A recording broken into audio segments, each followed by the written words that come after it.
Fox 13 News at 9 starts now.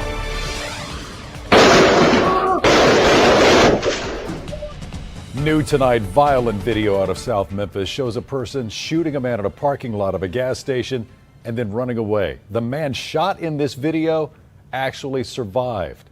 Thank you for being with us tonight at 9. I'm Daryl Green. Darcy Thomas is off this evening. Now tonight, the hunt for that man who pulled the trigger enters its second week. Troyce Grant is live in South Memphis tonight, close to where that shooting happened. Troyce, you were able to get your hands on this very disturbing piece of security video. Yes, very disturbing indeed, Daryl. Now, when you look at that video, you'll see that the suspect came out of nowhere and shot the man from behind repeatedly. Now, before you watch this video, we want to warn you, it is very hard to watch. What you just saw, a man shot multiple times at point blank. This shooting happened at 2:45 in the morning at a gas station on South Parkway and East Mississippi Boulevard. This video was taken from a surveillance camera at that gas station. It begins with the victim hanging outside the convenience store. Then, moments later, you can see the suspect come up behind the man and opened fire, shooting the man multiple times. The victim then falls to the ground. The shooter then walks off and then comes back as the victim tries to get up. That's when the suspect opened fires again, shooting the victim again multiple times before running off. The victim then stumbles away. Fox 13 has learned that after all of this, the victim survived this point-blank shooting. People in this area are left wondering why someone would want to shoot another person so many times. It could be so many different reasons. I don't want to just say what it could have been because there are millions of things that it could have been. This woman says something needs to be done to prevent the violence in her once quiet neighborhood. I'm sorry for the family. All I can say is you just got to look out for yourself and others because it's not like it used to be.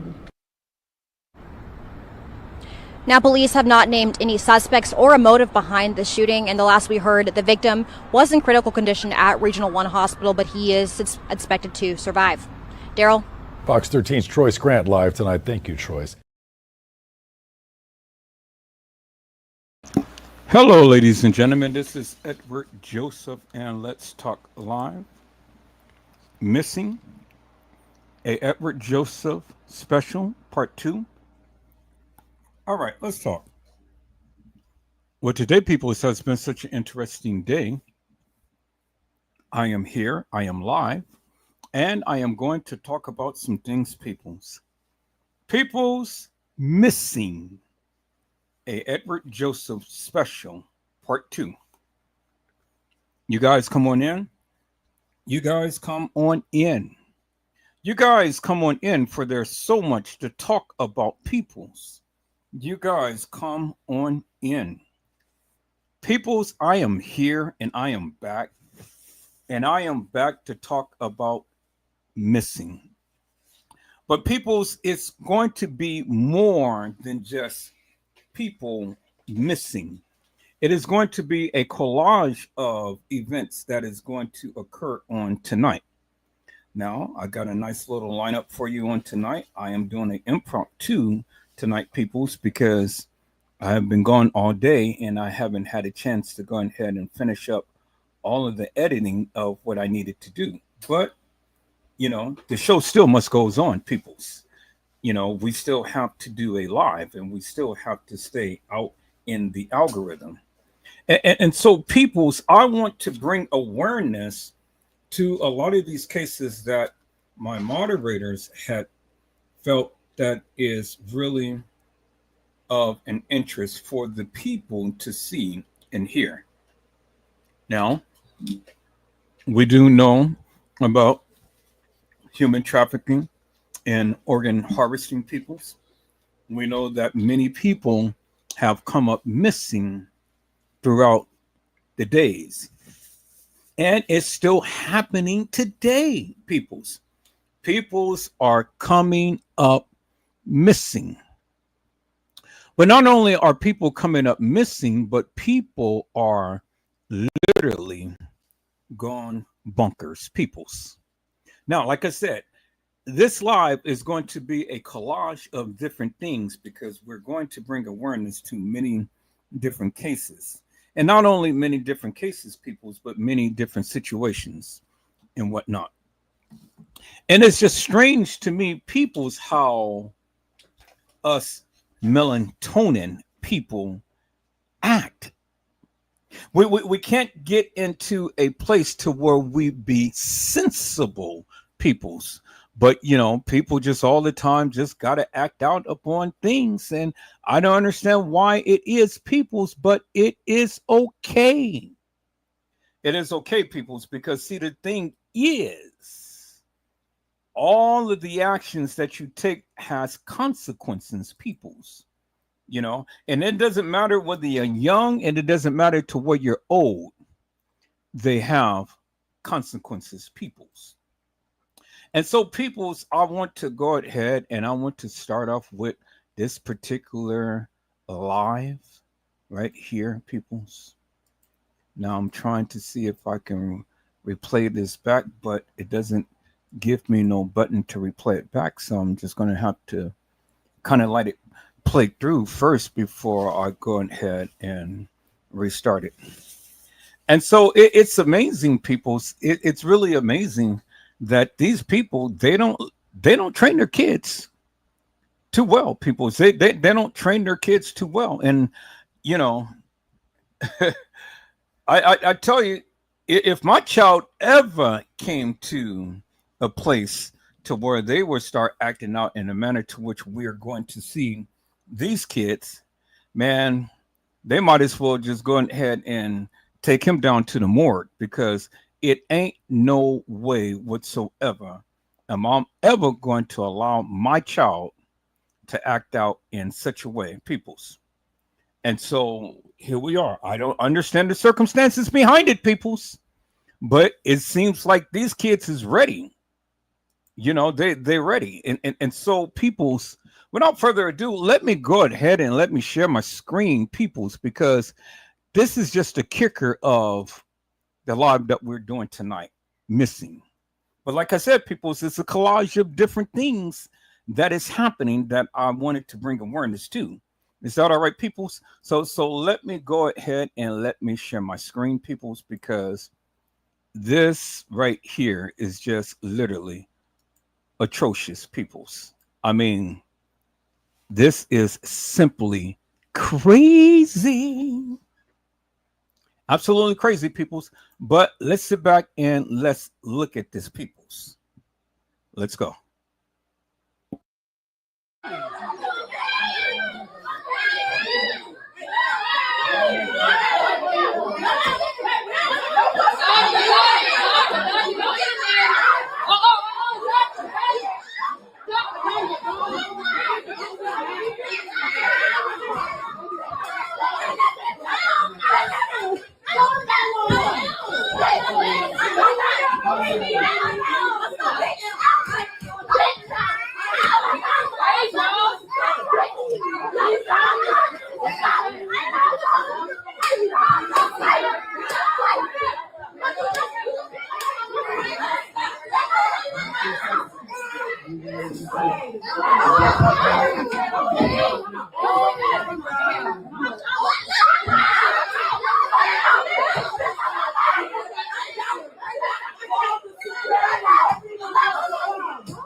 I'm so sorry.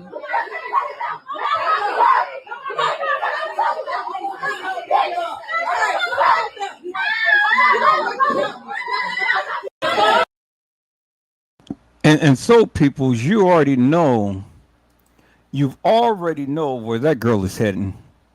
You know, she's got an attitude like you wouldn't believe. Now, I must give her credit. The girl know how to fight. You know, she knows how to fight. And hey, you know, she was duking it out. She was like, no. It ain't going down like that. And so she was battling everybody.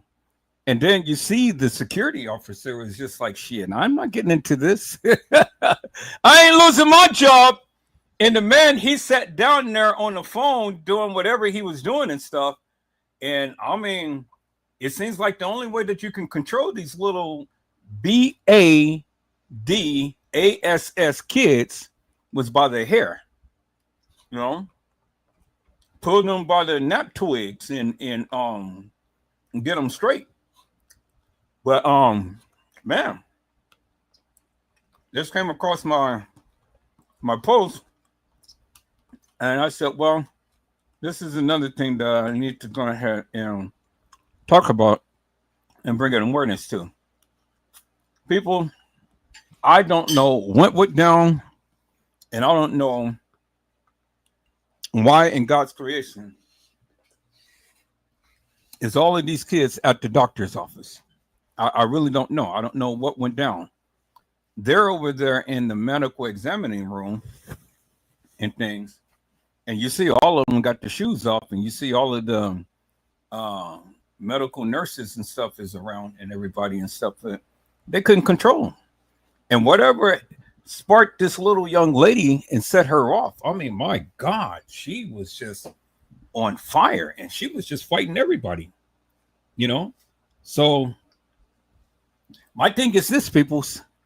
You know, and this is a stark warning to each and every one of you who have some young kids that are bad ASSs. You know, you better take a belt to them, and you better tame down their temper and stuff, because see, if this girl can go into a doctor's office and start exploding and lashing out on people like that, ain't no telling where she's going to be when she's get older and have that type of attitude.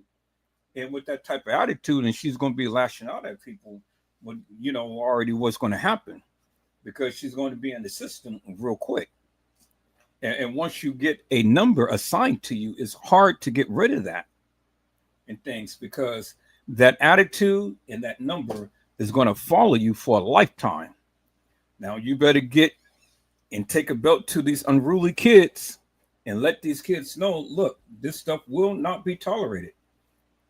Now, the other day, I had shared with you a video of a little young buck, little young girl beating her grandmother down, literally beating her to a pulp.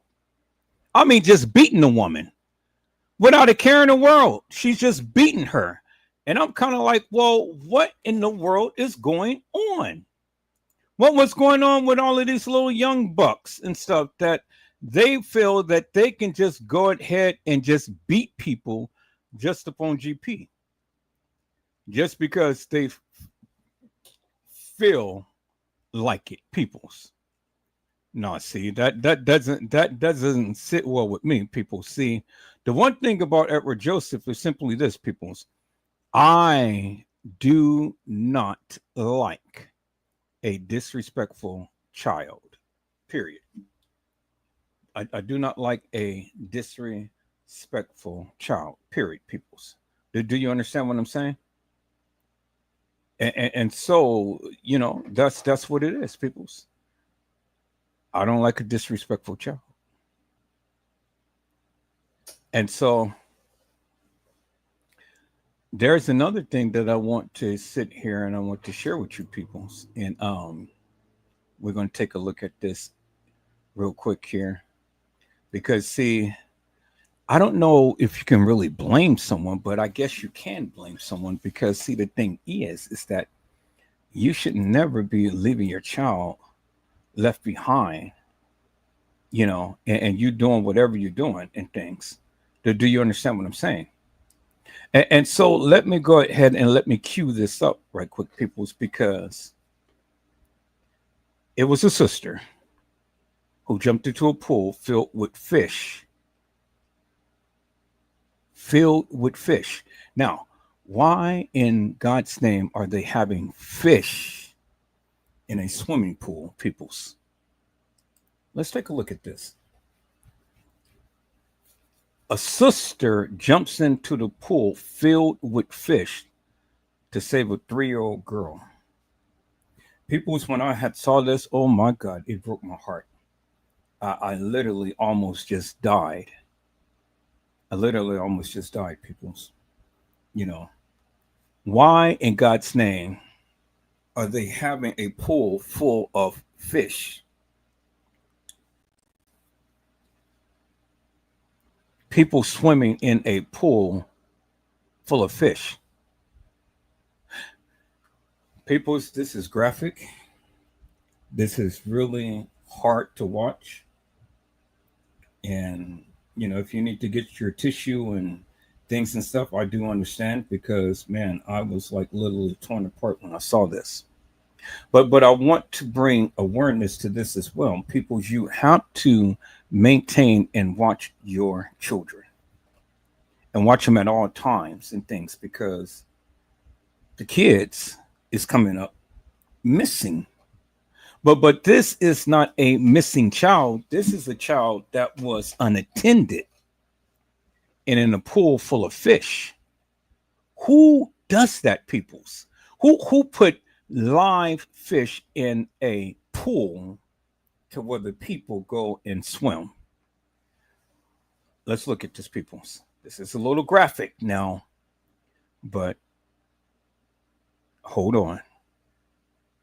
That's a 3-year-old girl jumping in with her float. But moments after taking the plunge, she flips over and gets trapped underwater. Frantically trying to free herself, little Kaylee Dallas finally wrestles loose from the float, but struggles to stay above the surface. Luckily, her 10-year-old sister Jayla spots her and springs into action. It was just very hard to see her like that. Kaylee's aunt and a manager from the complex took over administering CPR as a witness called 911. Cops from the Chamblee Police Department rushed to the scene outside Atlanta. She was completely lifeless. She had no pulse. She wasn't breathing. What happened next was captured on Sergeant Ed Lyons' body cam. Sergeant Lyons frantically tried to resuscitate the 3-year-old. I'm giving her chest compressions. Kaylee was rushed to the hospital where she stayed for 2 weeks. You're incredible, you know that. She's back home now and expected to make a full recovery. Jim Spears says if your child doesn't know how to swim, they should be wearing a Coast Guard approved life jacket.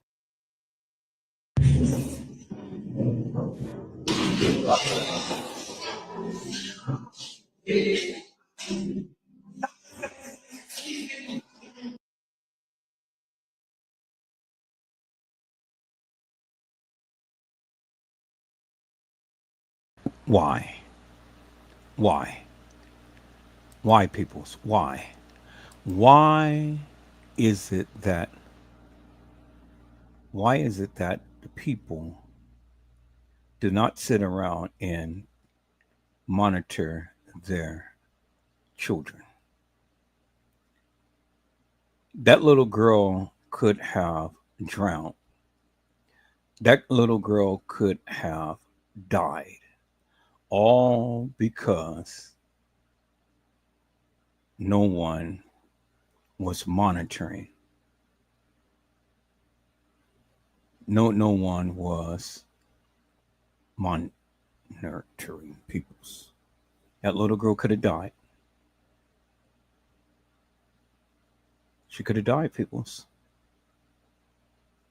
I said she could have died, peoples. And so, peoples, this is another story that I wanted to bring to you. Oh my God, no, I'm not answering the phone. This is my cousin. I'm gonna answer the phone. I tell him I'll call him back. It seems like of all the time get calls at the wrong time. Peoples, I want you to take a look at this. This is a story about 2 women who was 600 pounds and endeavored to lose weight. 600 pounds, people's really 600 pounds. And they endeavored to lose weight. And so they went to an aerobics class and things, and, you know, they took matters into their own hands and stuff, and they made sure that they got themselves in order. And so people's, you know, obesity is real. People tend to eat a lot. People tend to do and overdo it considerably. But I'm so happy for these 2 right here, because they took matters into their own hands. And they said, look, yeah, we know that we're big. We know that we're overweight and stuff, but we are sexy, and we are sassy, and we are classy, and we're not going to allow our situation to get the best of us. And so, peoples, let me introduce you to two sisters here. Let me introduce you to two sisters here who had literally took matters into their own hands, and they decided that they wasn't going to be a statistic, peoples. Do you understand what I'm saying? And so let me let you meet classy and sassy. Let me go ahead and cue that up, peoples. Let me cue up classy and sassy, peoples. Here they are. Let's listen to their story, peoples. That is exactly why I be wanting to stay home. You okay? They need to make cars for fat folks. I have over 100 pounds to lose. And Dr. Nori told me that for me to reach that goal, I have to add exercise in addition to my routine. Even though I hate leaving this house, Nisha and I are headed to water aerobics class. I have to do this not only for myself, but also for Nana. I got a daughter I need to live for. You know, I'm proud of you for getting out the house today. Gotta keep, pushing yourself. I am. I hope we can find a spot because... Whoa. What? If you want me to go in here, you need to swivel this fishbowl around and put me right here. In this spot right here? I need you to get as close as you can. Can you do that? Let me try. Yeah, Try I ain't got nothing. You want me to be walking? I don't have no smart car. You already know. Let me turn around. As close as you can. I've had pain in my left knee for years, and it's been something I've been able to deal with, but now it's becoming too extreme that I can't deal with it. Each day that I wake up, I'm more in pain than I was the day before. And it pretty much sucks. So I started to use my wheelchair as a walker. My leg hurt. We late. Let's hope that they didn't start on time. Oh, look at the water. Look, we here. We made it. I'm very nervous about getting in this pool today because I'm scared about falling. Nice deep breath and hold your breath. Couple of seconds. Up. Looking at those stairs, I definitely can't do it. I'm terrified to put 600 pounds on one knee, walking down some stairs. I'm gonna fall. And it's gonna hurt, and I'll end up bedridden. So I gotta figure out a way how I'm gonna get in this pool. Don't fall. I haven't had the experience working with somebody over 500 pounds, and I'm very nervous that Jazz is not going to be able to make it into the pool. What you need me to do? You want me to get in and catch you? No, girl. Okay. I'm just saying. Hold the wheelchair? Okay. I feel very embarrassed because it's making me feel like I'm somewhere where I don't belong by having all these people stare at me and look at me. That is exactly why I be wanting to stay home. I don't want to be a burden to nobody.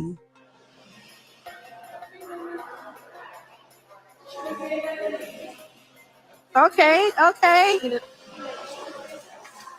are you feeling right now? No, I'm on that front so. Okay, so take a deep breath. Don't break. I'm right here. We can both carry you. You here. You made it. I want to go home.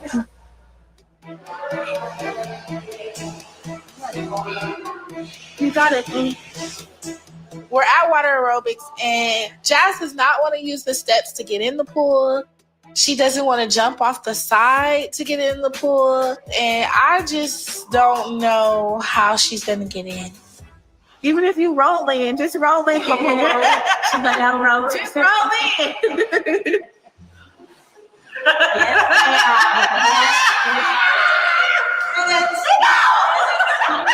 I got you. Come on. Yes, there you go. Here we go. Oh, thank you. Okay. There it is.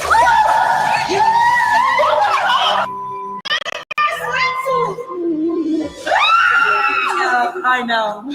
That's the least part. Thanks so much. Thank you so much.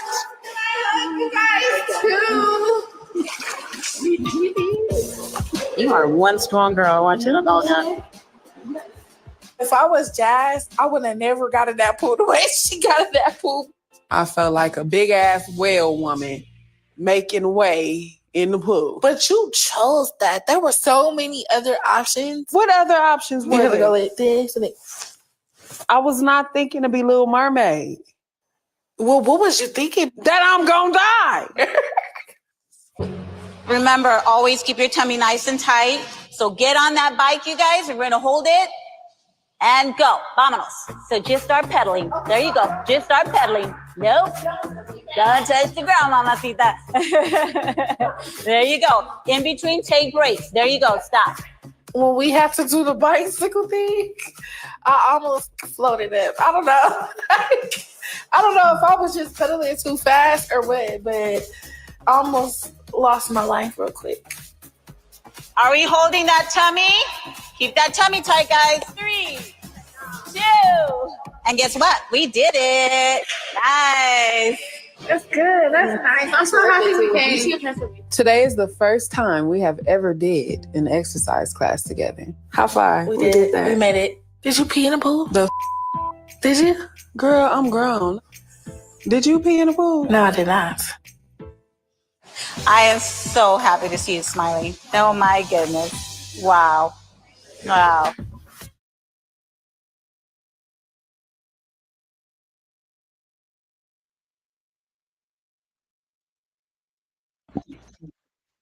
And so, people's, that's what it is right there. People who is going ahead and taking the plunge to go and get themselves together. And so it doesn't matter whether they're big or whether they're small. The bottom line is that they had literally taken the plunge to go ahead and make themselves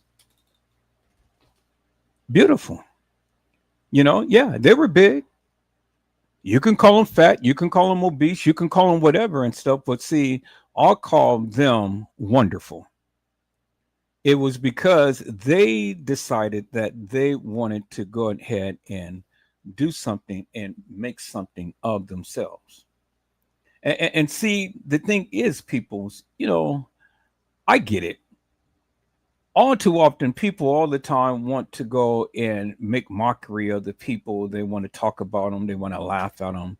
They want to do all of these things and whatnot. But, you know, at the end of the day, let's look at the brighter side of things. And the brighter side of things was simply this. Hey, they decided to take matters into their own hands and literally do what they needed to do in order to get things done. Now, people, this next clip is very, very shocking. It's a little small clip, but it's very, very shocking in things. Because, see, this is kind of like a little insight as to what I had to endure, me and my son, when we were out on the streets and stuff. And so this is just going to give you a little insight as to crashes and what happens out here in our Bay Area, in our neck of the woods. You know, see, we come encounter with this all the time.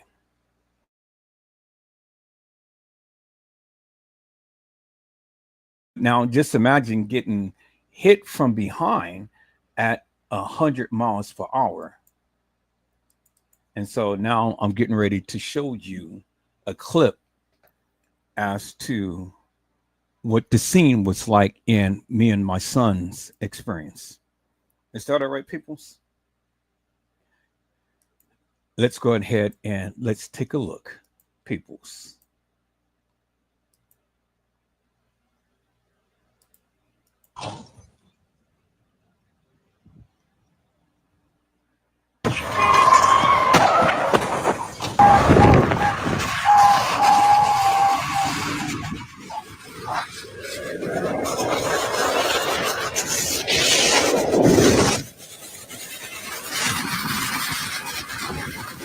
The guy is over there going, God knows how long and how fast, and he's over there praying and just literally just grinding the brand new car alongside the highway.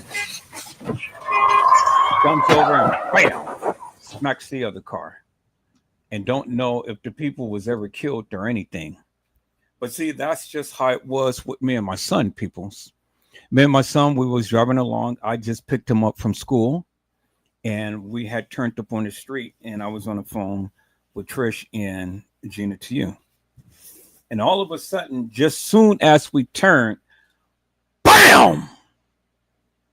My ears was ringing. My head was just literally ringing. Everything was ringing, and it was just so dizzy and stuff. I don't know what the hell happened. We spun around, we projected in the air, and we came crashing down on the side of the street and the curb. We came crashing down on the side of the street and the curb. And I was kind of like, well, what just happened here, man? What just happened here? I'm kind of like shocked, and I'm looking at my son and trying to see if he's okay and things. Guy blew down the street 100 miles per hour, peoples, and literally smacked us from behind. And all of it was captured upon the surveillance video cameras on the streets and things. And that's how we were able to clock, how fast he was going. And we got smacked dead back from behind. My son, literally, his head snapped into his chest. He lunged forward. He came right projected into the dashboard and the windshield, came ejected back into his seat, and then came and laying on his side. And I got literally pummeled, I hit my head from the top of the car. I snapped back, hit my head on the side of the door. Then I ejected forward right into the windshield. I mean, not the windshield, but the steering wheel. Came back, lunged forward, and then came and rested to the side.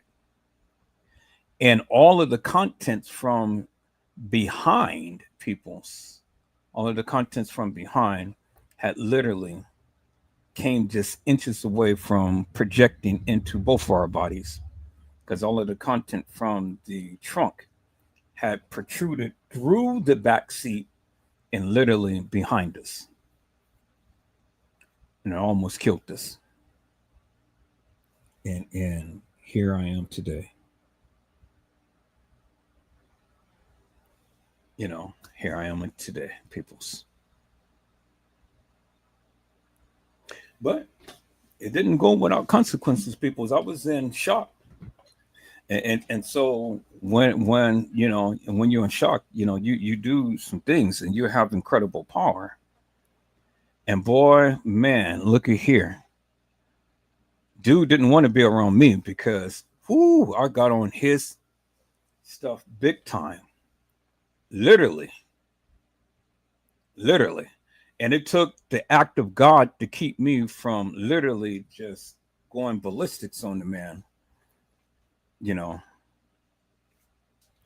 But yeah, as Trish said, I let the man have it. Oh, yes, I did. Man, when you mess with me and you mess with my babies, but especially my babies, and put my baby in a situation like that, oh my God, the man better be happy that, I had God in me. But I suffered fractured back. My son suffered greatly and things, and this happened last year in September. I was supposed to be going on this cruise. Which I am going, this coming November. Blessed be to God. But I was supposed to be going on this cruise, and You know, I'm still got back problems. I still got back spasms and things and stuff, but you know, I'm doing exactly what the doctor tells me to do. I'm exercising, I'm bending, you know, I'm eating right. Now I'm drinking smoothies. I got me a juicer. I'm drinking smoothies, and you know, it is the greatest thing that ever happened to me, peoples, because see, you don't know and understand how juicing can save your life. And in this next clip, peoples, I want to show you about juicing because this right here will help you. This right here, this what I'm about to show will help you along the way, and it will give you vitality. So I'm saying, peoples, if you don't have a juicer, get a juicer, and then get this book that the lady is about to tell you, and it will help you. It will help you. Now, I have been juicing. I got a $600 juicer, and then I bought this other juicer. And so, you know, I just got lazy. I just thought that, okay, all of the juicers is not going to be the same. So, but they are the same. You know, some is just a little bit more powerful than the other, which my first juicer that I bought is a little bit more powerful than the one that I got now. But still, they do the same thing. But see, the thing is, peoples, is that when you're juicing, you got to make sure that after you juice it, go ahead and disassemble it and put it in some warm dishwashing soap. So all of that fiber and stuff doesn't adhere on the inside in your screen, you know, your mesh, the things to where it holds all of the pulp and stuff. So immediately put it in there. So all of those fibers and stuff will be loosened and it'll be easy to wash out. That's the only thing about juicing is that you got to clean up afterwards, and you just got to make sure that you don't let it sit for so long, because once it sits, it's hard to get that fiber out of there. But you got to let it soak, and you know. But let me share you this, peoples. Get this book, and get on to juicing. I juice me orange juice every morning. I juice me beets. I juice me carrots. You know, I juice me bok choy, and I juice me celery. And I'm telling you, I have the energy like Hercules. Now, Mariah Lavender, she is one that just literally impresses me, because Mariah Lavender all the time stays on the go. People, she stays on the go. And so Mariah Lavender is just like me, you know. She stays on the go. I stay on the go. You know, I'm constantly going. I spend an hour driving to work. I've shown you guys what it was like for me driving back from work and things. And, you know, it's about a 2-hour drive and whatnot. And then I go live, and I'll be on live for about 5 or 6 hours and stuff. And then, you know, go to sleep and do the same thing over and over again and stuff. And so, you know, hey, it's a wonderful thing, but it comes with a price. And then some days, you know, I know that I'm not as young as I used to be, but, you know, I don't know that. You know, I don't know that. So, you know, I got to take care of myself. And so, peoples, you literally have to take care of yourself, peoples. Is that all right, peoples? And so let me go ahead and let me share my screen, because I want you guys to see, and I want you guys to get this, people, so then you'll be in the know. And then you'll be ready to go ahead and, you know, take good care of yourself. Is that all right, people? So let me go ahead and let me share my screen. Y'all get this book, because I have it. And it's going to be one of the best things that you can ever do in your life. Juice your way to healthiness. Juice your way to healthiness, peoples. And it will keep you going. I'm telling you. Stay away from a lot of the juices, and stay away from a lot of the sodas and stuff. If you can, stay away from all of that sugar. Get you some lemonade, you know. Get you some ginger ale, and then juice you some juice, and then be healthy. Let's take a look at this, peoples. Beetroot on its own supports blood pressure, stamina, and circulation. But when you combine it with ginger and lemon, you unlock a natural powerhouse for blood flow, energy, and inflammation. Here's what I use: cold filtered water, 1 small beetroot, a slice of fresh ginger, a handful of spinach, and a splash of lemon juice. Blend it up, and that's your natural heart-healing smoothie. This isn't just a tasty drink. It's one of over 200 healing recipes from the best-selling book, The Natural Healing Handbook. Everything inside is backed by tradition and modern science, using ingredients you already have in your kitchen. Beetroot helps lower blood pressure, boost stamina, and improve circulation. Ginger supports healthy cholesterol and fights inflammation. Together, they work better, naturally. If you're looking for something simple, fast, and actually effective, this is it. And right now, they're offering up to 75% off to clear out their current print run before the new edition launches. That means you can get the full book for less than the price of a takeout smoothie. No fluff, no guesswork, just real remedies that work. And if you try it and don't love it, there's a 30-day money-back guarantee, no questions asked. But I have a feeling you're going to wish you found this sooner. Click below to grab your discounted copy while it's still available.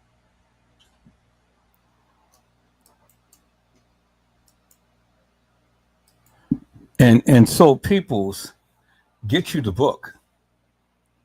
Get you the book. You know, whether you eat vegetables, whether you eat fruits, or whether you eat whatever, you got to eat something. You got to eat something. And so, you know, but get you the book, because it will be the best thing that you can ever do for your health and whatnot, you know. Now, I know people may be lactose intolerant. People may have diabetes and, you know, suffering from all kind of ailments and things. People's, I'm telling you, I've never been sick. I don't know what it's like to be sick. When people tell me that they're sick, I just look at them kind of like, well, okay, you know, I've never been sick.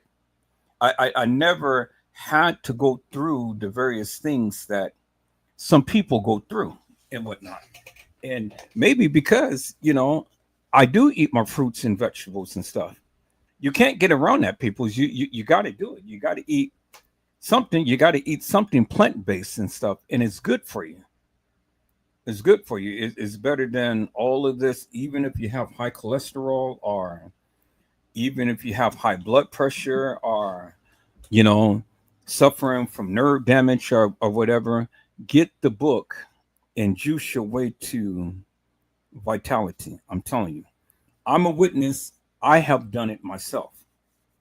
You know, I wouldn't be promoting or help trying to promote things that doesn't work, but it works for me. And you know, another thing that works for me, peoples, is when I hear a woman who can belt out from the belly. I mean, literally belt out from the belly. I'm telling you, peoples, this next shirt that I'm about to show you, peoples, oh my God. Now, if this girl cannot sing, woo, this girl can sing. I mean, this girl can sing, peoples. And see that's an old slang term for the old people, you know, for the people who are religious, you know. But people's, let me let you hear this girl right here. Ha, as they say here, ha.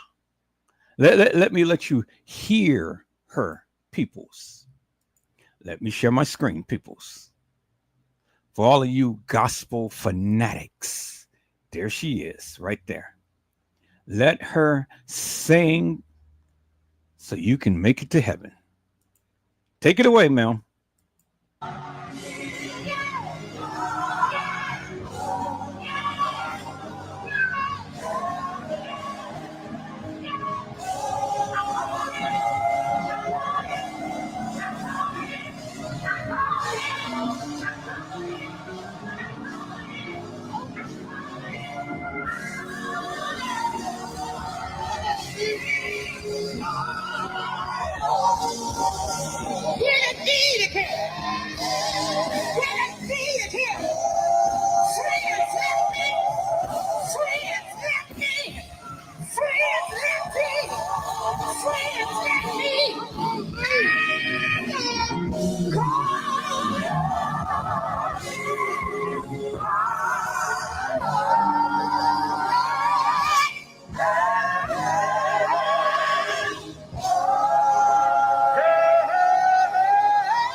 Boy, look at that. You see that art? You see that art? Lord, she took that on to heaven. He said, friends left me. Friends left me. Come on, one more time. One more time.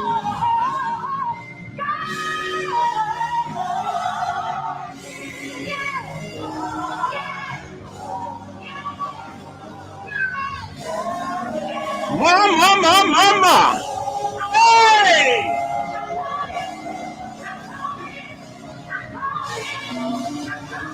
And when she needs to heaven look at her, he's going to arch that back.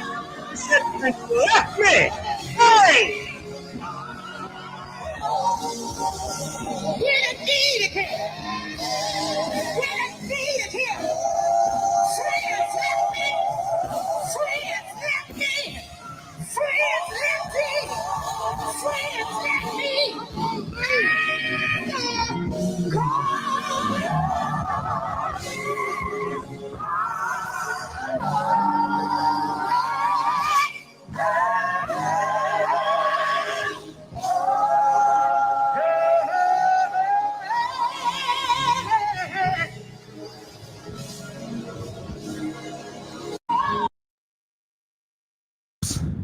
And see, peoples, when friends leave you, God is your all and all.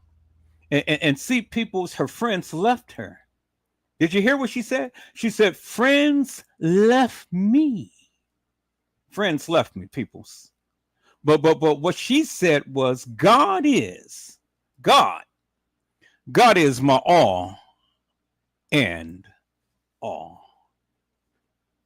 And so that's what it is, people. I said that's what it is. God is my all and all. And so when friends leave you, people, don't worry about it. Hey! Don't worry about it, because God is your all in all. God is going to protect you. God is going to be there for you. Hey!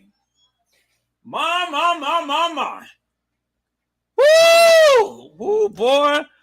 People see when I was going through, peoples, I was going through. My friends, they left me. But I said, that's all right.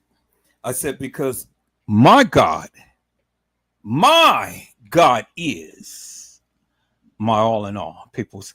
And so, peoples, I can't thank God enough. Thank you, Jesus. Woo! Thank you. See, I just get just like this preacher, Reverend Charles Adams, peoples. I said I get just like this preacher, Reverend Charles Adams, because, see, he had spoken in so many different languages, peoples. He's spoken in so different so many different languages. And so I've only can speak in one language. The only thing I can say is in the language that I speak, thank you, Jesus. But let's listen to the Reverend Charles Adams in thanking God in so many different languages, peoples. Let's listen in. Just to thank you. If I were Chinese, I'd say oh dear. If I were Danish, I'd say mangatat. If I were Italian, I'd say grazia. If I were Hebrew, I'd say toda raba. If I were Greek, I would say Eucharisto. If I were Japanese, I'd say domo arigato.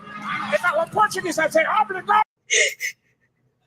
I wish I had 10,000 tongues just to thank you. If I were Chinese, I'd say oh dear. If I were Danish, I'd say mangatat. If I were Italian, I'd say grazia. If I were Hebrew, I'd say toda raba. If I were Greek, I would say Eucharisto. If I were Japanese, I'd say domo arigato.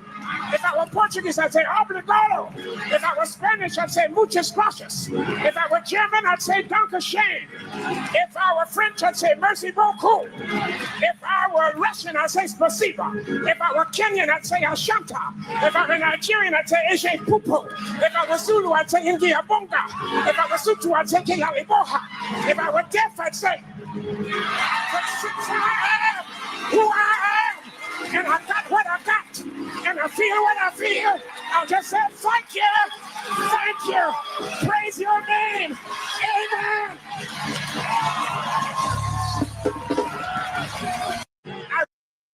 And see, peoples, did he come down your alley? Did he come down and did he speak your language? Did he? Let's hear that again, peoples. All I can say is thank you, Lord. Thank you. But see, I'm just a child of God, peoples. That's all. And so all I can just say is thank you. See, I can't speak all of those other languages. I can't walk down that path like that. But see, when you hear Edward Joseph speak, I've only spoken the language that I know, and that is, thank you, Jesus. I wish I had 10,000 tongues just to thank you. If I were Chinese, I'd say oh dear. If I were Danish, I'd say mangatat. If I were Italian, I'd say grazia. If I were Hebrew, I'd say toda raba. If I were Greek, I would say Eucharisto. If I were Japanese, I'd say domo arigato. If I were Portuguese, I'd say obrigado. If I were Spanish, I'd say muchas gracias. If I were German, I'd say danke schön. If I were French, I'd say merci beaucoup. If I were Russian, I'd say spasiba. If I were Kenyan, I'd say ashanta. If I were Nigerian, I'd say eje pupu. If I were Zulu, I'd say ingia bonga. If I were Sutu, I'd say kialiboha. If I were deaf, I'd say who I am. And I got what I got. And I feel what I feel. I'll just say thank you. Thank you. Praise your name. Amen.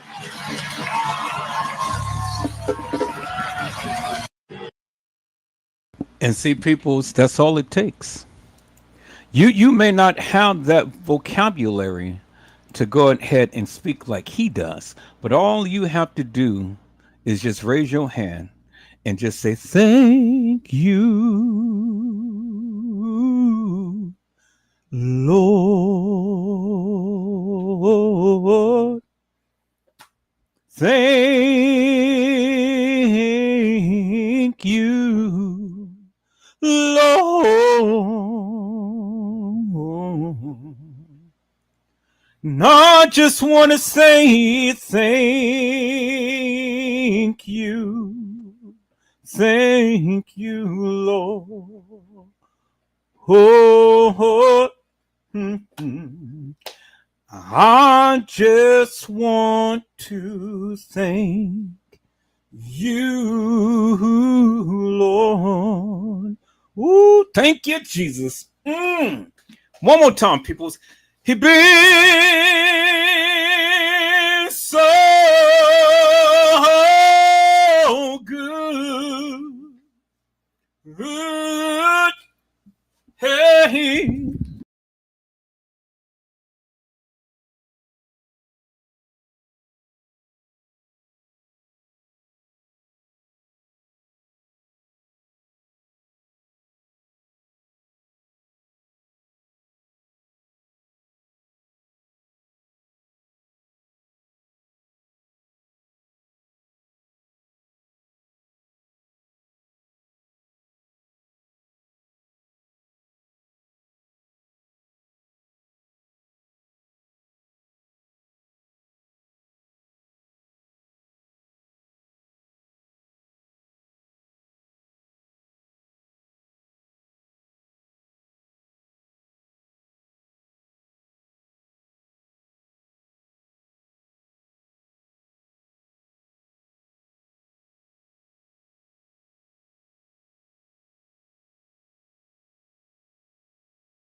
Oh my God, people! You guys didn't hear that? It took me off. Okay, let me try one more time. Let me bring this over like that. Let me place that down. Okay, good. You guys can hear me. All right. I don't know what happened. It just like kicked my mic off, but I'm just gonna do one more verse of that. You've been so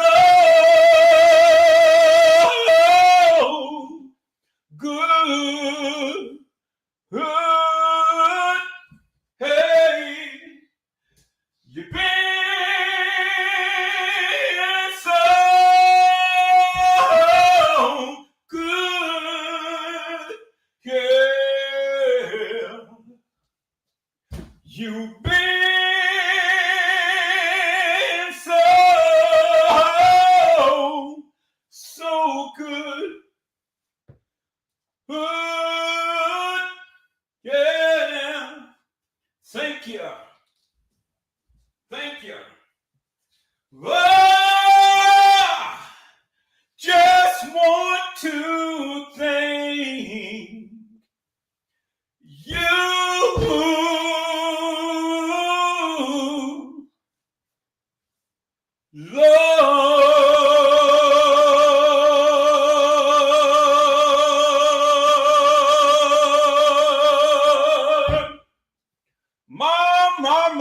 My. Woo, thank you. Oh my God, peoples. Boy, I tell you. Thank you, Jesus. See, I thank God for giving me a good voice. Woo, thank you. Hey, thank you. Woo, thank you. My. Woo, thank you, Jesus. Thank you. My. Thank you, Lord. Thank you. Oh, my God. Peoples, I tell you, peoples, you know, when you have gone through what I have been through this past year, you can't help but to lift your voice to heaven and just thank God. Thank him for everything that he has done, peoples. You know, when you have literally, peoples, been through what I've been through throughout the years, you can't help but to lift your hands and just say, thank you. Thank you, Jesus. Now see, peoples, this next story right here is very heartbreaking. This is a little young girl who literally had beat her grandmother. Just literally beat her. And I don't know peoples for the likes of me. My God, people's boy. This is going to be a very triggering, very, very triggering little short. It's very short, but I tell you, peoples, you know, these kids nowadays is going off the railings. They have. And when I saw this in my algorithm, I'm kind of like, what in the world is going on? Why are these young people doing our elders like this? We've seen the young people fighting in a doctor's office. Now we see an unhinged young lady going off on her grandmother. People, this is very triggering. This is very triggering. So, you know, let's try to contain ourselves and things. You know, let's try to contain ourselves and whatnot. But I wanted to bring awareness to this and stuff, peoples, because see, this is what's happening today. This is what's happening today. And this is what's happening to our elders. You know, the parents, they go off and they have kids and stuff, and then they go to jail for whatever reason. You know, the grandparents have to raise these little bad ASSs, you know. I tell you one thing, peoples. Had this been my grandmother, that child wouldn't have been living today. I'm telling you. And I didn't care if it was my brother, my cousin's daughter, or whoever's daughter and stuff. You put your hands upon my grandmama. Oh, no. You would never live to see the light of day. So, peoples, I just wanted to bring awareness to this, because this is what these kids is doing now to our elders. And I've always been one that greatly respect my elder peoples. But this is major elder abuse. And this is another child that's going to be a statistic that is going to find herself somewhere locked up with the key thrown. And I don't know where the mother and father is, but, you know, they had the audacity to sit here and post this upon the internet. Really? And then the young baby that's sitting up there is learning what to do from her older sister. It's very triggering, peoples. Very triggering. But let's take a look.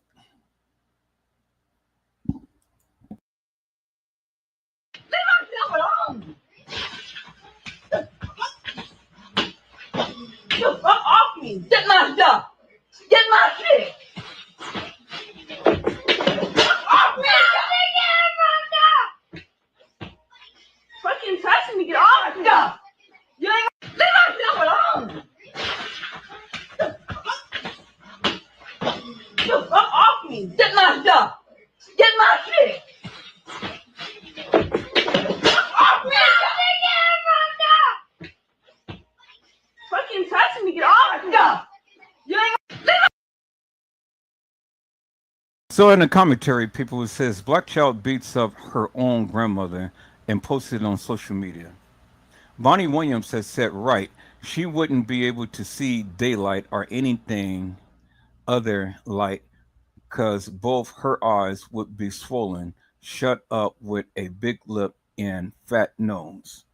And then Bonnie Williams had said, sad as F-U-C-K. And I'm not going to go scroll down to all of the other comments, but man, look at here. Look at here, peoples. What in God's name is going on? What is God's name is going on, peoples? You know, why have these young people have literally lost it and going off the hinge? For what reason? What is compelling these young people to do the various things that they're doing? I never, ever understood that, peoples. I never understood that. You know, I never understood that. And it ain't no excuse for it, peoples. I said it ain't no excuse for peoples. You know, there's no excuse for it. And so, you know, when I see things like this, I gotta take me back to a place in a space, because see, I don't want my mind to be there. I don't want my mind to relive and account all of these things and keep that in my mind. So I got to take it back to a place in a space to where, you know, I can go ahead and pray this madness out of me, peoples. See, because see, the thing is, peoples, if you continue to keep watching stuff like this, then it's going to be a part of you. Do you understand what I'm saying? So, you know, this is what my mother, my grandmother, my grandfather had done for me to keep me out of trouble. Do you understand what I'm saying? I got to go back to a place and a space to where I can be able to say, Father God, take this away. You know how they say, Calgon, take it away. Well, I say, Lord, take it away. Do it for me right now. So take me back. Is that all right, peoples? Can I go back? Can I just have a moment in time, peoples? Take me back.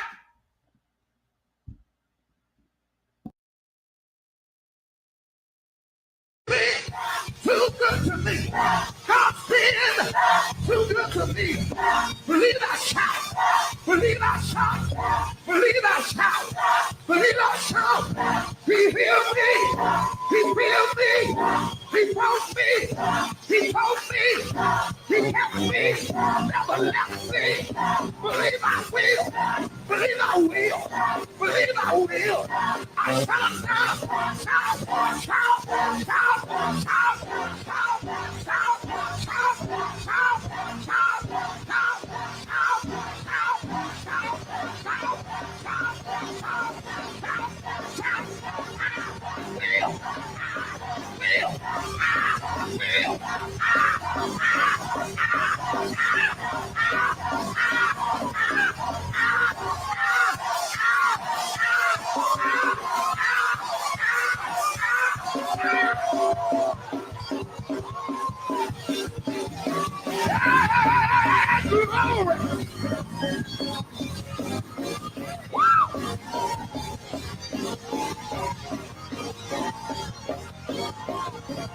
I dare you to look at somebody next to you and just tell them, excuse me, what God's been too good to me.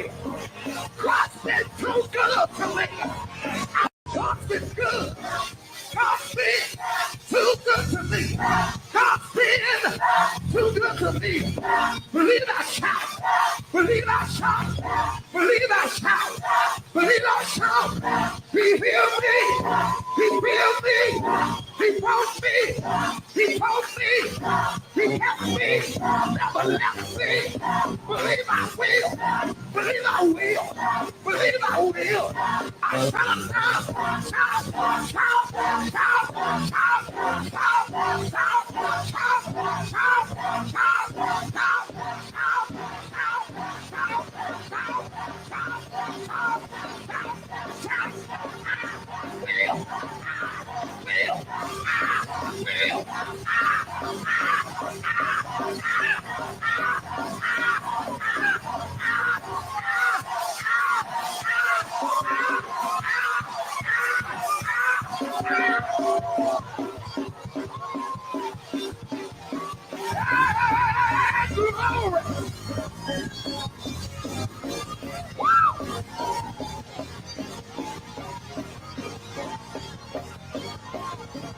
I dare you to look at somebody next to you and just tell them, excuse me, what God's been too good to me. God's been too good to me. And see, peoples, you know, when you got a tough stain and you need to get it out, you gotta shout it out. Do you understand what I'm saying, people? See, when I see things like this, peoples, it vexes my spirit. But see, you know, I got to take it back. I got to take it back, peoples. I got to take it back to my roots. Anybody ever grew up in a church like that, peoples? I said, did anybody grow up in a church like that, peoples? Well, I grew up in a church like that, peoples. I grew up there, you know, grew up in a church like that. And so, peoples, you know, I can't just dwell up on the negative. Do you understand what I'm saying? I can't stay in that type of space. I can't fill my mind with negativity, peoples. Degradation. You know, I can't stay there, peoples. I got to take myself back to a moment in time, peoples. Do you understand what I'm saying? So, see, you know, it's a mixture. It is good and it's evil.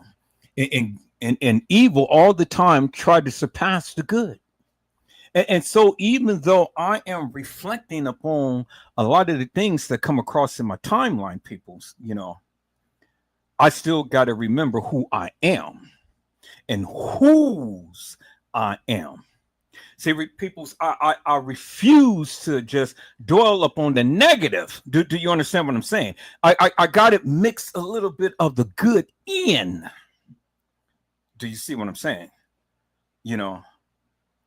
And so although we have saw some atrocities, some things that literally would have taken us to a whole different plane, I don't want to stay there, peoples.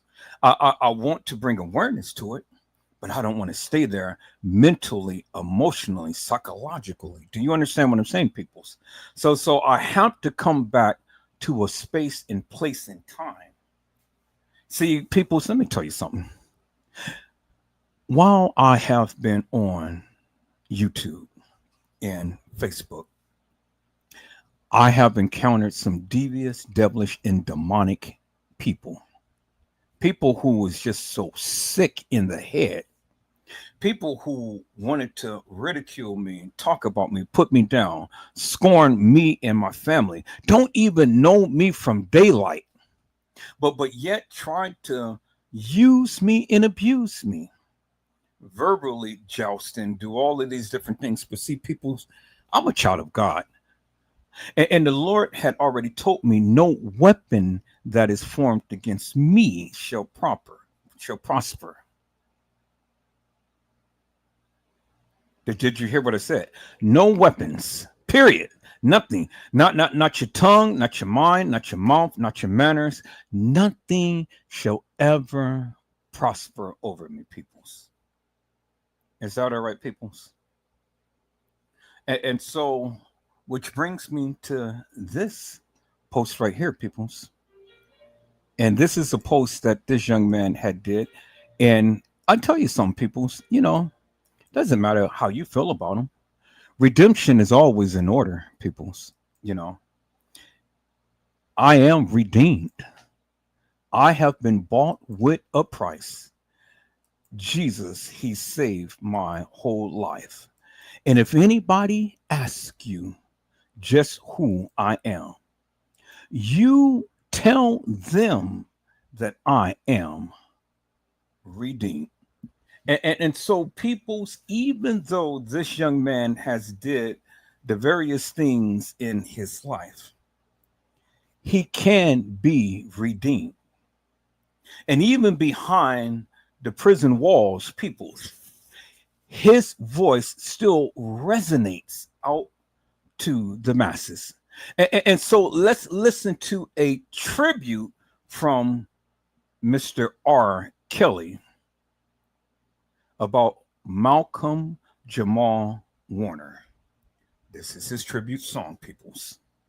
Let's listen in. Heard the news through a whisper in the yard. Somebody said Malcolm gone. I sat there and I ain't even know what to feel, man. We ain't break bread or talk on the phone, but I knew his name like a brother's name. I remember watching you on the screen, a black man with grace, not just part of the scene. You walk like royalty, talk with truth. You showed the world what a real man do. You weren't chasing fame, you were chasing light. Taught young kings how to walk right. You stood in a storm with your head held high. And now the world's asking why. I didn't know you, but I felt the loss. Like we all lost something when your soul took off. And from this prison, I bow my head for a brother gone too soon, a life well spread. You left your mark, man. You stood your ground. Now heaven got a king wearing that crown. And though I ain't get to call you a friend, this is love from one soul to another until the end. Oh.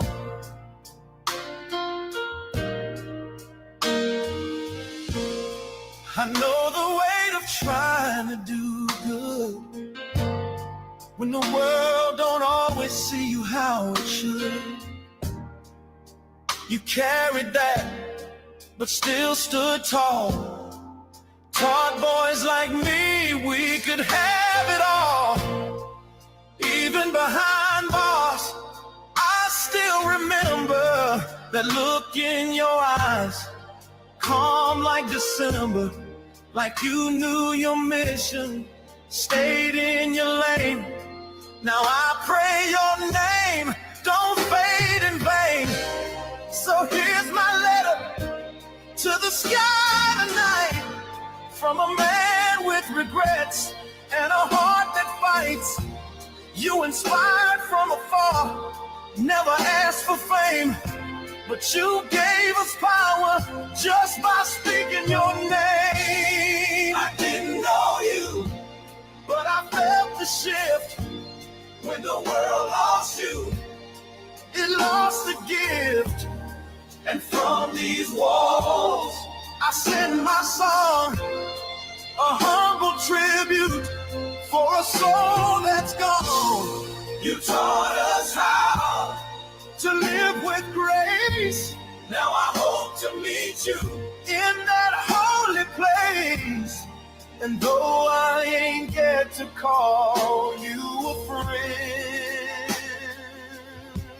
I call you a brother until the end.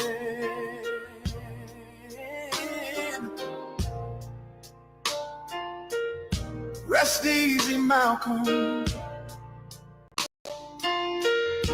From one brother to another, you matter.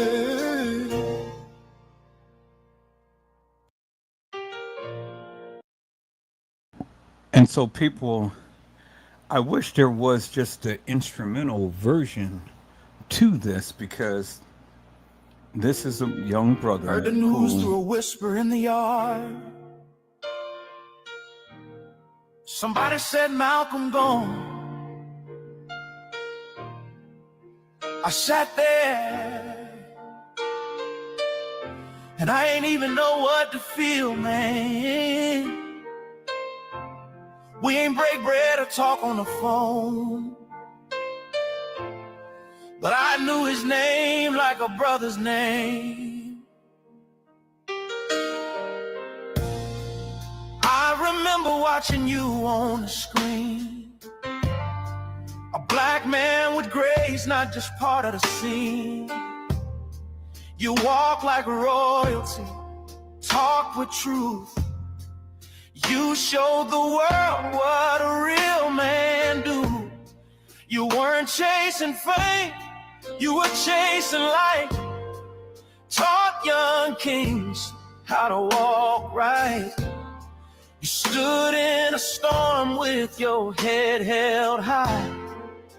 And now the world's asking why.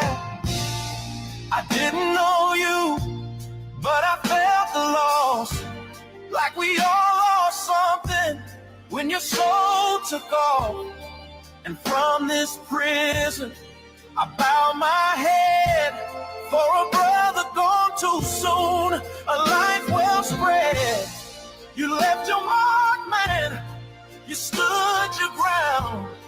Now heaven got a king wearing that crown. And though I ain't get to call you a friend, this is love from one soul to another until the end. Oh.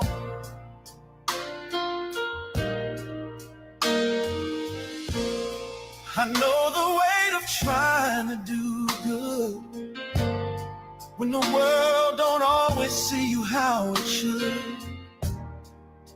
You carried that, but still stood tall. Taught boys like me we could have it all. Even behind bars, I still remember that look in your eyes. Calm like December, like you knew your mission, stayed in your lane. Now I pray your name don't fade in vain. So here's my letter to the sky tonight, from a man with regrets and a heart that fights. You inspired from afar, never asked for fame, but you gave us power just by speaking your name. I didn't know you, but I felt the shift when the world lost you. It lost the gift, and from these walls I send my song, a humble tribute for a soul that's gone. You taught us how to live with grace. Now I hope to meet you in that holy place. And though I ain't get to call you a friend, I call you a brother until the end.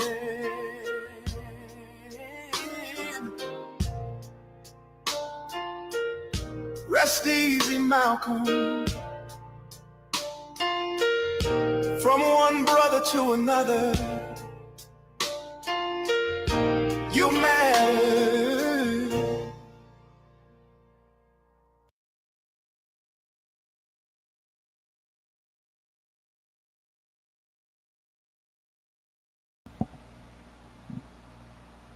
And so, peoples, everyone can come with their judgmental ways, but people can be redeemed. I said people can be redeemed, peoples. You know, it's really sad how everyone will consistently and insistently be critical when people have done things in their lives, and they want to hold them accountable forever and a day. But see, just like the woman at the well, peoples, when she was caught in a fault, and the Savior, the Master, the Omnipotent One, the Redeemer came, and he had written in the ground, and all of the accusers that was there to stone the woman had rocks in their hand, and they were going to stone her to death. But see, the Redeemer had written, and it was translated, "He who is without sin, let him cast the first stone." And so when the people had saw the Redeemer write the words, then one by one, each and every one of them dropped their stones and walked away. And the young lady standing before the Redeemer, and the Redeemer had said, "Where is thy accusers?" And she had said, "There is none, my Lord." And so his words that he spoken unto her had said, "Go and sin no more."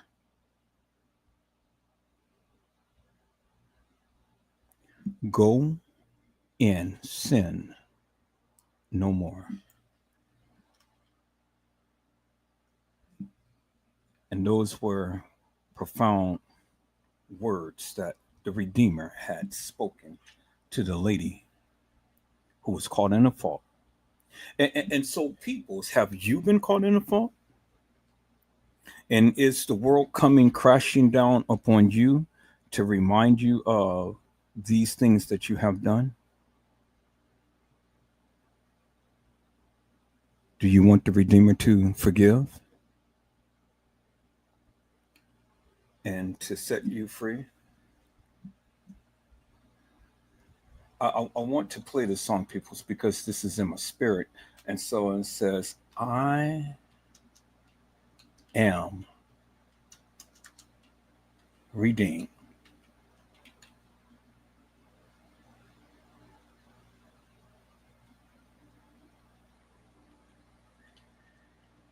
I've been bought with a price.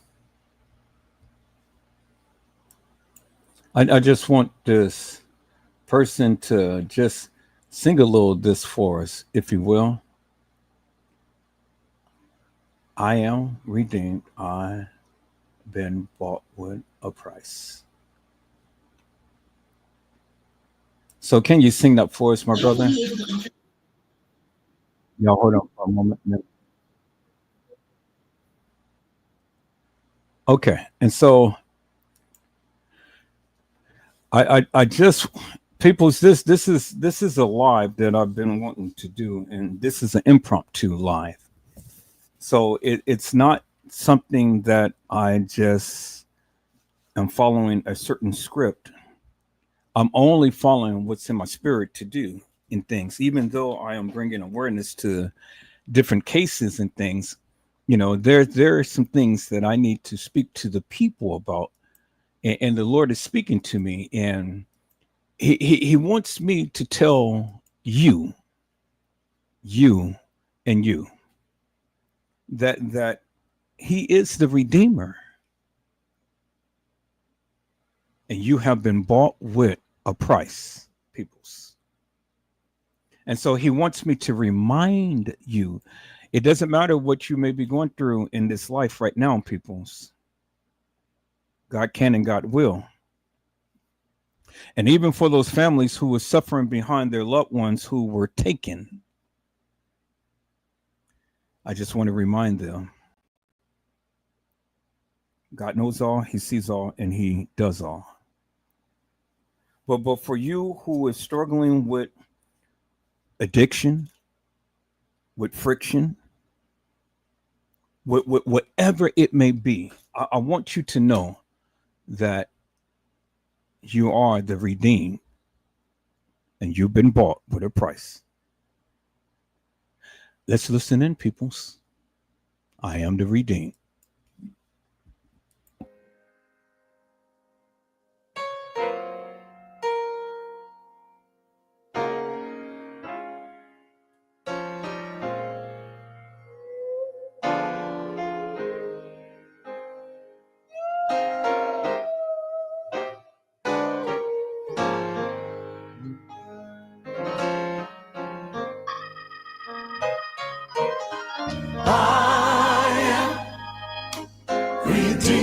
I'm redeemed, bought with a price. Bought with a price.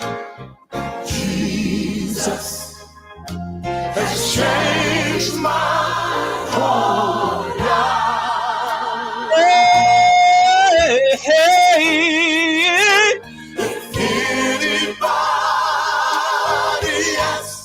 If anybody asks you, just who I am. You tell them. I am redeemed. Come on, get away now.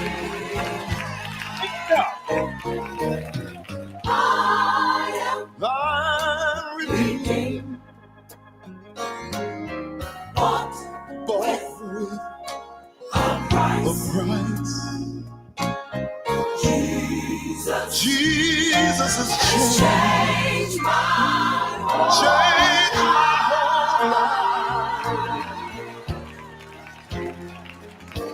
If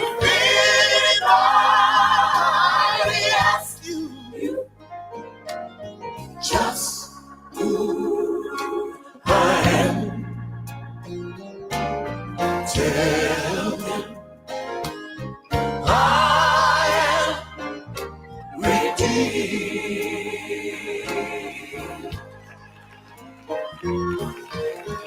Where there was hate,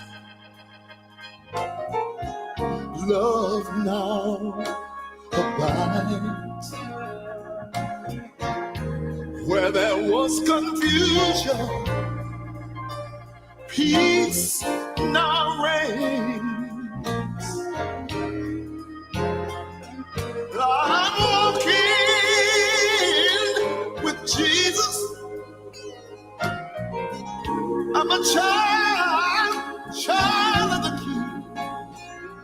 It's all because I am redeemed.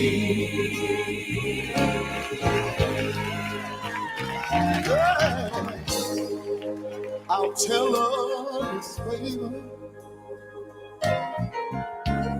I'll tell of His love. I'll tell of His goodness to me.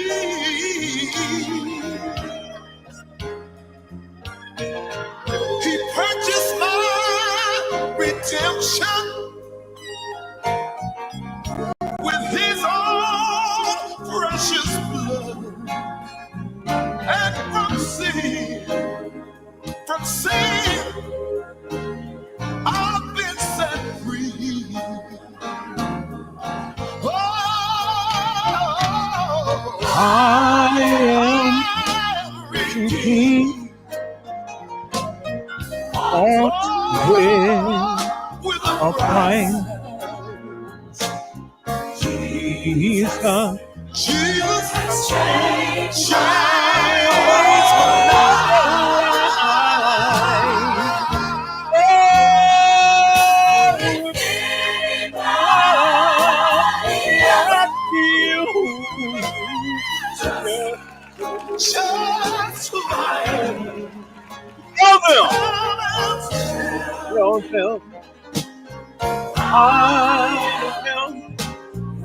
I'm redeemed.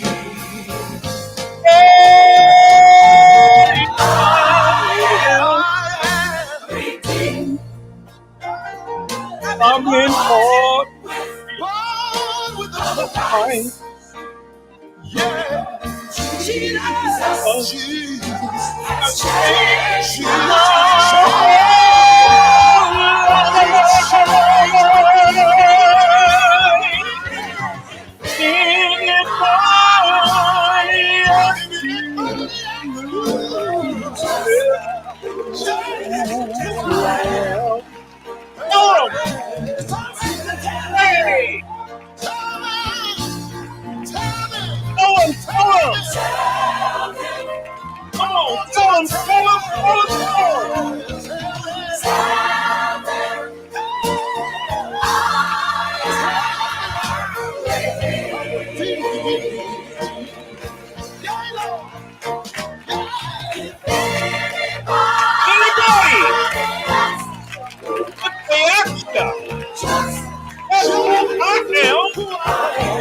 you tell them. Tell them I've been set free. It's all right to tell them. Tell them what God has done for me. I want to tell them.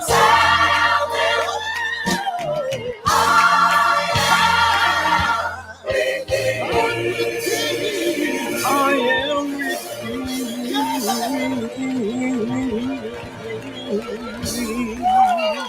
victor. My God, my God, my God.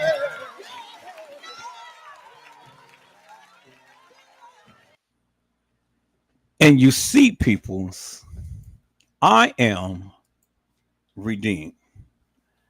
You see, I've been bought with a price. I am redeemed.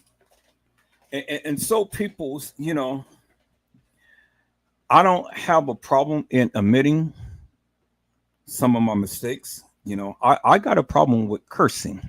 My father used to curse a lot. And so I've got that earnestly. And so now my oldest son curses a lot. But it doesn't change who I am, people. So do you understand what I'm saying? And see, I got struggles too, and that's one of my struggles, peoples. It's one of my struggles is cursing, Another one of my struggles is anger management, because I get angry. I get angry off of just stupid stuff, nonsense. I get angry when people come into my space to invade my space and try to shake it up with this madness. I get angry. But see, I had to learn how to control that beast in me. Do you understand what I'm saying? I had to learn how to control it. I had to learn to go ahead and change that part of me and, temper down that spirit that has been rising within me. And so people's, I thank God. I thank God. I thank God, peoples, that the Lord is changing me. Do you understand what I'm saying? He's changing me. And so I thank God for redeeming me and putting a new spirit within me, peoples. Do you understand what I'm saying? And so, I do these lives to say, hey, yeah, we see a lot of things that is funny. We see a lot of things that is uncharacteristic and whatnot. But do we all the time have to be critical? We don't, but we do. Do you understand what I'm saying, people? We don't, but we do. And so I'm learning how to not be so critical when I see things, peoples. I'm learning how to say, hey, yeah, I get it. I see it. I understand it, but I don't have to go and give anything to it. Do you understand what I'm saying? I don't have to speak negatively about it, but I certainly may not have to speak positively about it. Sometimes you ain't even got to say nothing.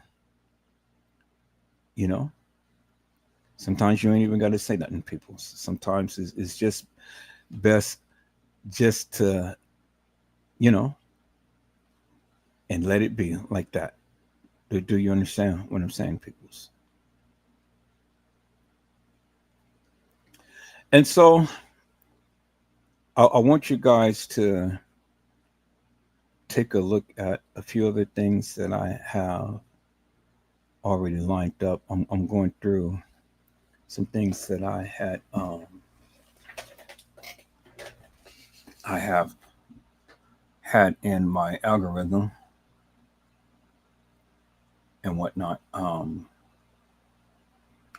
I want to talk about it, people. I do. I want to talk about it because, like I said before,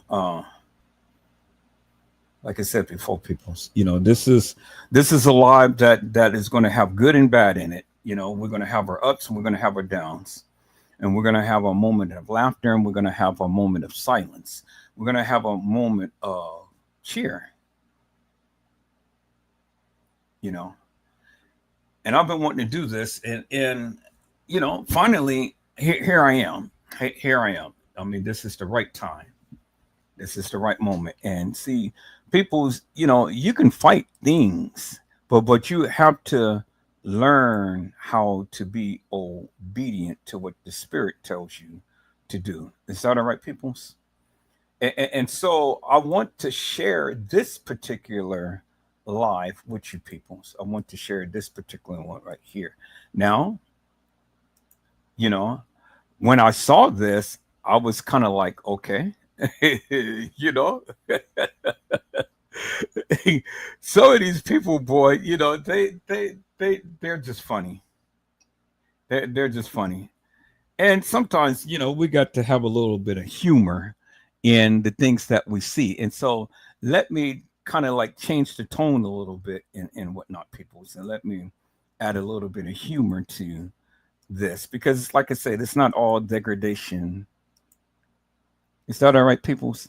Let's take a look at this young man right here and what he had to say in church. All right, peoples, here he is. Let's listen to him.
Oh my God, peoples, when I first saw that, I was like, what in the world is going on here? You know, I said, these people, boy, these people, boy, man, look at here. I said, Instagram got some things going on. I mean, they really do. They be cracking me up. I'll be sitting up on Instagram watching some things and stuff, and I'll be like, oh my God, peoples. Oh my God. Well, peoples, this is another thing that I wanted to share with you and whatnot. And this is to all of the Prince fans. Now, there's a warning to all of you peoples that this is going to be very, very graphic. And so I warn you peoples, you know, it's going to be very graphic. And so let me share my screen for all of you Prince fans. This is how they had saw Prince at his home the day he died. Now, as you can see, they have all of the probes that is up on him and things. As you can see, it was no help that they could have administered. Prince had died of an overdose. He's been slipped some tainted pills. And so the people wanted him out the way. Just like Michael Jackson. Remember, Michael Jackson had died of an overdose as well, but it was administered by a doctor who were proclaimed to have had all of this medical knowledge and has been treating him forever and a day.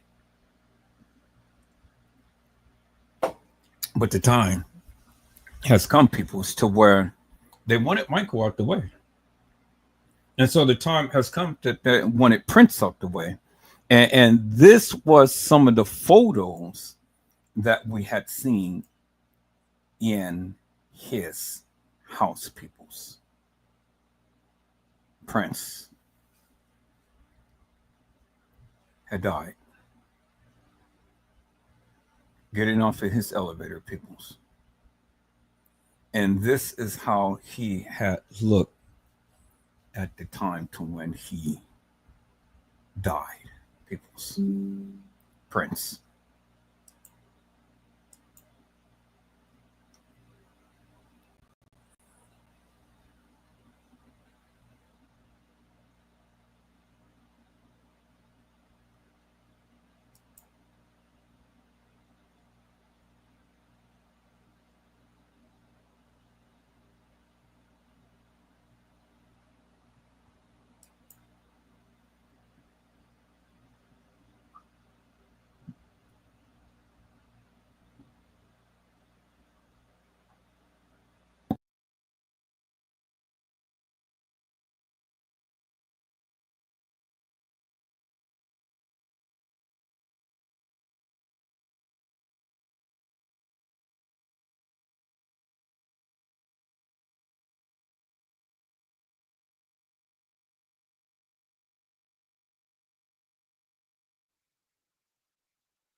I'd like to dedicate this to my father, Francis L. It's a song the girls in the band wrote, Lisa and Wendy.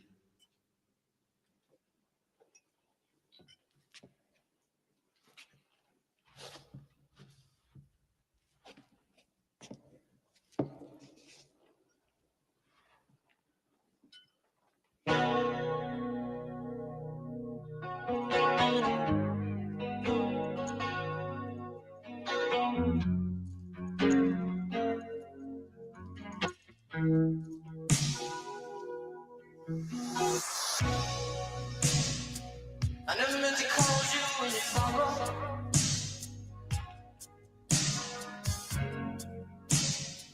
I never meant to call you when you pain.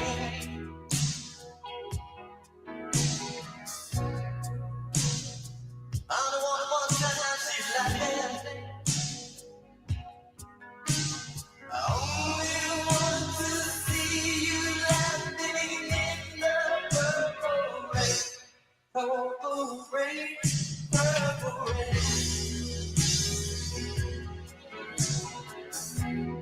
Purple rain, purple rain.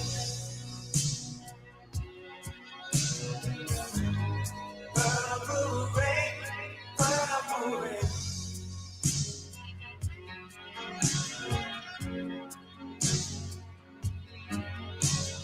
Only want to see you bathing in the purple rain. I never want to be your weekend lover.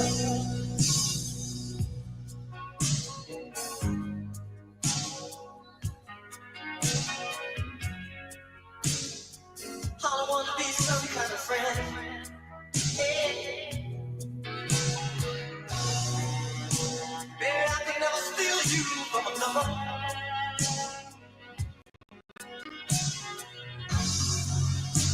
It's such a shame our friendship had to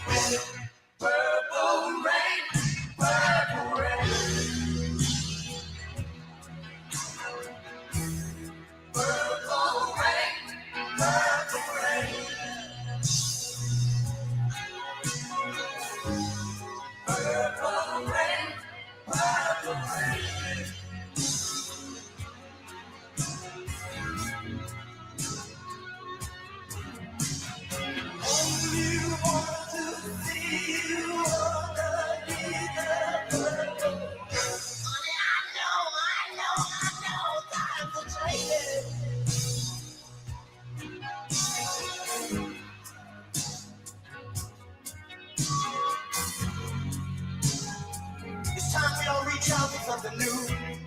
That means you too. You say you want a leader, but you can't seem to make up your mind. So get that close. Let me guide you to the purple rain. Purple rain. Purple rain. Purple rain. Purple rain. You know them things that up here, come on, raise your hand. Purple rain. Purple rain.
You see, peoples, still you can't share. Still, you can't share the memories and things.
Okay, peoples, I am back. Still, you can't share. You can't share the memories and things because see, these are the things that I'm live. No need to call right now. I'm live. But the live is back on. But I'm still going to let it stand. They didn't copyright strike me. They just, made it so to where I had to stop playing his music. But it's amazing that they wanted to cut me down for the music, but for the photos, they don't say anything or do anything. Do you understand what I'm saying, peoples? And so again, here it is right here. This is Prince. So why is it that they don't copyright strike me right here while I am showing his photo deceased in his house, but yet you want to go ahead and try to strike the page when I'm playing his music? Peoples, I've always will continue to fight the fight in things, and I'm not going to make no money off this. This particular video is not going to be monetized, and that's fine. That's fine because I'm not trying to make money off of it. I'm just only trying to put out there that of and bring awareness to that of what we need to bring awareness to peoples. And this is Prince. And this is how they saw him in his home, peoples. Prince. It's Prince. And so peoples, you know, this is just how YouTube and Facebook is in things. You know, they all the time want you to go ahead and, you know, they want you to go ahead and they never want to allow you to do much of anything. But that's okay, because I'm going to do it anyway. Do you understand what I'm saying? I said, I am going to do what I need to do anyway. Is that all right, peoples? All right, people. So I'm going to go ahead and I'm going to share this next live with you. So I have to lighten up the mood a little bit and things, but you know, this is going to be a little grotesque a little bit, but hey, you know, oh, people, that's their culture. Okay, so here I'll probably have to play it twice because it already started. It already started before I had a chance to, and that's the only thing about YouTube. I mean, TikTok streams or reels or whatever and stuff, you know, you can't play it back. So it's already started. So let me turn down the sound a little bit, but this is really going to get some of you peoples. And you know, you are what you eat, from your head down to your feet. you know what I'm saying? Okay, so let's take a look at this, peoples. You are what you eat. Look at this guy. So, hey, men, do you want a snack?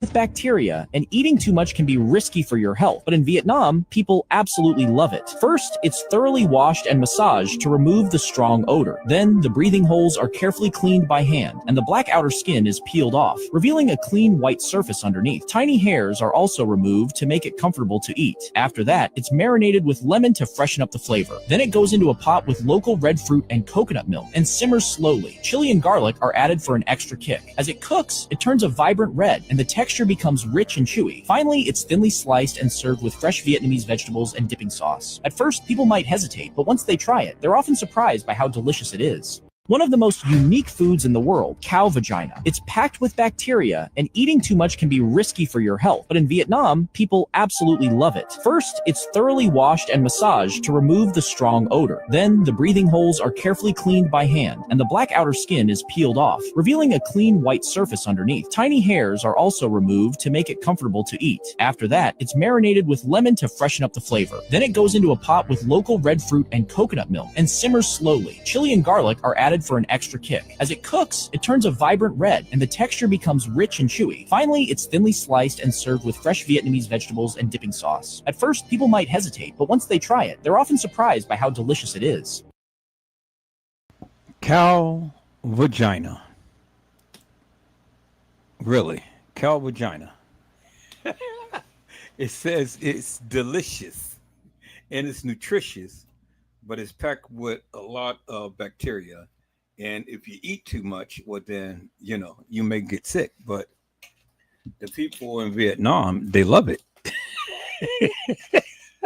You know, you can't make this stuff up, people.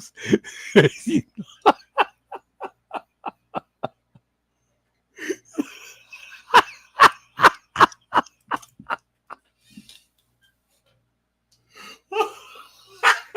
Oh, God.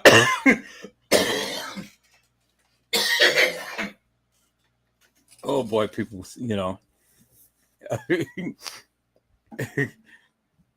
Yeah, you got to get a kick out of it, people. You know, you got to get a kick out of it.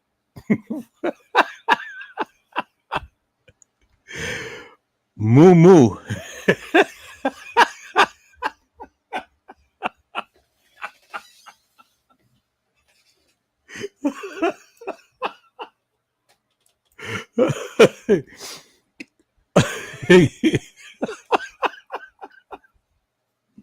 Oh God. Oh Jesus.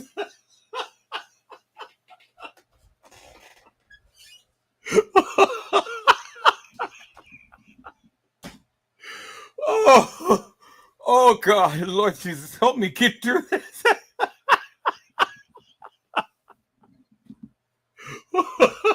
Woo, Jesus, Lord Jesus, help me. Oh God, boy, I don't want to. I got to get off this, peoples, because my stomach is going to start hurting, and then I won't be able to talk. So, but yeah.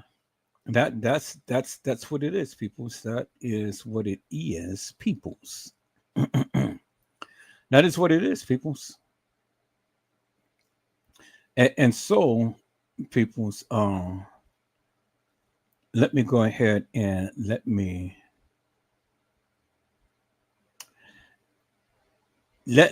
show this. Let me show this, and then we're going to go ahead and get into what I wanted to talk about on tonight.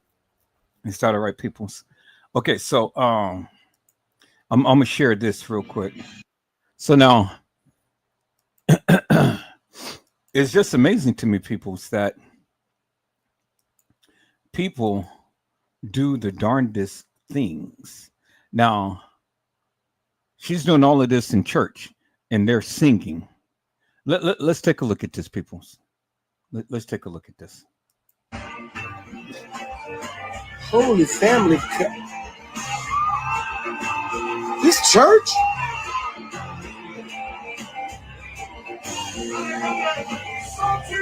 Hey, Tom Franklin! Look what you started!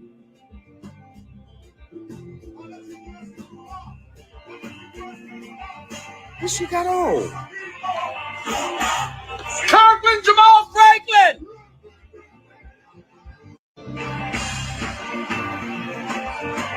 Holy family.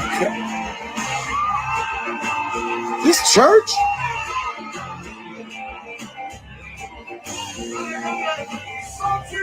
Hey, Tom Franklin! Look what you started!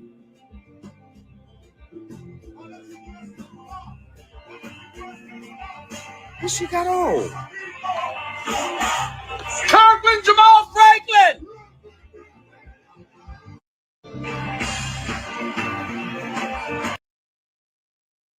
And so, peoples, you know, this is the things that people do. Do you understand what I'm saying? I said this is the thing that people do. This is the thing that people do. You know, they don't they don't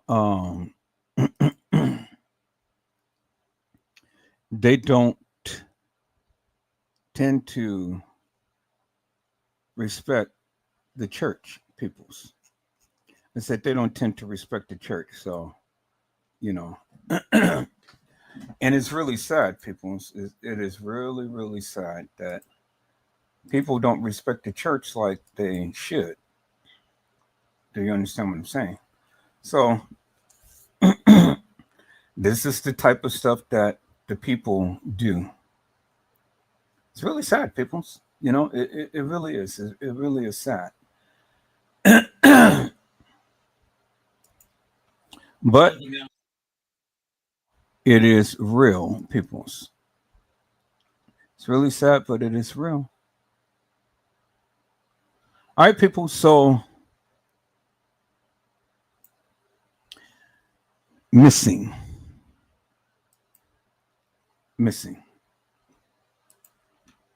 Let me share my screen, people. Missing. This is what happened to a young lady in Atlanta, Georgia.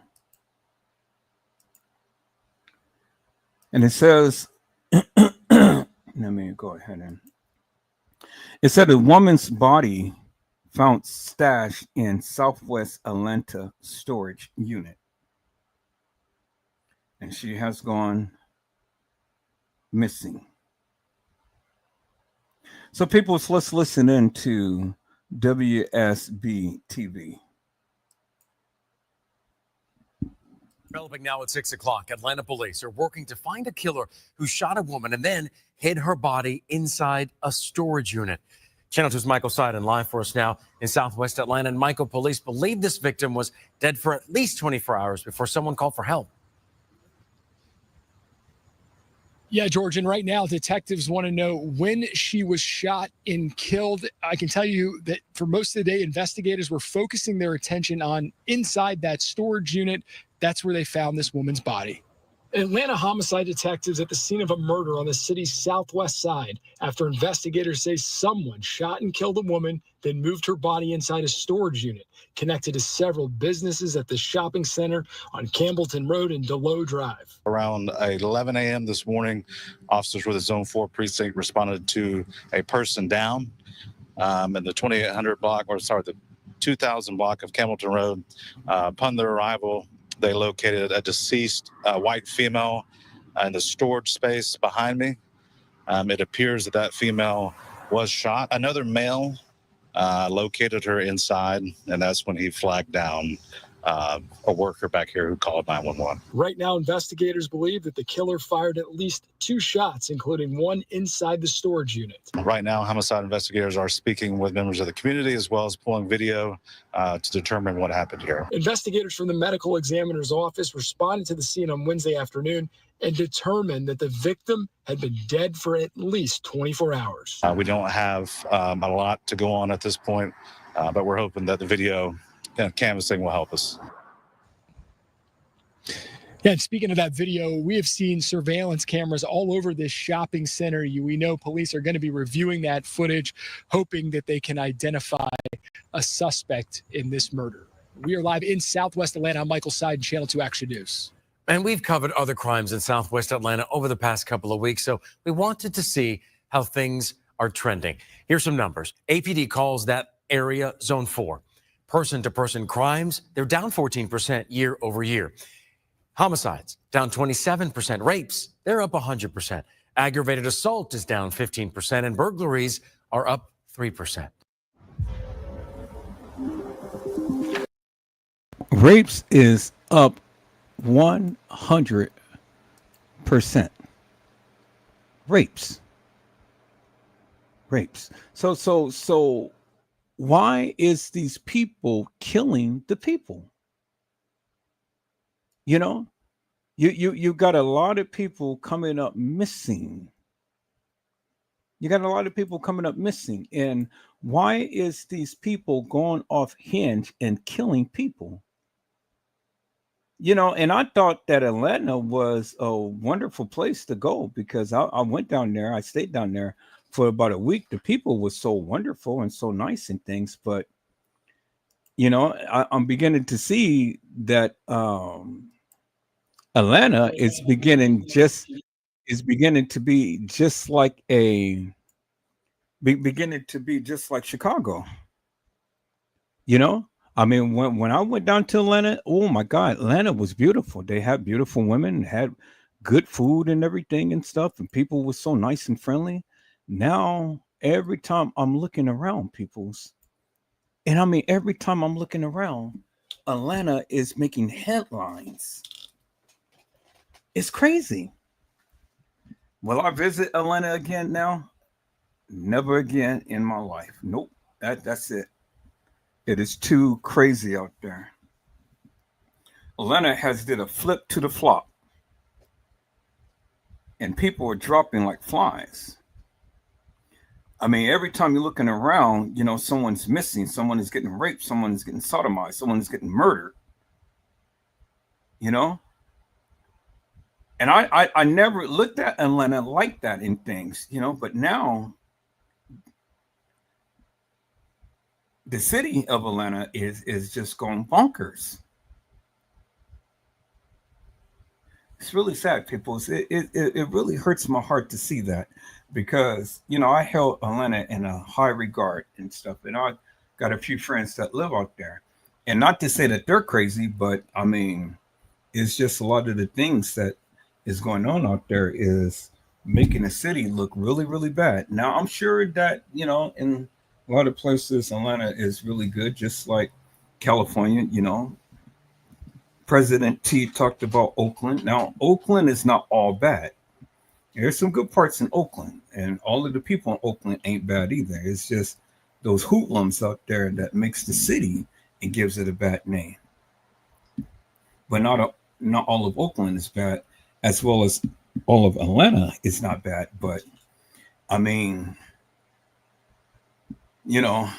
things that I've been saying lately that's been trending, way too many missing bodies, way too many people who's been getting raped and things of that nature. And the numbers that they have posted up that's saying that, homicides is down and all like that and stuff. Well, I mean, I don't know. I can't really call it because I haven't really did any deep research like that. But what I am telling you is that of what I've seen with my own eyes,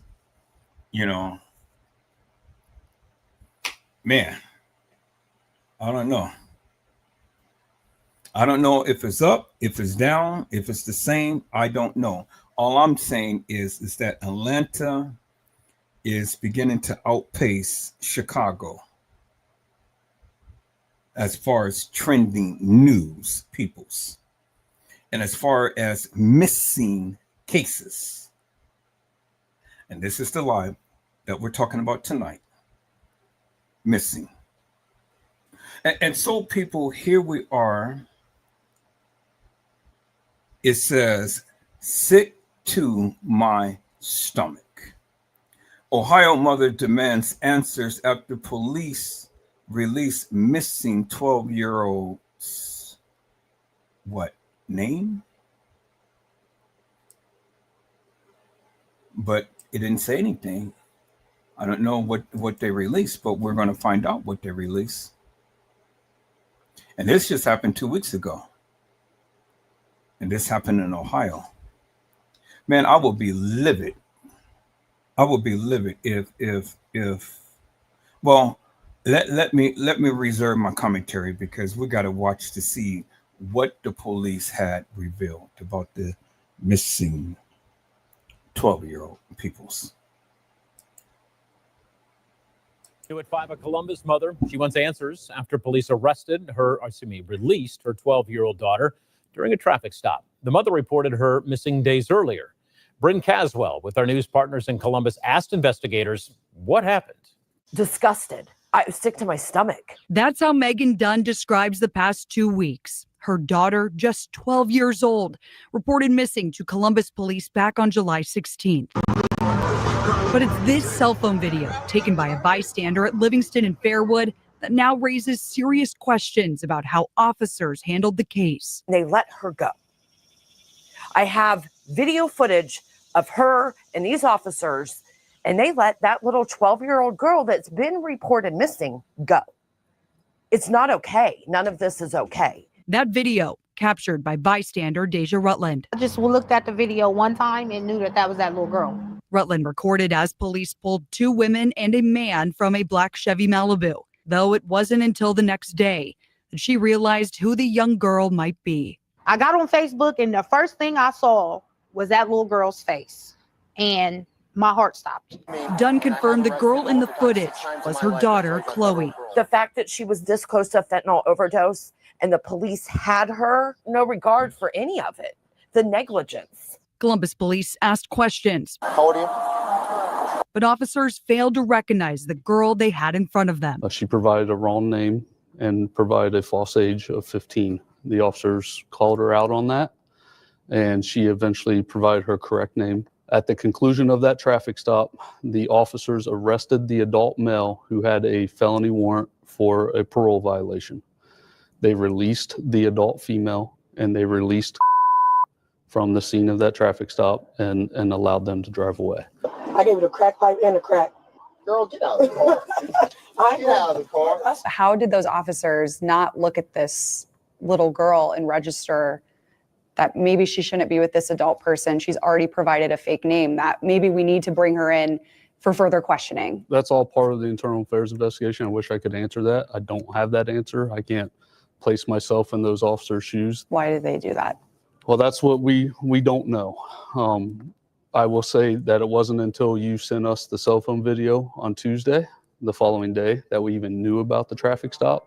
2 hours after I made police aware of the video, 6 days since she was reported missing, the little girl was found by police. So did I help make this possible? You did, yeah. And we want to thank you for providing that video because we had no knowledge of it. Yes, we wish we handled the traffic stop differently. We wish that we would have been returned to her parents the day before. Dunn says while her daughter is safe now, she's still waiting for another phone call. I want an apology. I want you to say, you know what? We failed you and your family. And that was Bryn Caswell reporting. Columbus Police said, as you heard, is doing its internal investigation, and the officers involved could face consequences.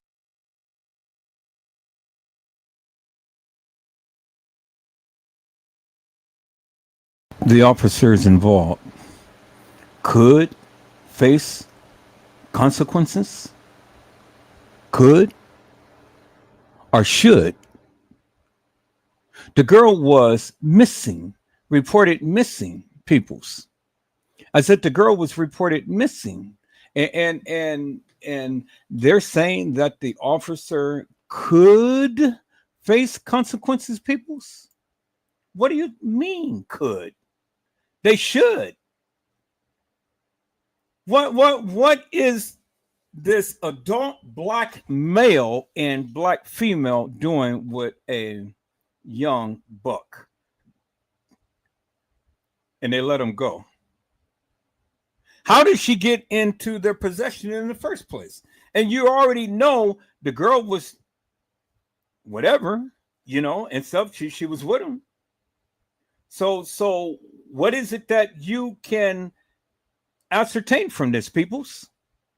I mean, really, think about it. Is she so messed up in the mind now that she may end up going back and reverting back to that of what she experienced and things? I mean, come on, peoples. The police did not do their job. They didn't. The girl was reported missing. I said the girl was reported missing. And they let her go with the adult female, but they said that the girl is they say that the girl is in good condition right now. But it's still no excuse, peoples. Still no excuse.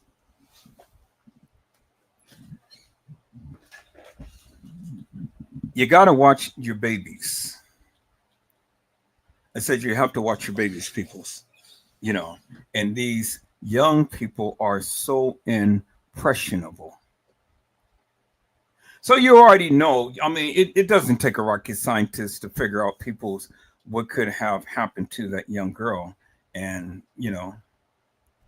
because she's with a older black woman and then an older black guy. Black guy had a warrant out for his arrest. So, he's got other things going on. But she left with the older lady. So my question is simply this. Why was she with the older lady in the first place?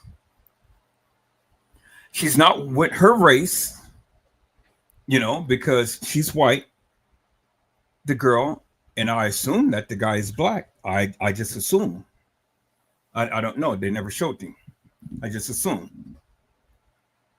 But whatever color he is, the simple fact is that she is with an older black woman, and what was she doing with her? And did you see how she was dressed? Because even with the blur, you can clearly see her attire. Look at the attire of the woman.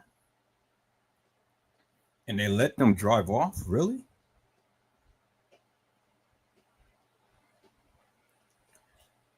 Boy. The officers needs to be fired, and then they need to be prosecuted, peoples, to the fullest extent of the law for not following protocol, process, and procedures. Ain't no way in God's heaven could you not know that the young girl was missing. She already gave you a false name. So she already is letting you know that, hey, I don't want to be caught in things. So what you do, just give her a slap on the wrist. So then when she provided her real name, what, you guys didn't have the thing that says that she was missing? I mean, it reminds me of the Kanika Jenkins case. I mean, wait 24 hours and then see if she's going to appear. Well, the more time you wait, the more time that elapsed that, hey. But in this case, it really didn't matter what it was 24 hours or anything, because she was already deceased well before the 911 call. So it really didn't matter. But still, that's not the point. The point is that the people should have been on their job looking for the young lady at the time to when the report was given. Period. But they didn't want to do that because they already understood the play. Do you understand what I'm saying? People's Kanika's fate was already sealed when she came to that establishment. It was already sealed. Period. And it was nothing that nobody can do. It was already sealed. Everybody knew. But in this case right here, and this is what really pisses me off. Do you not think that the police should have known that this girl was missing? Don't you know how bad that looks?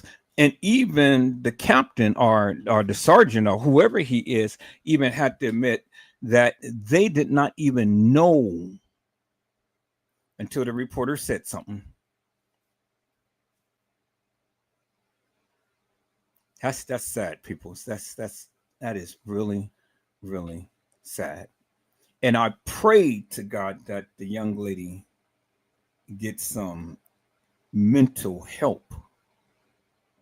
I pray that she gets some mental help.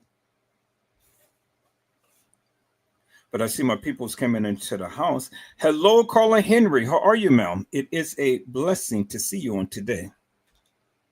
Carla Henry, I'm hoping and praying that you're able to get to your peoples to see if they will be willing to come on live and share their views about their loved one in things, because I really want to showcase that particular case.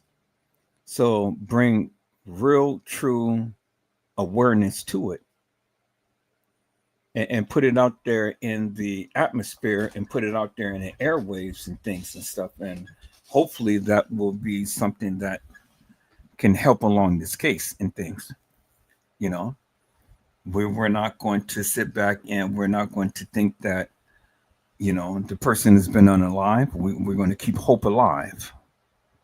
We're just going to keep hope alive. We're going to continue to keep watching, fasting, and praying. Because prayer changes things. It does. Prayer changes things. Prayer changes things. Prayer changes people. Prayer changes situations. Prayer changes things.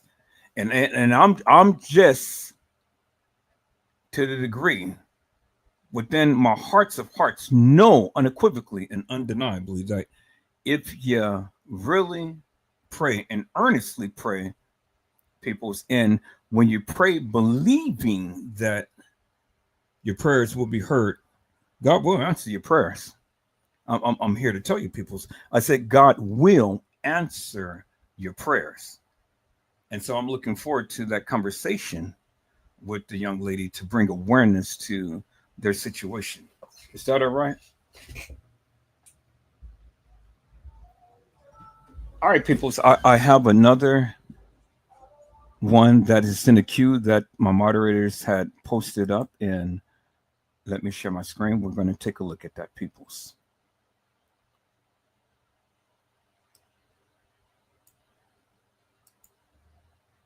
It says, I just don't understand why.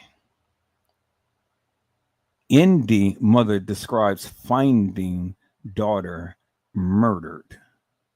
Suspect. ND peoples went missing.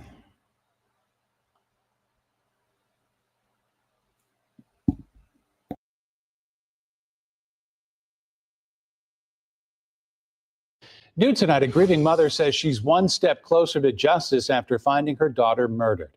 A suspect is now in jail tonight. CBS 4's Scarlett O'Hara explains the key evidence police say linked him to the crime. Back in June, a mother came to check on her daughter who lived in this apartment complex after neither she nor her friends could reach her. The door was unlocked, and she tells us the scene inside was something no parent should ever have to walk into. I would never get that image out of my head. I touched her, I said, Kimora. And then when I touched her, she was cold, she was stiff. Danielle DiHaniesto found her daughter, Kimora Woods, half naked in her bedroom, shot in the head. She then waited 7 weeks for an arrest. Court documents detail how detectives identified a suspect using a fingerprint on a condom wrapper at the scene. It matched 23-year-old James Wallace, a convicted felon with an active warrant for allegedly tampering with his GPS monitor. Police say security video shows Woods leaving and returning from work. About half an hour later, it shows another car dropping off a man they believe to be Wallace. But only 17 minutes after he entered the building, he walks back out and leaves the complex alone.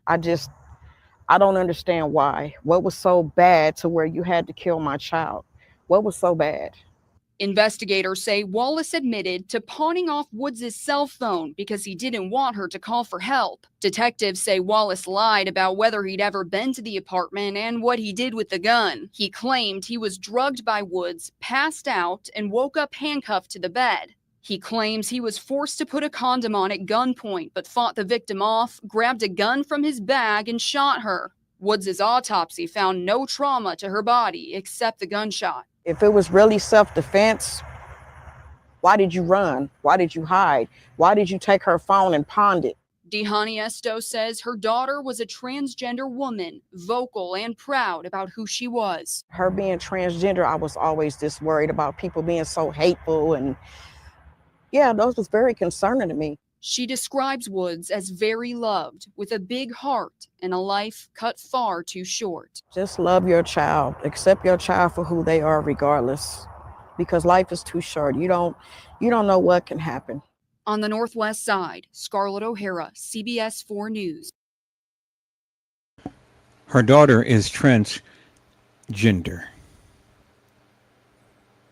Her daughter is transgender.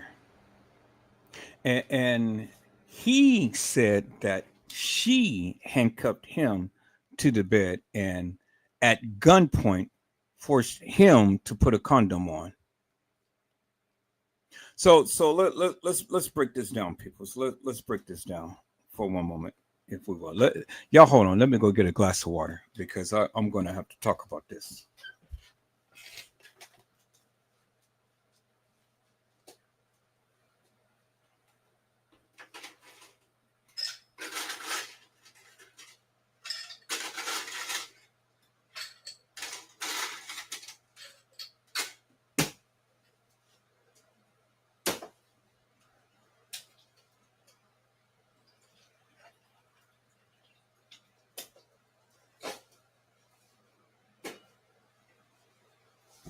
Okay, you guys hold on for a moment. I got to get me a slice of this lemon pie.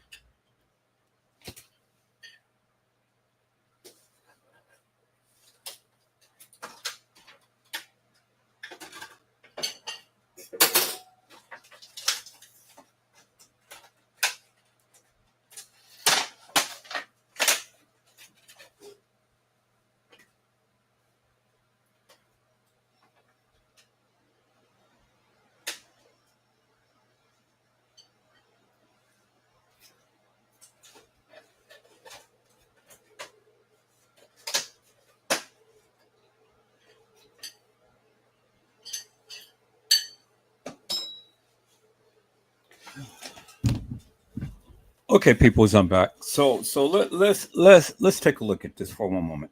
Now, the girl guy is transgender. And looking at this photo, you wouldn't even be able to discern or decipher that this girl was once a man. Do you understand what I'm saying? It's just like the person who walked into the halls of that establishment at Crown Plaza. And many people believed it was Kanika. But I said it wasn't Kanika, it was a transgender. You know? And by looking at this picture, peoples, you know, some transgenders, it's hard to tell that they had changed their sex. Now, by looking at this picture, would you ever thought that this person had ever been a guy?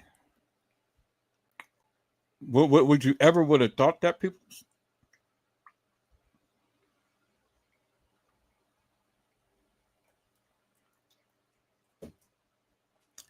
Island Girl had said transgender, no. When you don't tell you was a boy and they find out you're a boy, something bad is going to happen. So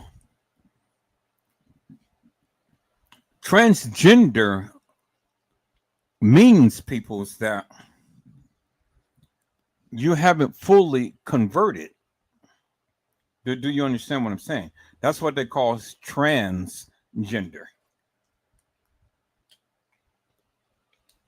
A transgender may be taking hormone pills and things of that nature to try to make themselves look like a woman,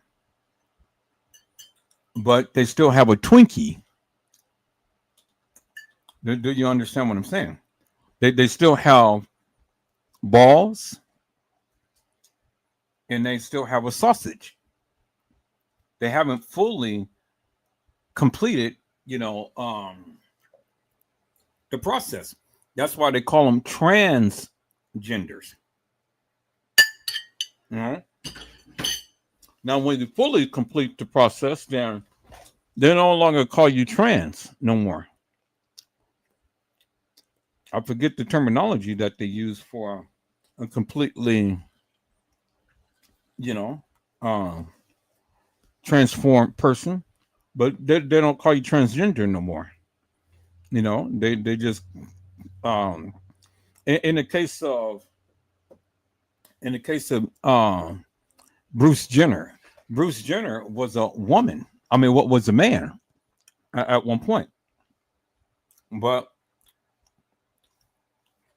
all of his life he wanted to be a woman.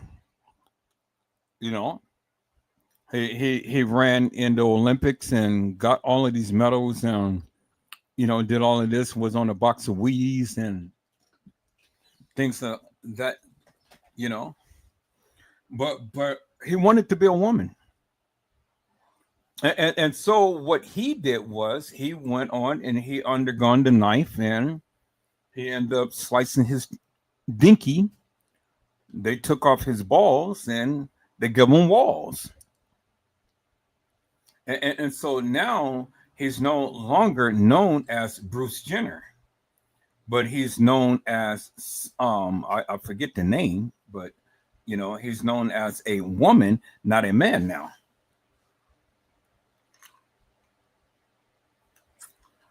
Now, a lot of people know that Bruce Jenner is are transformed into a woman. Do you understand what I'm saying? He's transformed into a woman now. So he's no longer a man. So they don't call him a transgender no more, peoples. Do you understand what I'm saying?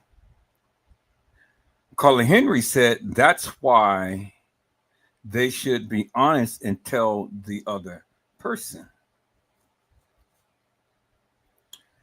Well, when you are prepping up yourself and, you know, looking yourself to be the finest that you can possibly be in things and stuff, I get it. They're looking for love just like the guy is looking for love. The guy, he wants to get his little rocks off and things of that nature. You know, I get it. People, you know, it's hey, you know, a lot of people do it and stuff. I mean, if that's what they do, that's what they do. A lot of people do it. But the thing is that you got to be forthcoming with the people. Just like Carly Henry said, you got to be honest and you got to tell the people before you even take it down that path, because like Island Girl had said, there's going to be dire consequences behind that. And whether you're gay, whether you're lesbian, whether you're trans, whether you're bisexual, or whether you're no sexual or whatever the case may be in things and stuff. I mean, you know, you have to be honest with the person whom you're going to lie down with. Do you understand what I'm saying? See, the thing is, peoples, you know, if you're not honest, well, then things is going to happen. Now, let's break this thing down. You know, how did they connect? We don't know. But obviously, they connected.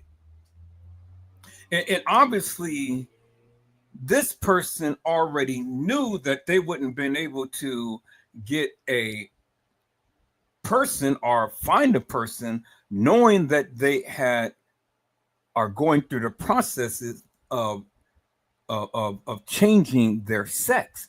But they don't sit down on the toilet, but they stand up over the toilet. Do you understand what I'm saying? You may have boobs, you may have a backside, you may flat iron straight your hair, you may put on lipstick, you may put on eyeliner, and you may arch your eyes and do everything, but still you stand over the toilet. You don't sit down, you stand over the toilet. You can go anywhere and stand, and then you can relieve yourself because you are still a man. But you're taking hormones to change your body to become a woman, but you haven't fully converted. And so you know for yourself that you just can't go out and have relations with anybody and stuff, because ain't nobody going to be grabbing a stinky winky. Do you understand what I'm saying? And so you can turn off the lights, you can do whatever and stuff, but then when the man tries to go ahead and go into the cow's vagina, well, then it's like a sword battle, because two swords is going to be battling each other. And one sword can't get into the other sword. Do you understand what I'm saying? So the swords is going to be battling, and then they're going to be like, wait a minute, what the what? What the what? You know, I'm up here kissing on you and rubbing on you and you know, doing all of this thing with you, and you got a sword? Are you kidding me? And that's the reaction that any man would have. You didn't tell him that you got a stinky winky. And boy, all hell breaks loose. All hell breaks loose, people. She is a he-man. And the power of Grayskull. He-men are, in this case, she-men. She is a she-man. You know, half man, half female. And I just discovered not too long ago, people, is that a content creator that talks about different cases and stuff is a she-man. That's why she wear gloves. They tried to you know. But look, you can try to put some boobs and buns and all like that and stuff, and you can change and you can disguise your face and try to look all pretty and stuff, but your hands tell it all. And so that's why you wear the gloves, because your hands tell it all. And see, you can't get rid of the hands because you got manly hands. But you try to come off as being a woman, but you're all a man with just fake boobs and a fake butt, eyeliner, eyelashes, and all like this, and you know, and trying to talk like a woman. But even in your speaking, your characteristics is still like a man, no matter how much you try to girl and all like this and stuff. No, you ain't fooling nobody. I mean, you had me fooled. Really, you had me fooled at one point and stuff, because I wasn't looking at you so closely like that. But then when Buzz got into my ear that you transcended and you became half male and half female, I started to look closely. And me being a man can already pick up on things and stuff. And I picked up on things. And the one thing that I noticed is that you all the time wear gloves on your live, because you don't want to show your hands, because you got manly hands. You are a she-man. You know, you're a she-man. And see, people's, you know, hey, if that's what they want to do, well, then that's what they want to do. It ain't my business if they want to go and get their sword cut off and their balls cut out. People, I was curious. I was curious to how do they do these operations? How do they do these operations? And if you guys indulge me for one moment, we're going to take a look at this of how they go ahead and they slice and they stitch and they take out the balls and the transition. So let me indulge you for one moment, people. You know, I told you this is an uncanny live and stuff, and you know we're going to be talking about different things and stuff. And so since we're here, let's take a look at this, peoples, for a moment. Is that all right, peoples? Carla Henry has said they still will be transgender. God didn't create them that way. Well, in God's side, they will still be the way that God created them, regardless of whether they got the sword taken off or not. God ain't gonna call you sisterhood, and He made you brotherhood, because see, in that instance, what you're saying to God is, "Look, Lord, you made a mistake."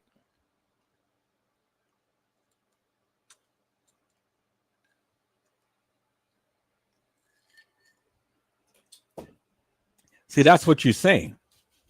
You're telling the Lord that you made a mistake.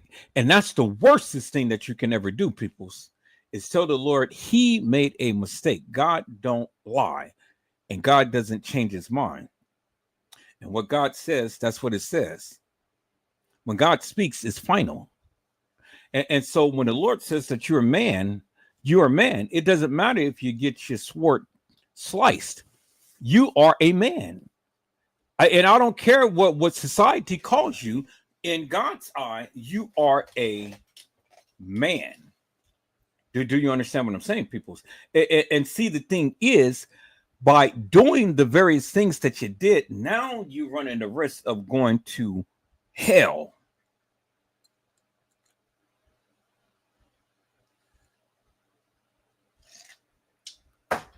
Do you understand what I'm saying, people? It's just things that you just don't do.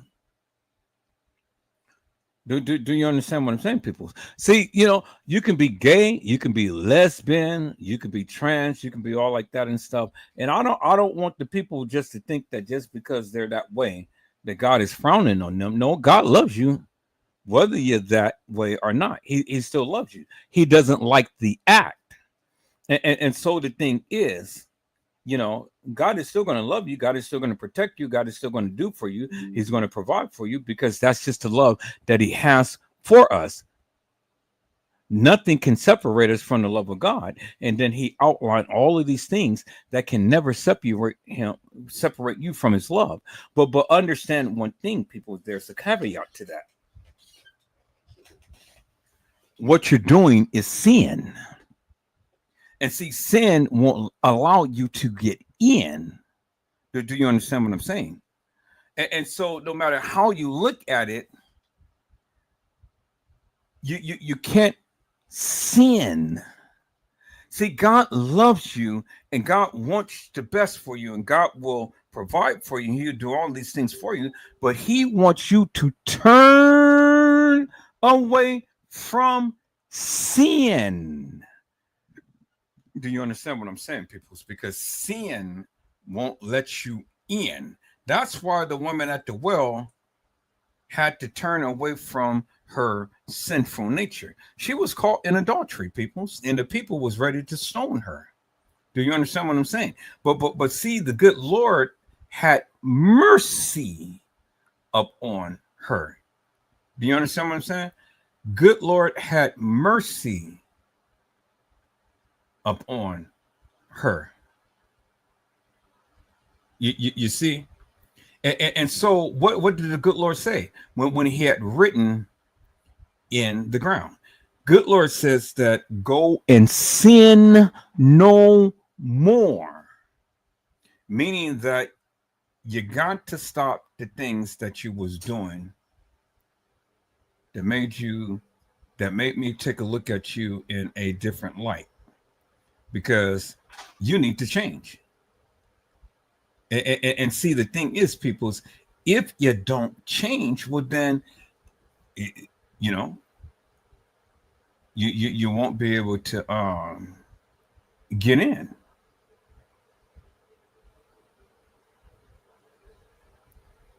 Do you understand what I'm saying, peoples? You won't be able to get in. And so,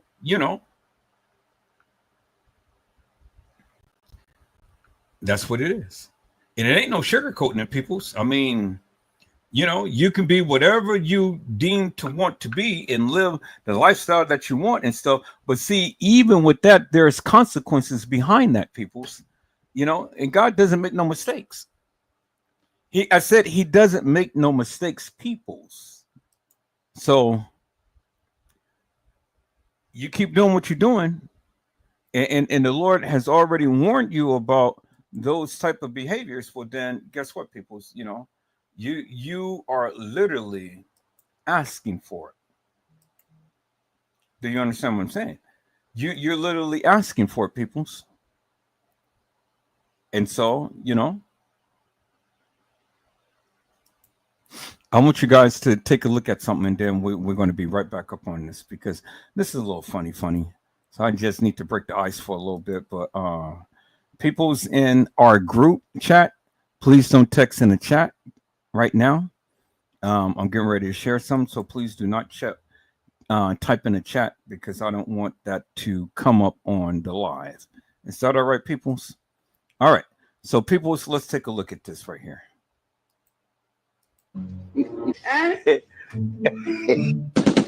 I'm happy because he never expected me. Also,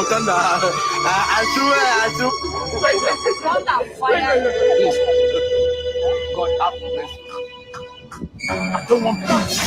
I want problems always.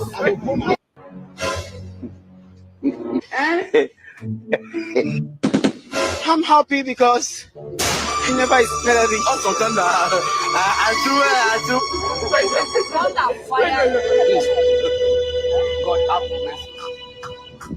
don't want peace. I want problems always.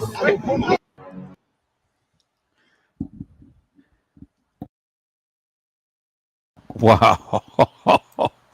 Oh boy, I know she was hot. But she had to know that this was a part of the script and things, because I mean, some of the ladies that I know, and they were ever in a situation like that, even if they were playing, oh man, it was some dire consequences going to be happening and things, you know. They want problem. Well, yeah, they're going to get the problem. Do you understand what I'm saying, people? They're going to get the problem. And so, you know, I just thought that was a little funny. But anyway, like I was saying, people, it doesn't matter. And see, it took me some time to learn this and understand this, but I've learned it and I understand it since I got older and since I got a lot more wiser and mature. God loves everybody, whether you're transgender, whether you're gay, whether you're lesbian, whether you're heterosexual, whether you're homosexual. He loves you because you're his creation. He loves you. And he made you in his image and his likeness. And God made each and every one of us so unique and so different than everybody else. We all are unique in our own character, in our own flesh, in our own way. And we need to embrace that. We are an individual and we should love on ourselves more so than loving another. Do you understand what I'm saying? But don't get the big head. Don't get the big head, you know. Don't get conceited. Don't get rotten inside and stuff and thinking that you're all that in a cup of tea.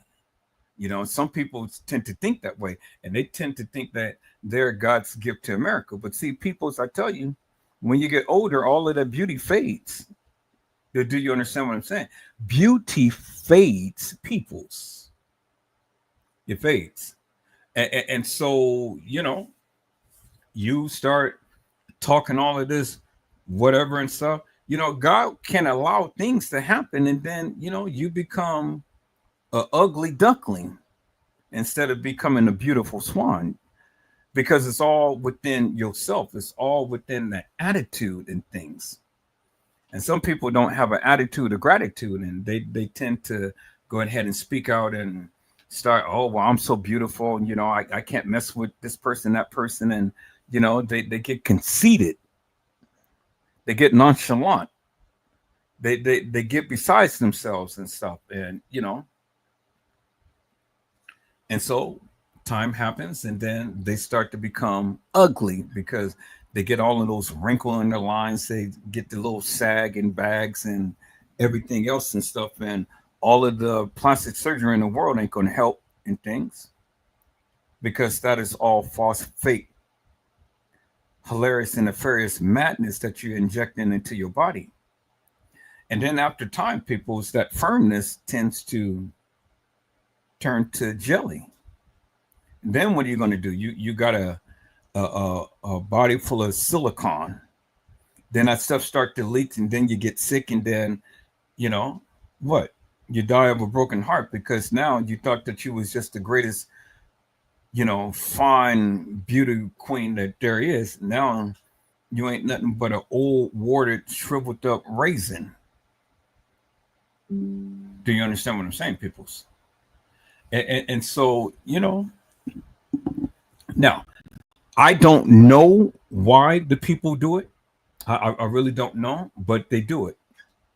And I had to come to the degree, peoples, that I don't understand it, but I don't have to constantly browbeat them for it.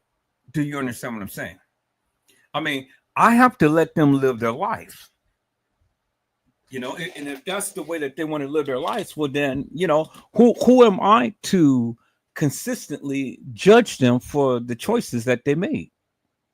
I can't do that. Now, am I accepting of it? No, because I don't accept it. It's against my morals and against my principles. But I can accept you as a person. But the acts that has been done, I will never, and I can't accept.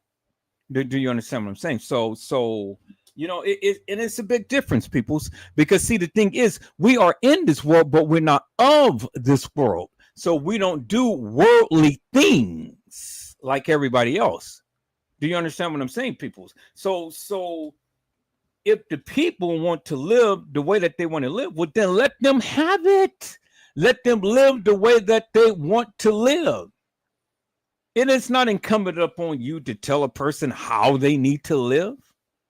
Do you understand what I'm saying, peoples? Let the people have it. Let those people live the way that they choose to live, because you can't live for them. Do you understand what I'm saying? Peoples. I said you cannot live for them. They have to live for themselves. And they're the ones who have to give an account to God for whatever behaviors that they have demonstrated while on earth. Not you, because you got to stand before God just as well as they got to stand before God. And God is going to ask them, why did you do it? I made you perfect. I made you in my image. Why did you change it? And what are they going to tell God? You made a mistake? Well, then God is going to just say simply this: depart from me, ye workers of iniquity, for I knew you not. Now, can somebody be forgiven for being a trans? Well, then, I mean, that ain't up for me to decide, people. That's up for God. That's between them and God.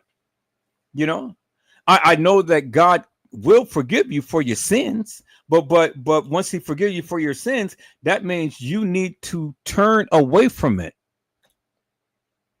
You know, you need to turn away from it, meaning never to go back to it again.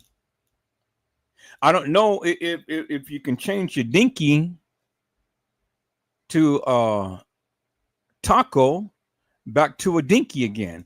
But if you do that, well, it won't be your dinky. It won't be your original dinky. It'll probably be a cow's dinky. It'll probably be a moo-moo's dinky. It'll probably be a horse dinky, but it won't be the dinky that the Lord has given you from birth. Do you understand what I'm saying? So I don't know if you can undo what you've already done. I don't know that, people. I really don't know that. I don't know. But one thing I want to do is I want to play a video, because I was curious how it happens, peoples. And so I know you're curious as well. And so we might as well just be curious together, and let's go ahead and let's go to Google and let's go see how the transformation happens, peoples, what they have to undergo. So let me go to Google and let me share my screen, peoples. I said, let me share my screen, peoples. And so we're going to go here and we're going to type in. Well, we're first going to go to the channel right here. So let's go to the channel. Okay, we can go right here. Now we're going to ask,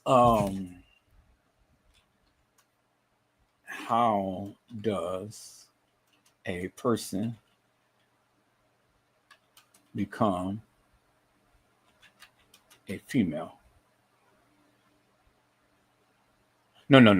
I need to rephrase that. How does a male become a female?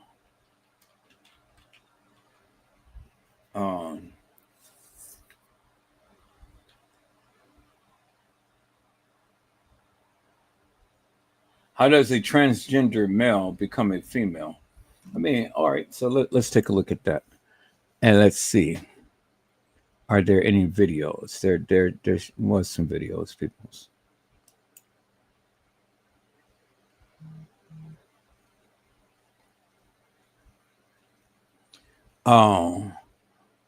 Let's go back. Let's go back. And then let's look at video. Okay. So this is a video. Before I show that, peoples, let me take a look at that right quick before I show that. Let me take a look at that. I mean, they got it on YouTube, so I'm sure that they're not showing like actual. So I think they're going to be showing, a lot of. They're not really showing. Oh my God, people, this is like. So they're not really showing. So okay, so I think I'm good. Oh well, nah. Oh my God. Oh my God. Ooh, shimmy. Ooh. They're cutting. Oh my goodness, peoples. Oh no. Oh no. Okay. Nah, I'm not going to show that. What I am going to do is I'm going to put the link in the chat, and then you at your own leisure can go ahead and see that, because they're showing the man's dinky getting cut off. And I thought it was just a video to where they was just going to show like some cartoons or something, like I did see it on the last time. But this is some actual stuff. And I'm surprised that they got this up on YouTube and they're showing you. You know? I mean, they're literally showing you, peoples. So I'm surprised that they got this up on YouTube and they're showing you how it is, and they're literally cutting off the man's Twinkie. So I'm not going to show you that, but let me look. Let me see, peoples, because when I saw this, I saw I saw a video, but it was like a cartoon-like thing. So let me check this right here and see. I can't believe that they're actually showing the Vanja.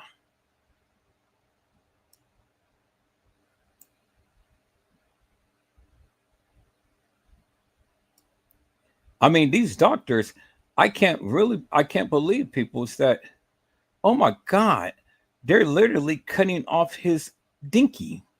Okay, so here, no, I'm not going to show that. But here, let me copy this link. Let me copy this link, peoples. Then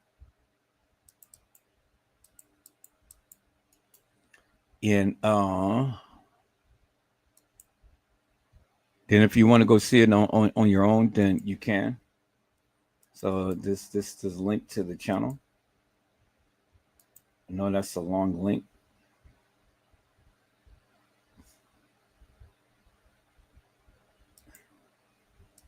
So okay, so what I would do, people, is, yeah, that's a very long link. All right, so what I'm gonna do is simply this. Down. Now see, I really don't want to here, and let me stop sharing this right here. Let me stop sharing this right here. So I'm surprised that they even let that get up on YouTube. They literally cutting this man dinky off. So, well, I know the second link is so long, but you probably can go to the first link. So, yeah, we're going to not even show that, people, because I'm not showing that on my channel. But that's what it is. If you want to see the operation and how it's done and stuff, yeah, you can go to the link and you can go watch it.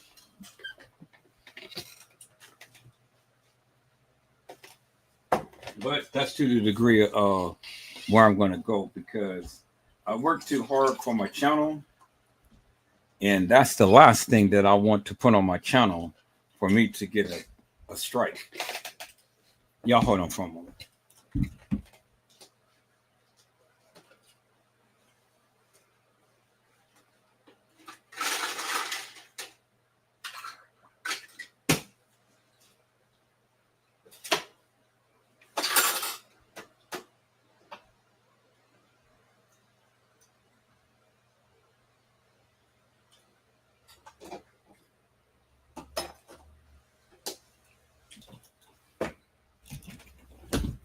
Okay, people, so I'm back. So, yeah.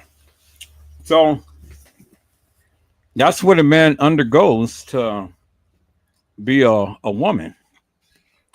And so, it's a gruesome It's a very gruesome situation, peoples. You know, it's really heartbreaking to see, but you know, it is what it is. But I have learned to be respectful of their. I have learned to be respectful of, you know, that of what they had chose to do. Do you understand what I'm saying, peoples? So I have learned to be respectful of that what they chose to do, and if that's what they chose to do, then you know that's what they chose to do. I've learned to be respectful of that and things. Not that I agree with it. I don't agree with it, but at the end of the day, you know, it is what it is. And that's what it is, people. And so let me go here for one moment. Let me go to my group channel, peoples. And let me see if there's any other things that the people have posted in there that we can go ahead and take a look at. Okay, so Honesty had posted something about a 15-year-old. So we're going to go and we're going to take a look at this, peoples, because here it is, another person coming up missing. So we're going to take a look at that, people. So let me share my screen.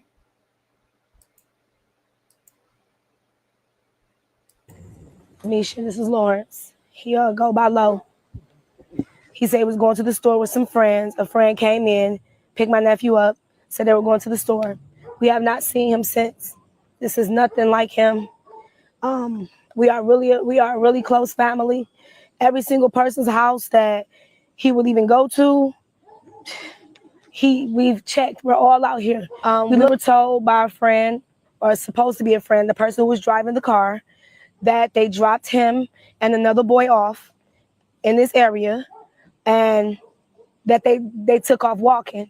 But his grandmother lives a couple blocks away, so he would have went to a grandmother's house. My sister right here lives a couple blocks away. He would have went to her house. I live a few blocks away. He would have went to my house. He has not showed up at anybody's house. Oh, I cannot believe we holding this.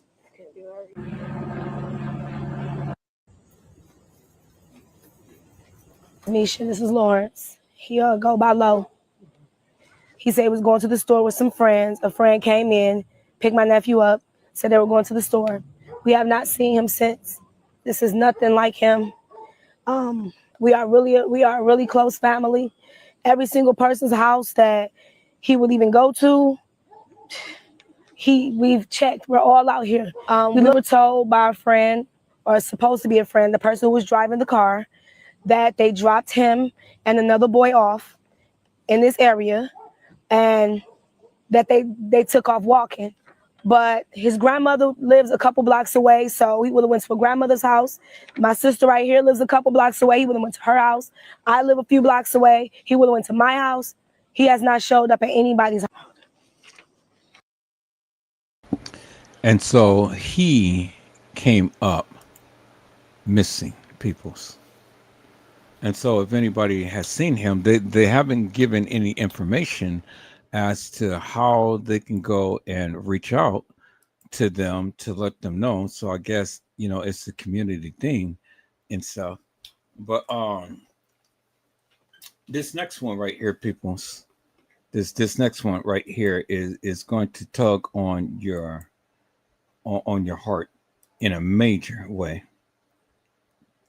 I mean, in a major way, peoples. And I'm just trying to prepare everybody for it because, you know, man. So let me just share my screen and we're going to talk about this, peoples. We're going to talk about this right here.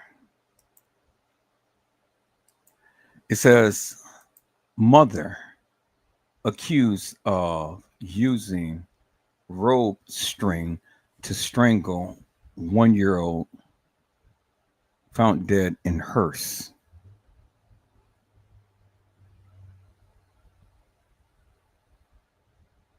Did you hear what I said, peoples? A mother accused of using a rope string to strangle a 1-year-old found in a hearse.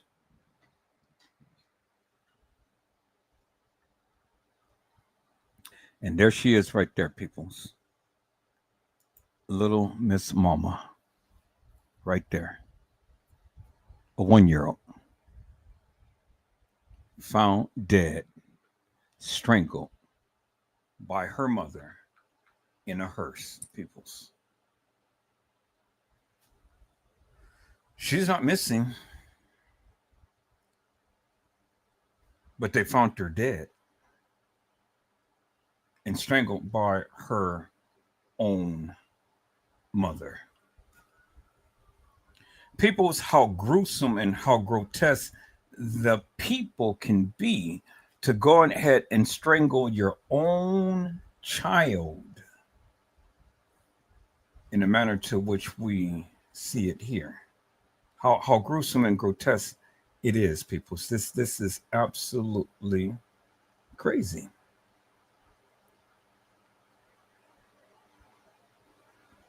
Absolutely crazy, peoples.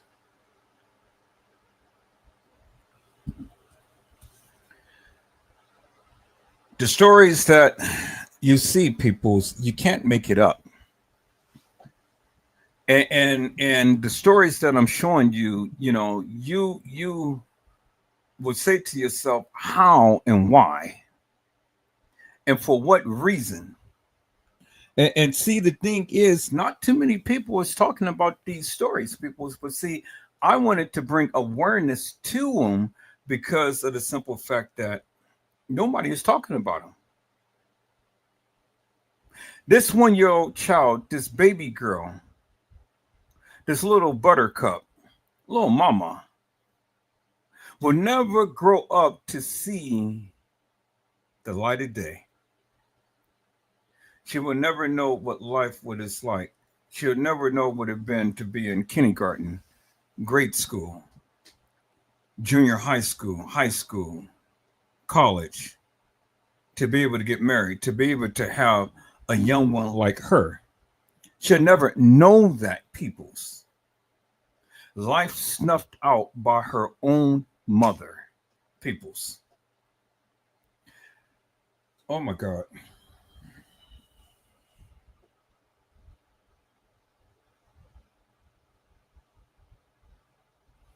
See, people's, you know, it's when I talk about cases and stuff, I get so wrapped up, tied up, tangled up in it. I get so emotional, you know, because it's could have been my child in that situation. And it's hard, baby. It's hard. It's hard.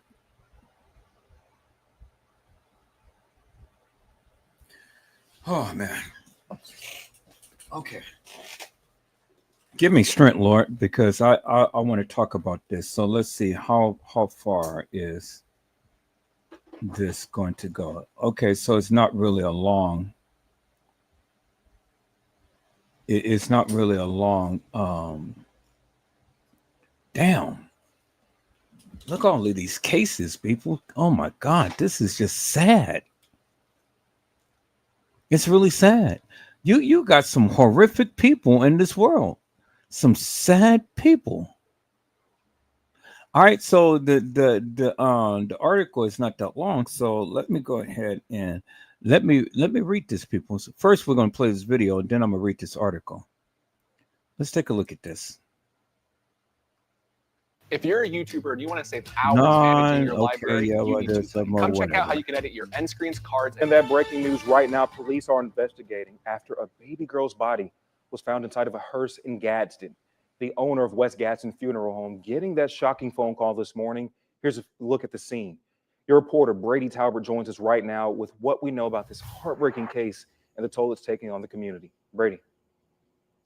Well, James, this is an absolutely horrifying case that we're about to tell you about. And Gadsden police want you to know they are working hard to get this baby girl the justice that she deserves. On Saturday morning, the inside of this hearse became a crime scene. A Gadsden police homicide investigation after employees found a dead baby inside. I'm sure somebody is missing a kid. It's somebody's loved one. It is an African-American baby. Dantez Robinson, the owner of West Gadsden Funeral Home, tells WBRC the baby girl appeared to be less than 3 years old. His employees were returning from a call when someone thought they saw a doll in the hearse. I got a call from one of my employees. They was getting ready last night. We went out on a pickup, and this morning, we get back. He was getting ready to do some grounds work, and we get back to find a infant baby inside of one of the hearses. To be clear, the baby was not in a casket. Gadsden police saying she appears to have been placed here. Neighbors on scene just shocked at the news. When you come into something like this, you're encountering not only the community's worst day, but it could be yours too. Because like you said, a lot of us do have children. Lieutenant Dusty Ford saying they are taking this seriously to ensure justice in this case. We want to make sure that we follow everything that we can as far as collecting evidence, making sure that we cross all the T's and dot all the I's so that our community can have justice, because this is a tragedy and we're going to treat it as such. And no doubt many parents in our community are holding their children extra tight tonight. Now, if you know anything whatsoever, Gadsden police do want to hear from you. So go ahead and give them a phone call at 256-549-4500. Your reporter, Brady Talbert, WBRC 6 News on your side.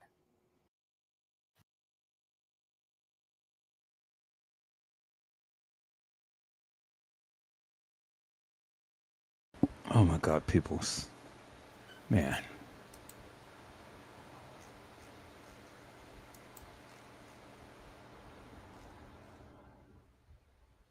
I mean,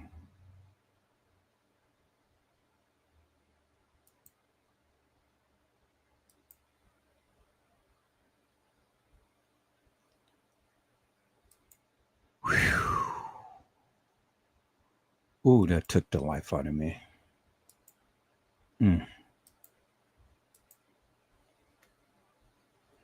Let's read this article, peoples.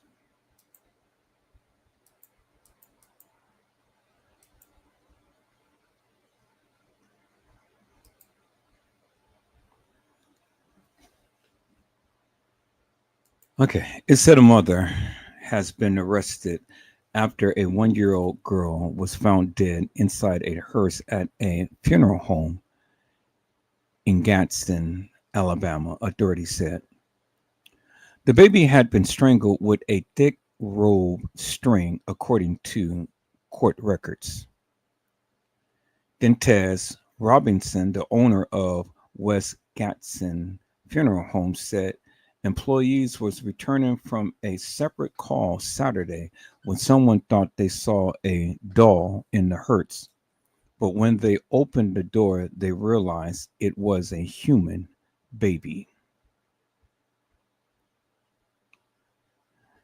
I got a call from one of my employees. They were getting ready last night. We went out on a pickup, and this morning we get back. He was getting ready to do some groundwork, and we got back to find an infant baby inside the hearses, Robinson said. The baby was not in a casket, but she appeared to have been placed in the hearse. Authorities identified the baby as 1-year-old Blessed Pearl.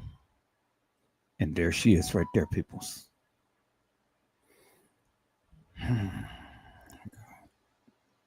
Jesus.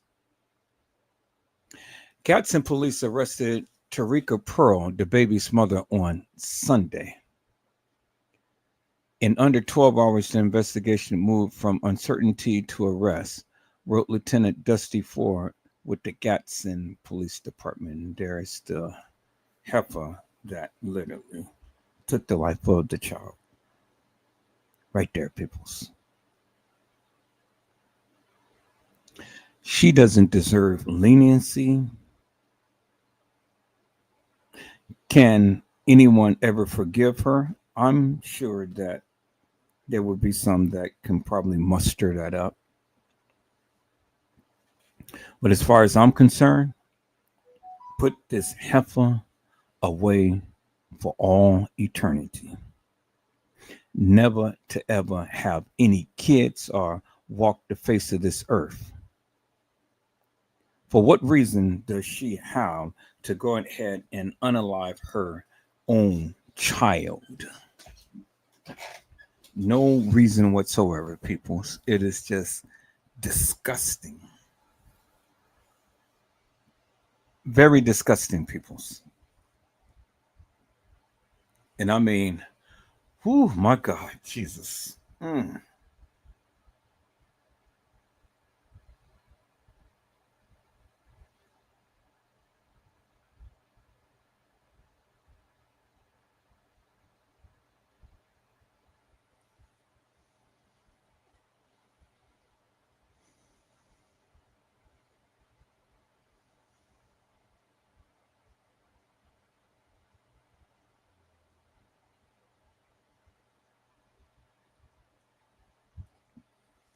Oh God, Jesus. Mm, mm, mm.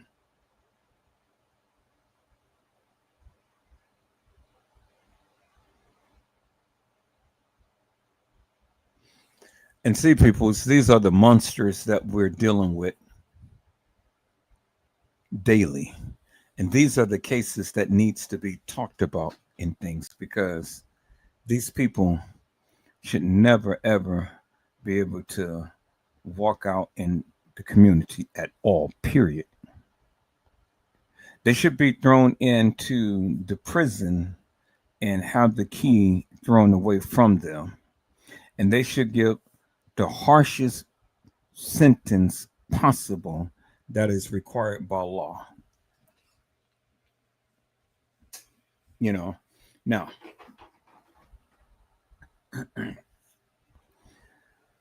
whew, man.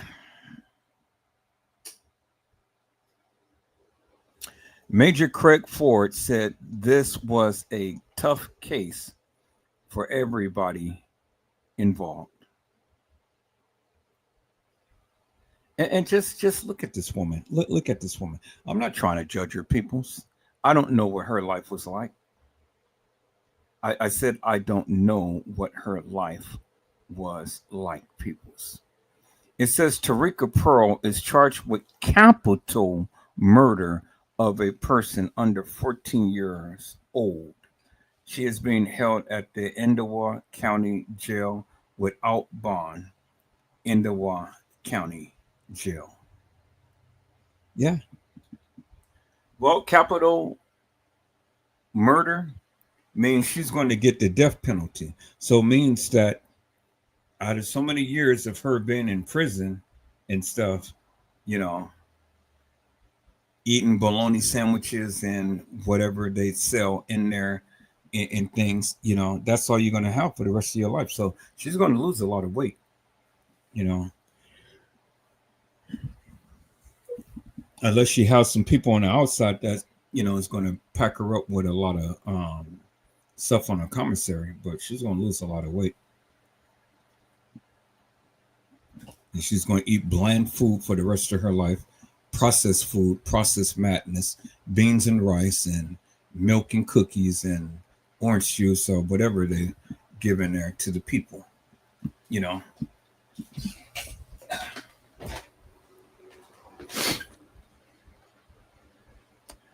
It says, I'm proud of the way our police department went after the truth and got it done, Ford said.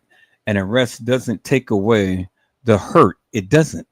But it does means we're one step closer to justice for this child. Pearl is charged with capital murder of a person under 14 years old. She is being held at the Etowah County Jail without bond. A preliminary hearing was set for Pearl on Monday. Further details were not given. And so there it is right there, peoples. There it is right there. This little beautiful bundle of joy. was found strangled and placed in a hearse. Now, my question is, how did she get in the hearse? I mean, did she just happen by happenstance see the people whose body that they were going to pick up and stuff? That's the question. Because usually when the people come pick up the body and things, they don't leave the hearse unlocked. You know? So my question is, how did that baby get into that hearse? How? Because I know when they came to my house, my mother's house, to come pick up her body when she had died on Christmas Day, you know, they don't leave the hearses unlocked and things. You know, they came in, they wrapped my mother's up in a body bag and stuff, and then they transported her body down to the funeral home. And then, you know, they prepared her for her funeral. But they don't normally leave the hearses unlocked. So my question is, how in God's name did she ever get the body in the hearse without anybody ever being able to see her put the body in there? You know? And how long was the baby deceased? And then, you know, why did she do it? For what reason did she do it? Was she trying to get back at the man in her life? Or, you know, was the baby too loud? Was the baby crying and she just literally snapped in, you know? But the question is, and they're not giving us no answers, how did that baby get in the hearse? That is my number one question. I get everything else. You know, the baby is dead. The baby was strangled. So we got how the baby had died. We don't know why the baby died, but we got how the baby died. But my question is simply this: how did that baby get in the hearse? When the people went to go pick up a body, because, you know, that's what they were doing. But how did the baby get in the hearse? That's the question. Because see, the thing is that, you know, what are they doing leaving the hearse unlocked? Whatever they went to go pick up a body.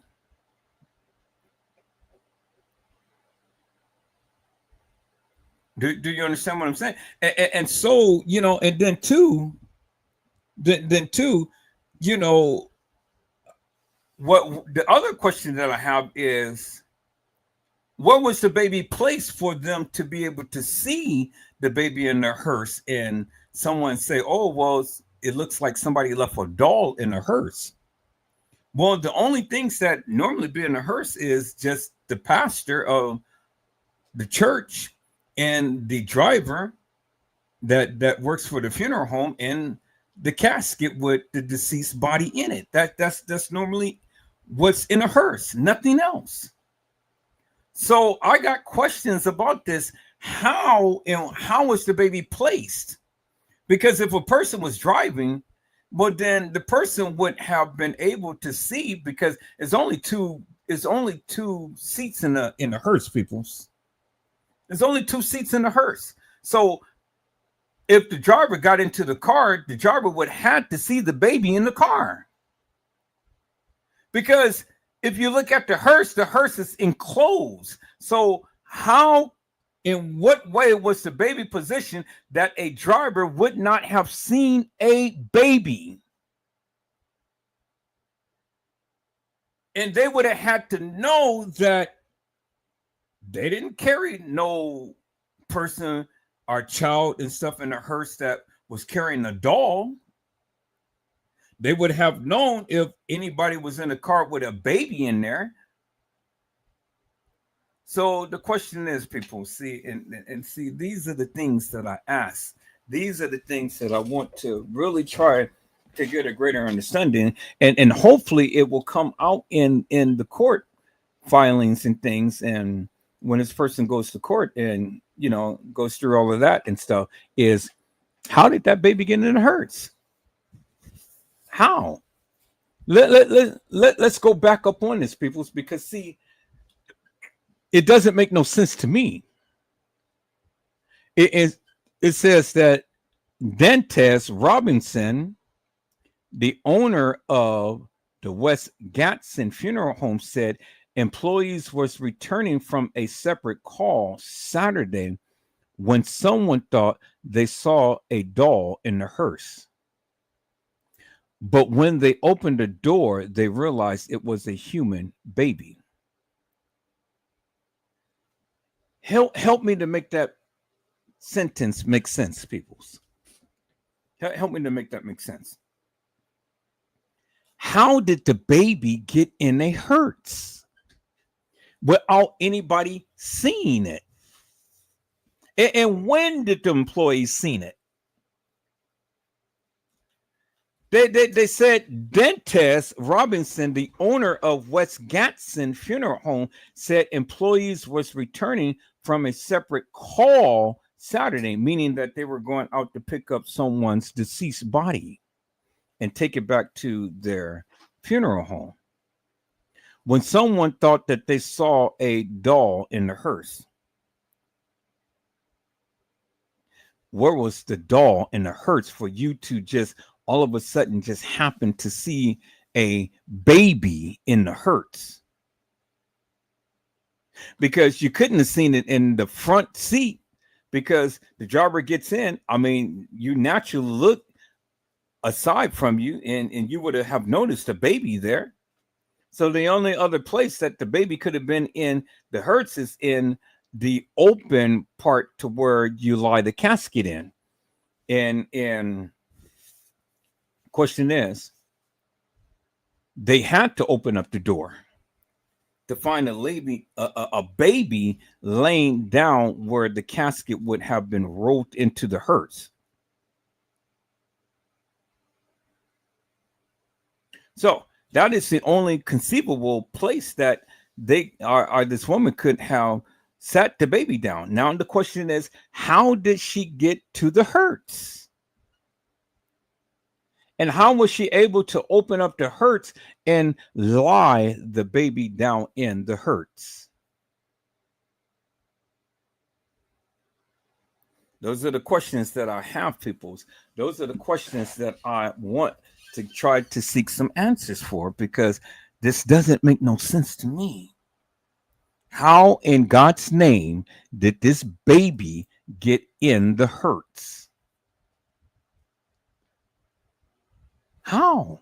I mean, I'm trying to visualize this, peoples. Look at the hearse. Look at the hearse. There's only two places that the baby could be in the hearse: in the front seat or in the back where the casket goes in. And it had to be in the part where the casket goes in. But then my question is simply this: where were they when this baby was placed in the hearse? Where were they? Those are the questions I want answered.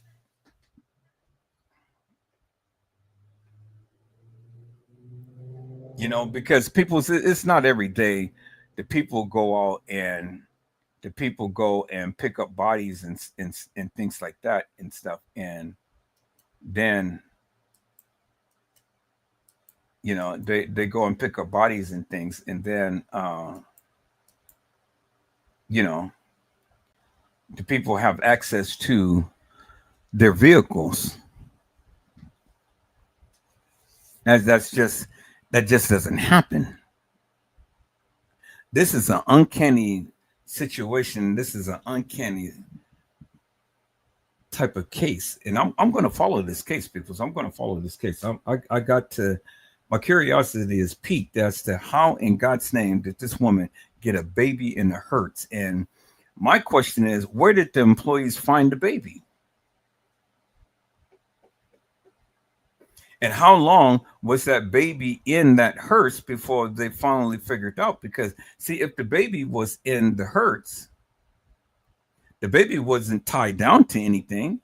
So whenever the hearse drive off or something, they had to hear the clanging and banging of the baby rolling around where the casket would have laid. So, you know, by the baby being back there and stuff, the baby had to been rolling around and things. So they had to hear some thumping and bumping and things if they were, driving around and stuff. That baby wouldn't have stayed in no one position. Do you understand what I'm saying, peoples?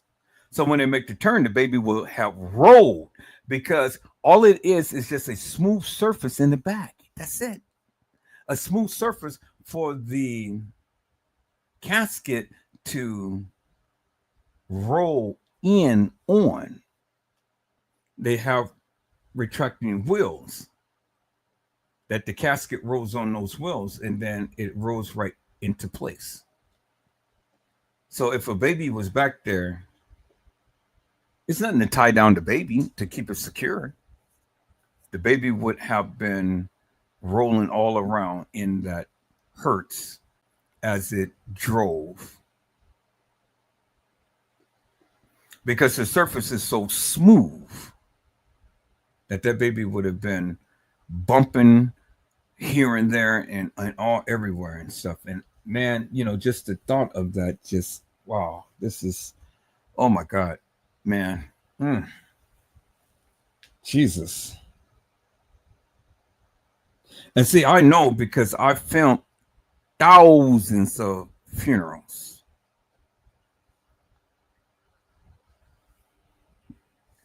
And just imagine that this little lifeless child is in the back of a hearse. And my question is, how did that baby get back there? How did she get access to the Hertz without nobody knowing? Somebody dropped the ball.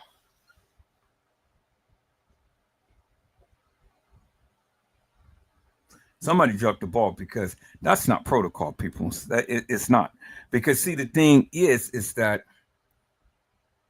if you're walking and you're leaving a Hertz unattended and open, and just say that somebody's body was in there and stuff, somebody can literally go and open up the door, unscrew the little lock thing to where they, hold the casket in place, pull the casket out just on GP measures and stuff, and the casket would have been on the ground.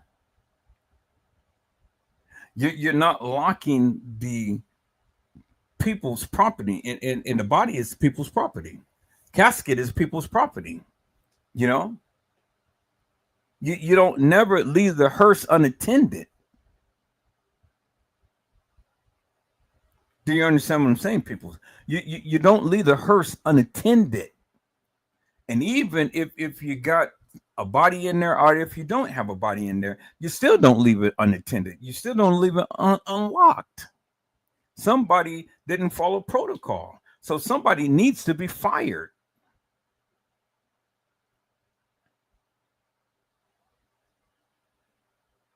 That just doesn't happen. And they're not giving us no details, people, on this. And I'm getting very irritated, because I'm kind of like, well, I got some questions. And my question is, how in the hell did this woman get access to the Hertz? How? Who left the hearse unattended for a lady to go and put a baby in the Hertz?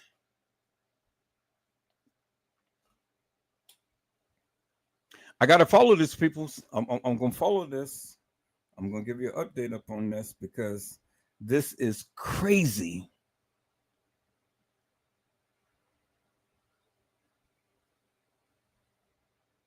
Oh my God. I can't, peoples. I can't. I just can't. My mind is just, man, wow.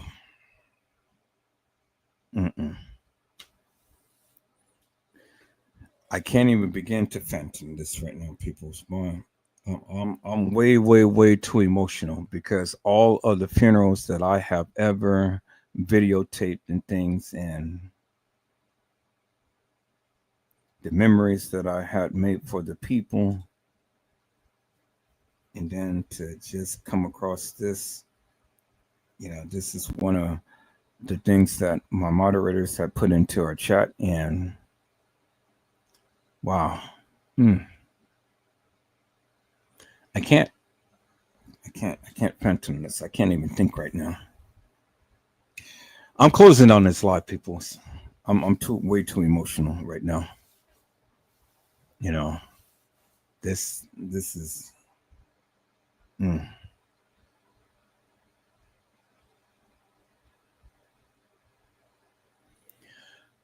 Oh, this is going to haunt me for quite some time. Because I can't even begin to fathom how all of this stuff could have happened. And how could a baby be placed in a hearse without them even knowing? It just doesn't add up, people. It doesn't add up at all. I don't get it. And I got way too many questions and answers and things, and my mind is racing. See, it's these type of cases that I love to talk about and stuff, because see, I'm a very analytical person, you know, and I look at things differently than other people. And here, let me change this, because wow, this is way too much.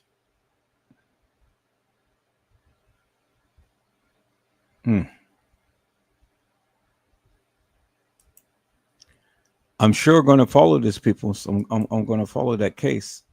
Yeah, going to follow that case, people. It's really something.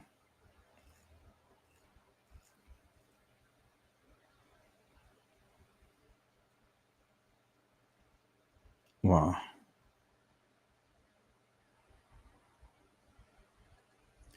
All right, people, so let's take a look at this right here.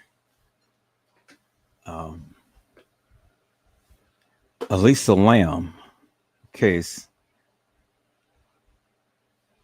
has finally been solved.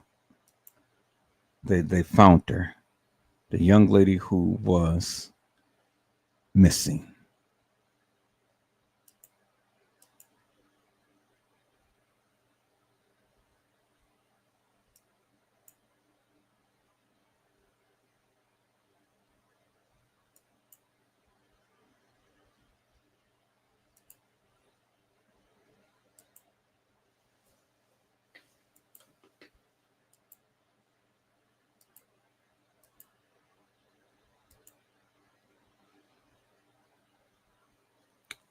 Elisa Lam case finally solved, and it's not good.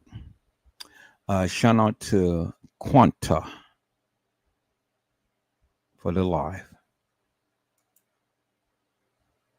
Details tonight in connection with a grim discovery at a downtown LA hotel. Police now believe the body found inside a rooftop water tank is that of a tourist who disappeared 3 weeks ago. In the heart of Los Angeles stands the infamous Cecil Hotel, a place where nightmares and reality seem to blur.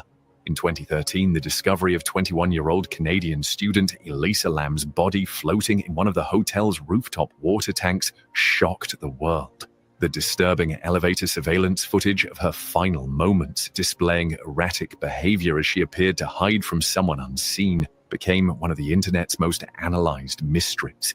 For years, theories ranged from paranormal phenomena to murder conspiracies, but conclusive answers remained elusive. That is, until 2025, when groundbreaking forensic advancements finally began to unravel what truly happened during those fateful days in January 2013. What follows is the definitive account of a mystery that haunted the internet for over a decade, and the scientific breakthroughs that finally brought answers. To understand the magnitude of this case, we must first travel back to January 26, 2013, when Elisa Lam checked into the Cecil Hotel. The 21-year-old University of British Columbia student was on what her family described as a West Coast adventure, a solo trip that would take her through California. She had been documenting her journey on social media, posting enthusiastic updates about San Diego before arriving in Los Angeles. Initially staying in a shared room, hotel staff later moved her to a private room following complaints about her odd behavior from roommates. Elisa was last seen by the hotel staff on January 31st. When she failed to check out as scheduled and missed her daily calls to her parents, alarm bells rang. Her family, concerned about her uncharacteristic silence, contacted the LAPD, who initiated a missing person investigation. Officers searched the hotel with dogs but found no trace of the young woman. They released her photos to the public, hoping someone had seen her. What transformed this from a routine missing person case to an internet sensation was the footage released by police on February 14th. The now infamous elevator surveillance video showed Elisa behaving bizarrely and entering the elevator, pressing multiple buttons, peering out into the hallway, hiding in the corner, making strange hand gestures, and eventually walking away. The timestamp indicated this occurred on the day she vanished. The 4-minute video went viral, spawning countless theories and amateur investigations. The footage remains disturbing to this day. Elisa's movements appeared jerky and unnatural. At times, she seems to be communicating with someone outside the elevator, yet no one else appears on camera. She steps in and out of the elevator multiple times, at one point waving her hands in unusual patterns. The elevator doors remain open throughout the encounter despite her pressing numerous buttons. Perhaps most chillingly, at one point she steps outside and appears to be hiding, as if evading someone in pursuit. When she finally leaves the camera's view, she's never seen alive again. The Cecil Hotel's dark history. Built in the 1920s as a luxury hotel during Los Angeles' booming expansion, the Cecil quickly fell from grace during the Great Depression. Located in what became Skid Row, it developed a reputation as one of America's most haunted and tragic locations, a reputation that would eerily foreshadow Elisa's fate. Long before Elisa checked in, the Cecil had accumulated a staggering list of and unexplained deaths. In 1947, Elizabeth Short, infamously known as the Black Dahlia Bentopol, was reportedly seen at the Cecil's bar shortly before her gruesome murder, though this connection remains contested. In the 1980s, notorious serial killer Richard Ramirez, known as the Night Stalker, resided at the Cecil while conducting his reign of terror across Los Angeles, supposedly disposing of bloody clothing in the hotel's dumpsters. Austrian serial killer Jack Unterweger also stayed at the Cecil in 1991 while working as a journalist covering crime in LA. Ironically, during this time, he murdered several sex workers in the surrounding area. The hotel's dark history includes numerous suicides, including a woman who jumped from an upper floor in the 1960s, killing herself and a pedestrian she landed on. By the time Elisa arrived in 2013, the Cecil operated partly as Hotel Stay on Main, a budget hotel catering to tourists seeking affordable accommodation. However, long-term residents still occupied parts of the building, creating an unusual mix of transient visitors and semi-permanent inhabitants. The neighborhood remained dangerous, with drug activity and crime prevalent in the surrounding streets. The hotel's architecture itself contributed to its ominous atmosphere. A labyrinthine structure with multiple access points, fire escapes, and rooftop areas that were difficult to secure. The water tanks on the roof, where Elisa would ultimately be found, were part of an aging infrastructure system that supplied water to the entire building. This architectural context would prove critically important to understanding how events unfolded. The water tank discovery. On February 19, 2013, nearly 3 weeks after Elisa's disappearance, maintenance worker Santiago Lopez climbed to the Cecil Hotel's roof to investigate guest complaints about low water pressure and an odd taste in the water. What he discovered would forever link Elisa Lam's name to one of the most disturbing hotel deaths in American history. Upon checking the 4 1,000-gallon water tanks that supplied the hotel, Lopez noticed the hatch to one tank was open. Peering inside, he discovered Elisa's body floating face up in the water. She was nude, with her clothes and personal effects floating nearby. Hotel management immediately contacted the police, who faced the grim task of recovering her body from the confined space. The Los Angeles Fire Department had to cut open the tank from the side to remove her remains. As the tank's opening was too small for conventional retrieval, the discovery sent shockwaves through Los Angeles and beyond. Hotel guests were horrified to learn they had been showering, brushing their teeth, and drinking water from a tank containing a decomposing body. Health officials quickly distributed do not drink orders, and the hotel switched to an alternate water supply. Tests eventually revealed the water contained elevated bacteria levels but no harmful pathogens, small comfort to the traumatized guests. The location of Elisa's body raised immediate and troubling questions. The hotel roof was supposedly secured, with alarms and locked doors preventing unauthorized access. Yet somehow Elisa had not only reached the roof but had also managed to enter one of the water tanks, a feat requiring considerable effort. The tanks stood on concrete blocks, approximately 4 feet above the roof. Each was covered with a heavy metal lid that would have been difficult to move and impossible to replace from inside. Media coverage intensified as these details emerged. International news outlets picked up the story, drawing parallels to horror movies and urban legends. The circumstances seemed so impossible, so deliberately staged, that foul play appeared to be the only explanation. How could someone accidentally end up inside a locked water tank on a supposedly inaccessible roof? Forensic teams meticulously processed the scene, collecting water samples, testing the tank's exterior for fingerprints, and examining Elisa's belongings. Her cell phone was never recovered, adding another layer of mystery. Initial examinations could not determine if she had entered the tank voluntarily or had been placed there after death. The advanced decomposition of her body in the water complicated efforts to establish an exact time or cause of death. Previous theories and dead ends.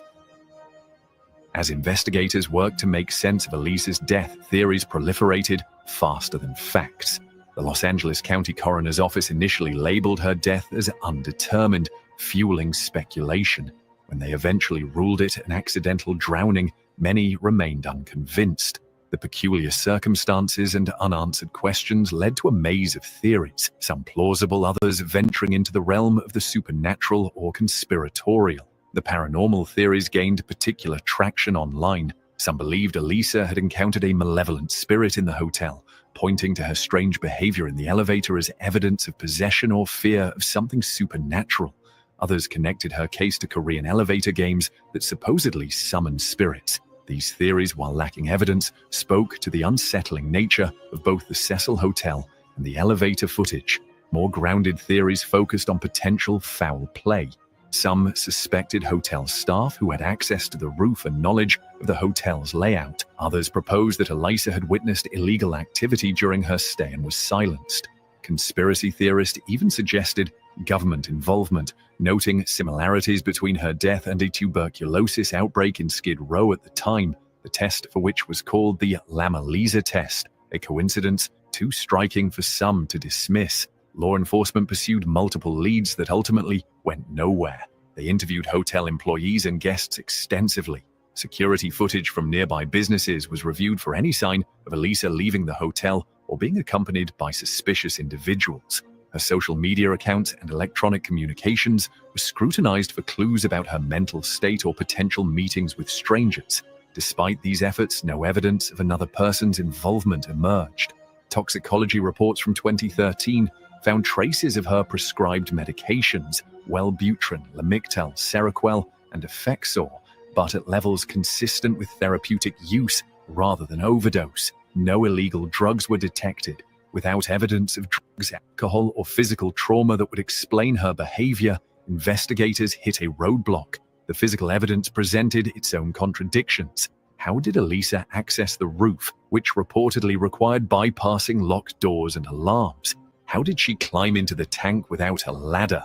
And perhaps most perplexingly, how did the tank lid get closed if she had entered voluntarily? These questions led some detectives to continue believing in foul play despite the official ruling. Mental health considerations.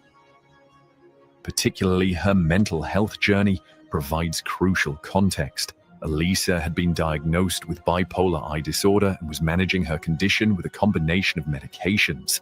This aspect of her story was initially overshadowed by the sensational details of her death, but it would prove central to understanding what happened. Bipolar I disorder is characterized by manic episodes of elevated mood, energy, and activity levels, potentially accompanied by psychosis. These episodes are typically followed by periods of depression. While many people with bipolar disorder lead stable lives with proper treatment, medication management can be challenging. Elisa's medical records, released years after her death with her family's permission, revealed she had experienced both manic and depressive episodes in the past and had been hospitalized for her condition.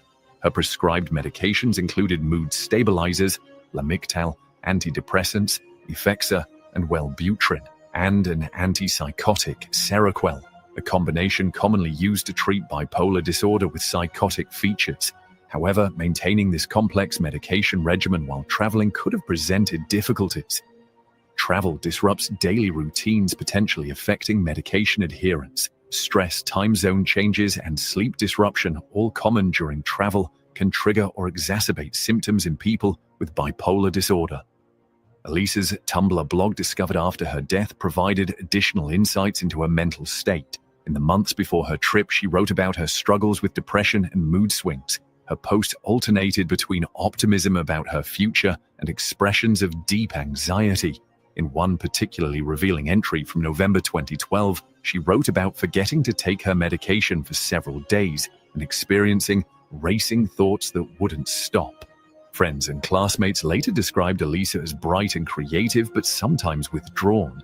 During manic phases, she could be outgoing and adventurous, possibly explaining her decision to embark on a solo trip. Her parents reported that while she had traveled alone before, this longer journey was unusual for her. They maintained regular check-in calls specifically to monitor her well-being.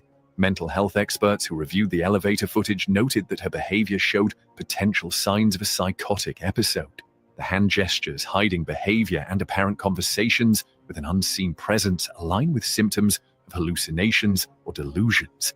The disorientation evident in her movements may have indicated she was experiencing a break from reality at that time. It's important to note that bipolar disorder does not typically lead to the kind of tragedy that befell Elisa. Millions manage the condition successfully without such outcomes. However, in rare cases, severe manic episodes with psychotic features can impair judgment and perception of danger. Understanding this aspect of Elisa's life isn't about stigmatizing mental illness, but recognizing how it might have influenced the events leading to her death.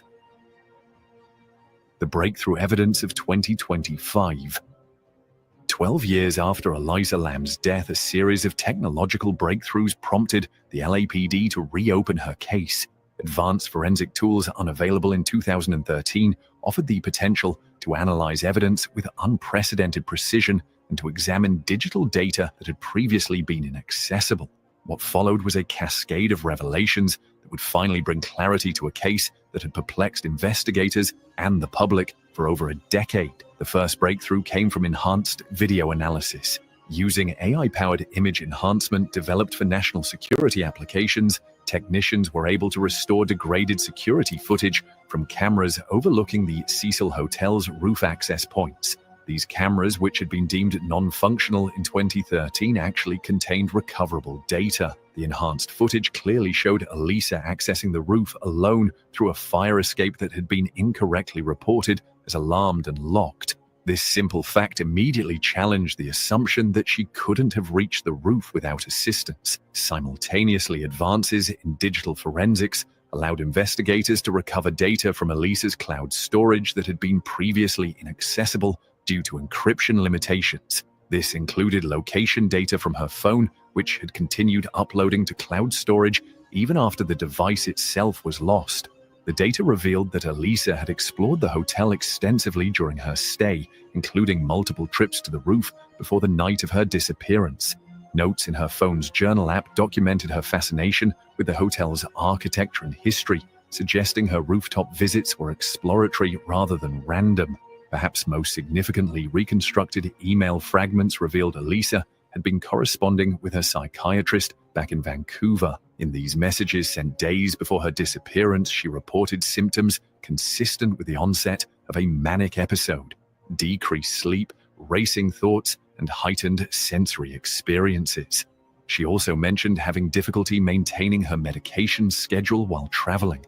Her psychiatrist had urged her to return home for treatment, but Elisa's final replies indicated she was experiencing paranoid thoughts about being followed.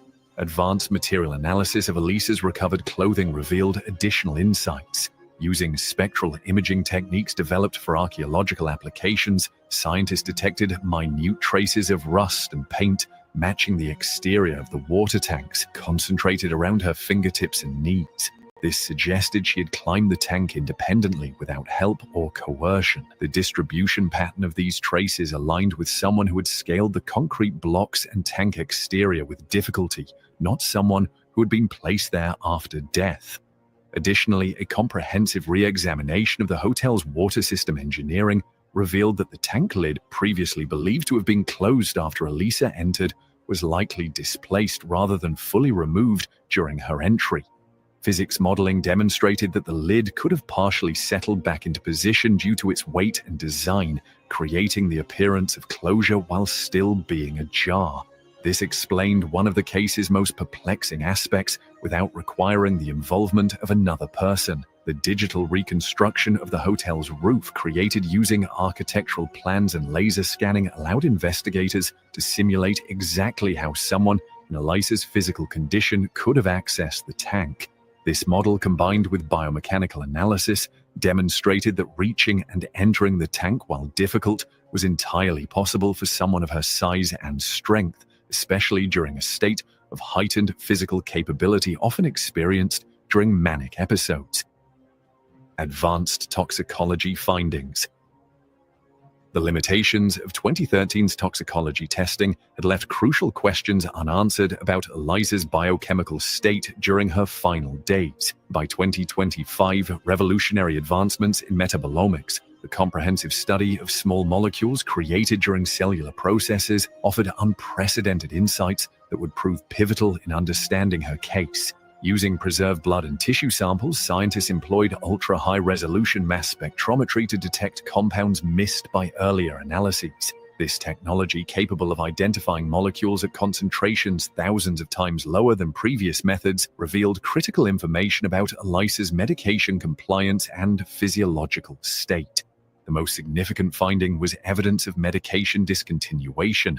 While the 2013 toxicology report had detected Elisa's prescribed psychiatric medications, the new analysis revealed that levels of several drugs, particularly Seroquel, an antipsychotic crucial for managing her condition, had been declining for days before her death. Metabolite patterns indicated she had likely stopped taking this medication approximately 3 days before her disappearance, while continuing others intermittently.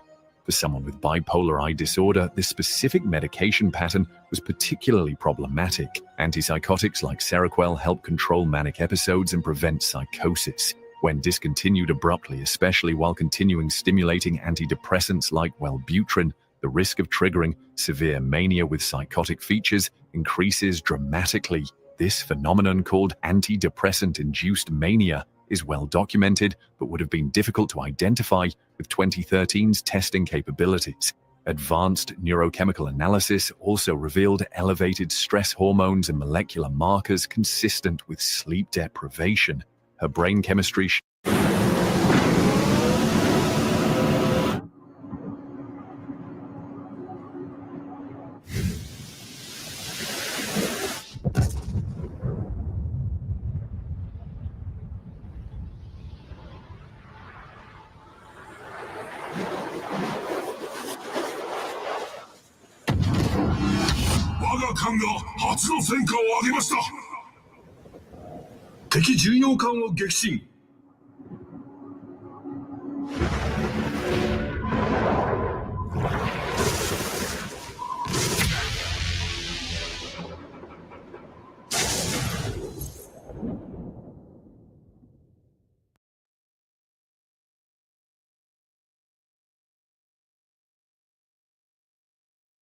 showed the biochemical signature of someone who'd been awake for potentially 48 to 72 hours, a common occurrence during manic episodes. This extended wakefulness would have further impaired her judgment and perception. Perhaps most revealing was the detection of altered reality perception biomarkers, neurochemical patterns associated with hallucinations and delusions.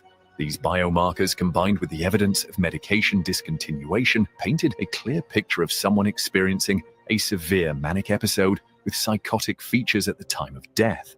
Temperature analysis of the water tank environment, combined with a new understanding of how hypothermia affects individuals in manic states, provided insight into her final moments. people experiencing mania often have impaired temperature regulation and decreased sensitivity to cold, explaining how Elisa could have voluntarily entered the cold water without immediate distress. However, hypothermia would have quickly set in, leading to confusion, exhaustion, and ultimately drowning. The advanced toxicology findings conclusively ruled out deliberate overdose or poisoning. No substances other than her prescribed medications were detected, and those were at subtherapeutic rather than toxic levels. This effectively eliminated theories involving drug-related foul play or suicidal intent through overdose. Witness testimonies reevaluated with scientific breakthroughs providing new context. Investigators in 2025 returned to the human element of the case, the witnesses whose accounts had been previously dismissed or undervalued.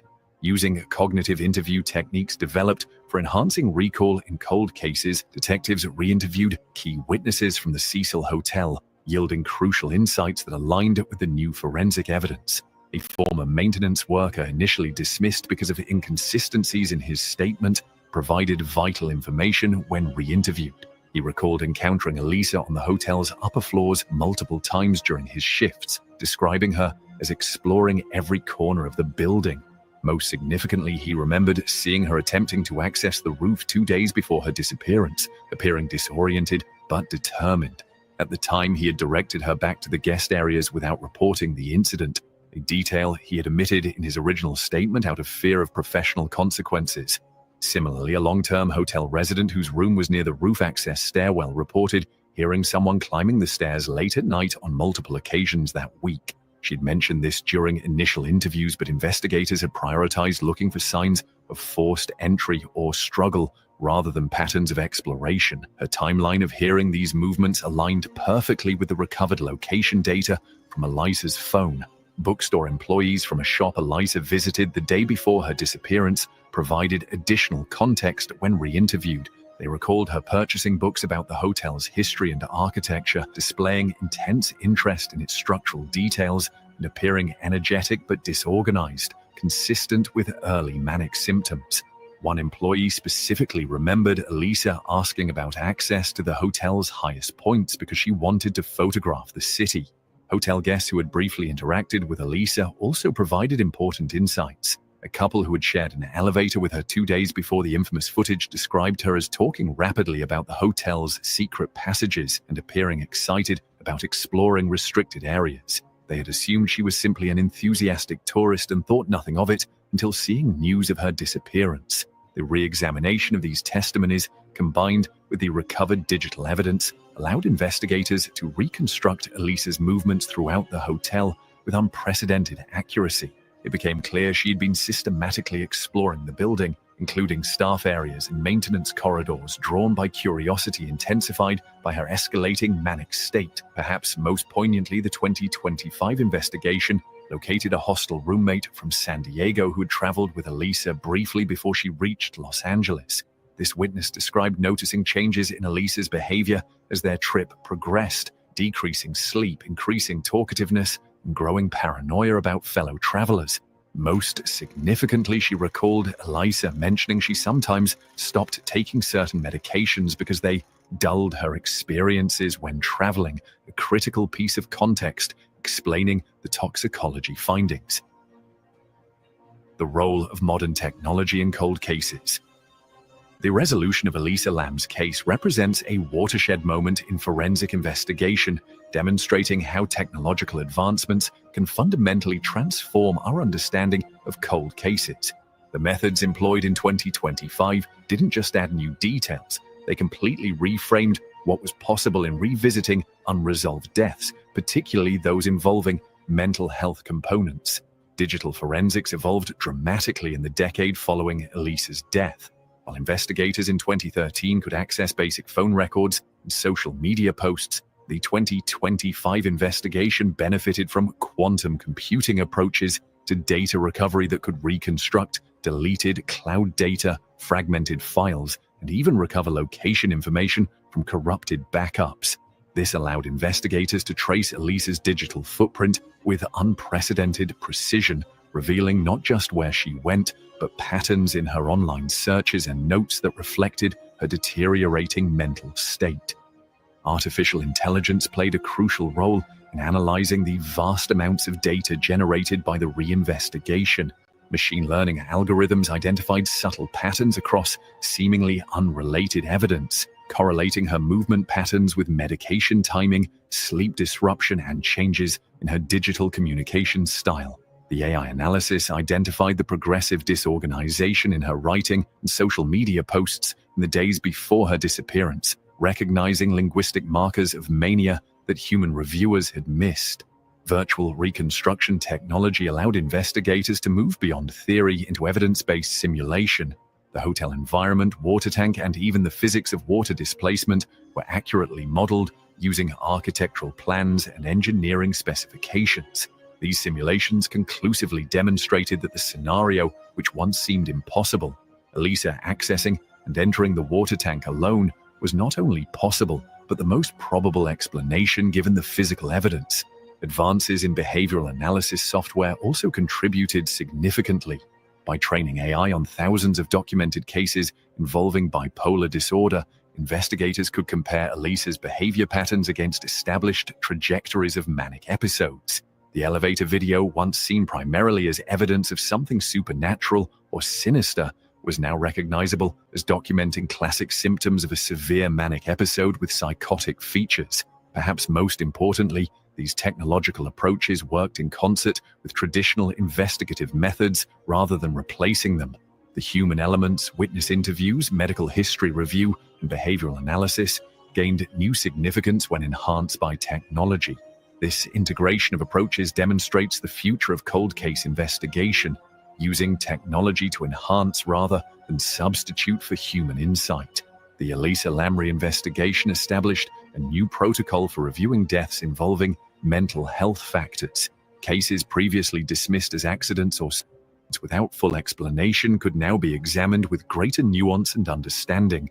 The techniques pioneered in this case have since been applied to dozens of similar unresolved deaths, bringing closure to families who had lived with uncertainty for years. The final timeline.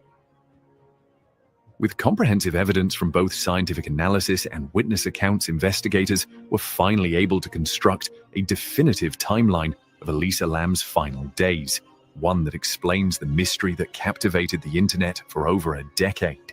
This reconstruction presented here represents the most complete understanding of what happened at the Cecil Hotel in January 2013. January 26, 2013. Elisa checks into the Cecil Hotel, initially placed in a shared room. Her journal entries from this day show excitement about the hotel's history and architecture. She appears stable and organized, meticulously planning her sightseeing activities.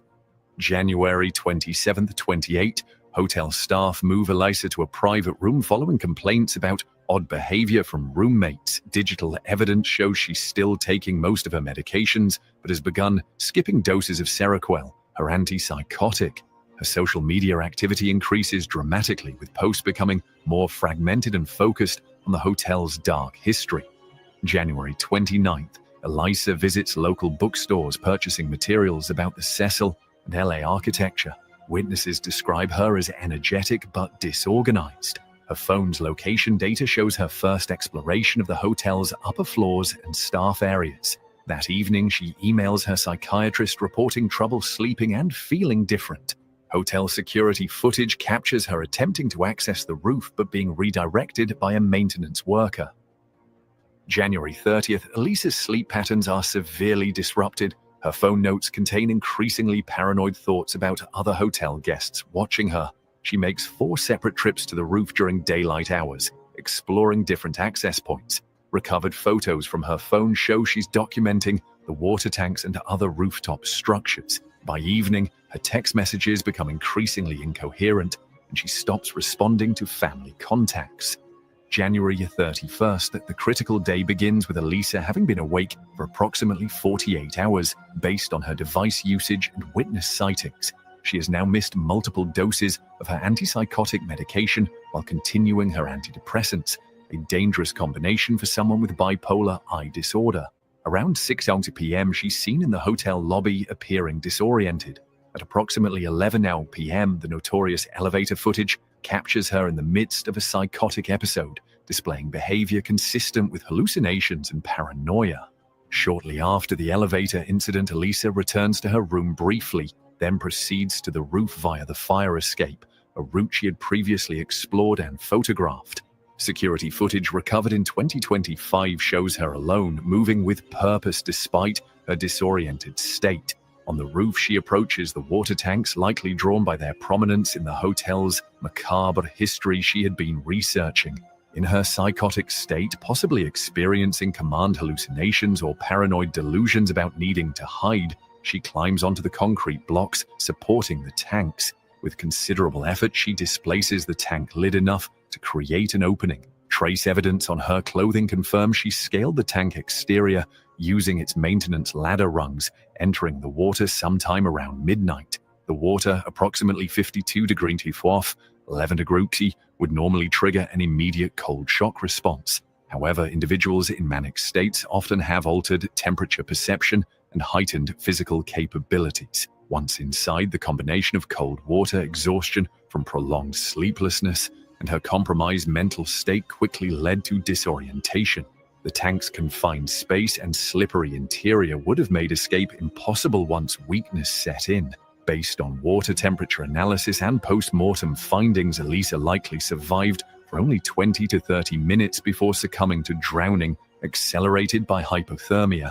The partially displaced lid settled back into a position that appeared closed from a casual inspection, creating the illusion that someone had sealed the tank after her entry. Hello video creators, welcome to Hitpaw channel. We added some watermark on each of the videos. Clean background, complex background, even moving watermark. Just click on this plus icon to create a new area. Then place it above the watermark on the lower left corner.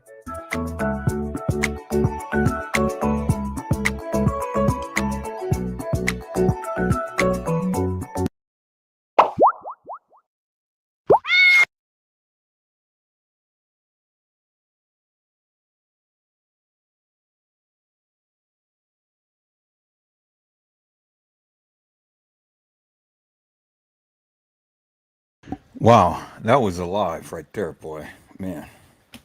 And that is another live that I really am so interested in looking into, because I have no, I don't have no, y'all hold on for a moment.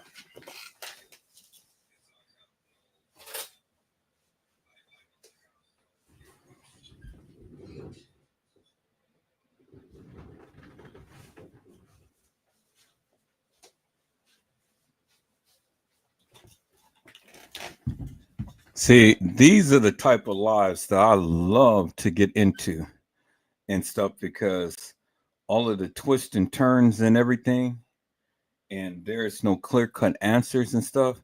This girl, I don't care how much psychotic behavior she was displaying and things and all. Ain't no way that she raised that lid up on her own. You know, it ain't no way. And then she's just going to go to the utmost part of the hotel and then go and jump herself into a cauldron or a tank. Really, peoples? Just like Kanika was supposed to walk herself into a freezer and lay down and died. Save me that. All right, peoples. I'm going to share this one thing and then I'm going to get off of here because, you know, I got to put some things together. You know, I'm trying to wait up to see if these people need a ride to San Francisco or not, to the airport, but you know, they're not calling. So, but I'm going to put some things together. I'm gonna share this one thing. And this is very interesting. I heard this theory before, peoples. I don't know how true it is and things, you know, because everybody is throwing stuff out there. But I'm gonna let you be the judge of it. I'm gonna share this and then I'm gonna go ahead and taper up this live. So let's look at this, people. This was shared by one of the moderators in there. I like I said, I heard it, but I'm not giving it no credence. I'm not giving it no weight. You decide in things, people. You know, I'm not here to think for you. You decide. But I just thought that it was interesting to bring this to the chat. And it must be something because it's got over 225,000 views. So let's listen to this. Okay, hey family. Whew. I just was reading the comments on the young lady that came up. It was calling her friends fake because it says up here the Kanika Jenkins, her real friends, said Irene Roberts is guilty. Okay, so I'm reading the you know, they chatting, and I'm reading the text messages that they doing, and I came across this girl right here. You see her name? Is it I can't really see it. It might be Tonya or somebody. And she said, "Tell the truth. Kanika's brother killed Monita boyfriend 2 years ago, and her boyfriend, Monita's boyfriend, had a twin brother. So this come to turn, Then you got to think, you're like, that's why Monita was mad at Kanika, because Kanika's brother killed her boyfriend? You know, is that the reason why Monita, you set Kanika up because of your boyfriend? And he have a twin brother? You ain't tell nobody that, did you? Girl, you so guilty. You and Irene, y'all going to jail with gasoline draws. You guys set that baby up, and y'all know y'all did. And you talking about because Kanika's brother killed Monita's boyfriend 2 years ago. And Monita, you sit there and you plot this and you set this all up for Kanika. She ain't have nothing to do with that. Because if her brother, allegedly, if her brother had killed Monita's, killed the boyfriend, Monita, why would you want to set your friend that y'all been friends since 3rd grade? And you talking about some little funky, raggedy ass boy? I'm sorry, I shouldn't have said that. Condolences to that family, whatever. But what I'm saying is, you don't, girl, you threw your best friend under the bus. Ugh, I can't stand you. You was never a friend. And talk about you gonna kill yourself. That was my best friend for life. Girl, bye. Take that shit on to the damn dragon, and you and your ass can blow up on that one, because you weren't friends with that girl. You had beef with her for 2 years from what allegedly they said her brother did to your raggedy boyfriend. I'm sorry, shoot, but I mean, that's kind of honoring to say that because the boy lost his life, but oh well, that's another story. Let them solve that. We're here to get justice for Kanika. Okay? We're not going to feel no sorry for no Monita. Girl, you are so foul. You are so fake. You know what I'm saying? You are so fake. That don't make no sense. You shouldn't have done Kanika like that. And I'm quite sure she really trusts you, okay? She really trusts you, and you stabbed in her back like that. I hope you having all bad dreams, you know? I don't care what happened to you. I don't feel sorry for you or nothing. You fake. You foul. You're a zero.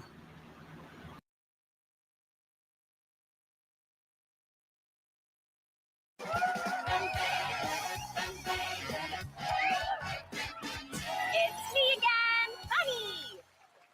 You do remember.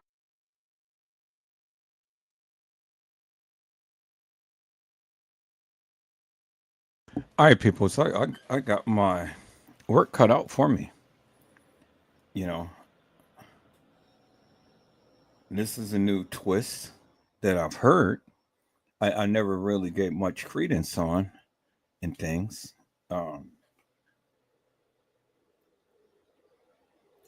but this is something new to explore.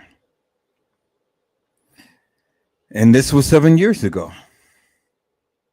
And this garnered 225,000 views. And so, wow, it's interesting, peoples, you know.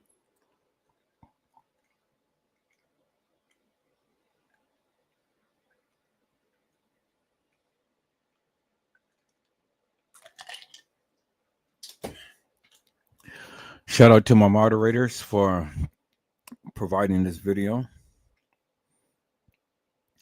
Got my work cut out, peoples. Going to check out these 3 particular cases, but especially this last case, you know. I don't see how this young lady can go to the deepest parts of the establishment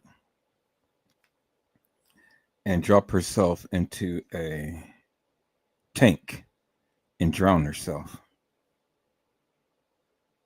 And then people drinking the water of a decomposing body. Just, oh my God, wow. That's crazy in itself. Just to even think about drinking somebody's decomposing body.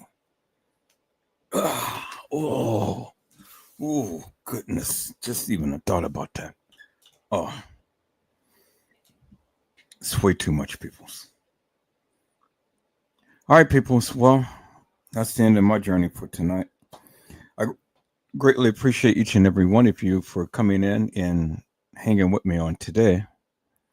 We're going to come back with a new live. I'm going to check out some things and stuff. And I think we got a new case to explore, peoples. You know, twists and turns. Ooh, just thinking about that. Oh, God, I can't get that out of my mind. You drinking the...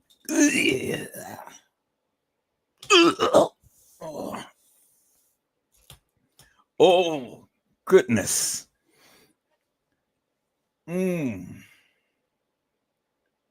I can't get that out of my mind, people. You drinking a...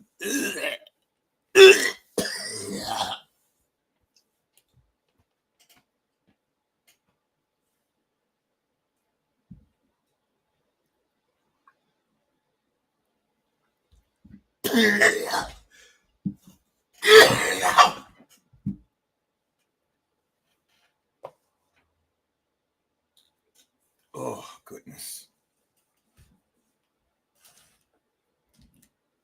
Oh, man. Oh, my God.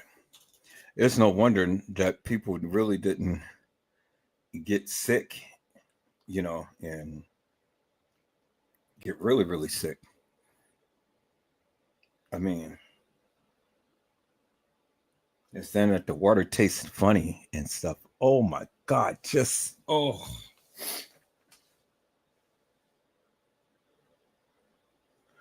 Oh, man. No, I can't, peoples. I can't even envision this. This is just crazy to me.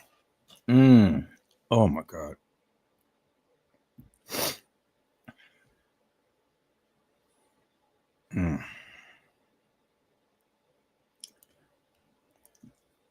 Well, I think I got another case to really look into and talk about. I know the case has been solved, but just the mysteries that surrounded this and stuff. Oh man, yeah, I'm really going to take a look at this because I do understand mental illness is real, you know, and that's real, peoples. But my thing is that how in God's name. And see, you know, when I examine these cases and stuff, I always look for certain things, you know, because what people give a narrative and they say, well, yes, this is the obvious. Well, to me, the obvious is just giving me a lot of questions to ask. and I can't garner no answers that quickly from the questions that I have and things. And one of the questions is just like Kanika Jenkins, how and why, just think about it for one moment, or just on its face value. Listen, why would Kanika walk herself directly into a freezer? I mean, I just want people to think about that just from face value, just as is. Why would she want to do that? Now, set aside from all of the things about, she's been coerced and stuff like that. Just ask yourself the question, why would she want to just walk herself directly into a freezer, peoples? Why? Just, I want you to think about that for one moment. When you say that she is being led, and we don't see nobody on video, but they exit them out and she's being led. Why would anybody want to lead a person directly to a freezer? And if that be the case, peoples, I mean, if you look at the video footage, she ain't turning her head. She ain't doing. Now, if you're going to be led and stuff, your body language will be such as you're following directives of someone. What could they possibly say to lead this girl to her death? Just I want you just to think about that. Think about that on its face value. Why would she want to go and walk herself directly into a freezer? It's almost like what you guys are saying. It's almost like she knew exactly where she was going and what she was doing. I mean, all of the places that she could have been in that establishment, if you say that was Kanika walking the halls of that establishment. Now, I'm just playing devil's advocate now. I'm just playing upon the things of the people who was talking. Now, you help me to make that make sense, because it doesn't make no sense to me. It really doesn't. It doesn't make no sense whatsoever, peoples. I don't care how you slice it and dice it. Because if you're trying to say that this girl walked the halls of that establishment, you got to understand, from getting downstairs to upstairs, do you know the great feat that that the person had to undergo in order to get to the upper level kitchen from downstairs, peoples? And then down Shendell Lane, there was video footage that would have captured her walking down Shendell Lane, peoples, because that establishment had all types of cameras. But it just so happens that the pertinent cameras that would have caught her in areas somehow just not was in operation. Come on, peoples. Boy, if you guys don't understand cover up, come on now. I said, if you guys don't understand cover up, come on now. Save me with all of this conspiracy madness. The cameras just conveniently just stop working. And then this girl just conveniently just happens out of not even knowing the establishment, just happens to come and funnel up on a kitchen that was in construction, and then she's going to walk herself straight in the trajectory of a freezer instead of walking across on the other side of a open kitchen or whatever. She walks herself directly into the back of a freezer, open up the door, and then walk herself in. I mean, think about that for one moment, just on its face value. Set aside for all of the stuff that the people were saying, oh, well, somebody's leading her and this and that and the other. I just want you to think about that for on its face value. It doesn't make no sense, peoples. It really doesn't make no sense whatsoever. I don't care how you slice it and dice it. Because if you say that she did that on her own accord, well, then you're saying is that she is responsible for her own death because she decided that she wanted to go and take a trip to a freezer and cool down. That's what you're saying. That is exactly what you're saying. If you say Kanika walked herself into that freezer and you believe that video madness, peoples, what you're saying is that this girl walked herself into her own death. And when the case of the other young lady, peoples, you know, out of all of the places to come to the establishment, how in God's name would she ever know that they had water towers up on the top of the roof to just go and open up a door and stuff and then just dive on in? Really, peoples? Really? I mean, you know, just think about that just for face value for a moment. Think about the feat that she had to go through, even if she was just getting off hinge and she wasn't on her medicine and she was hallucinating things. How could she have known that the tanks that was up on the roof? What, did she see a schematic? You know, I mean, come on now, man. You know, it's just, oh my God, it's crazy.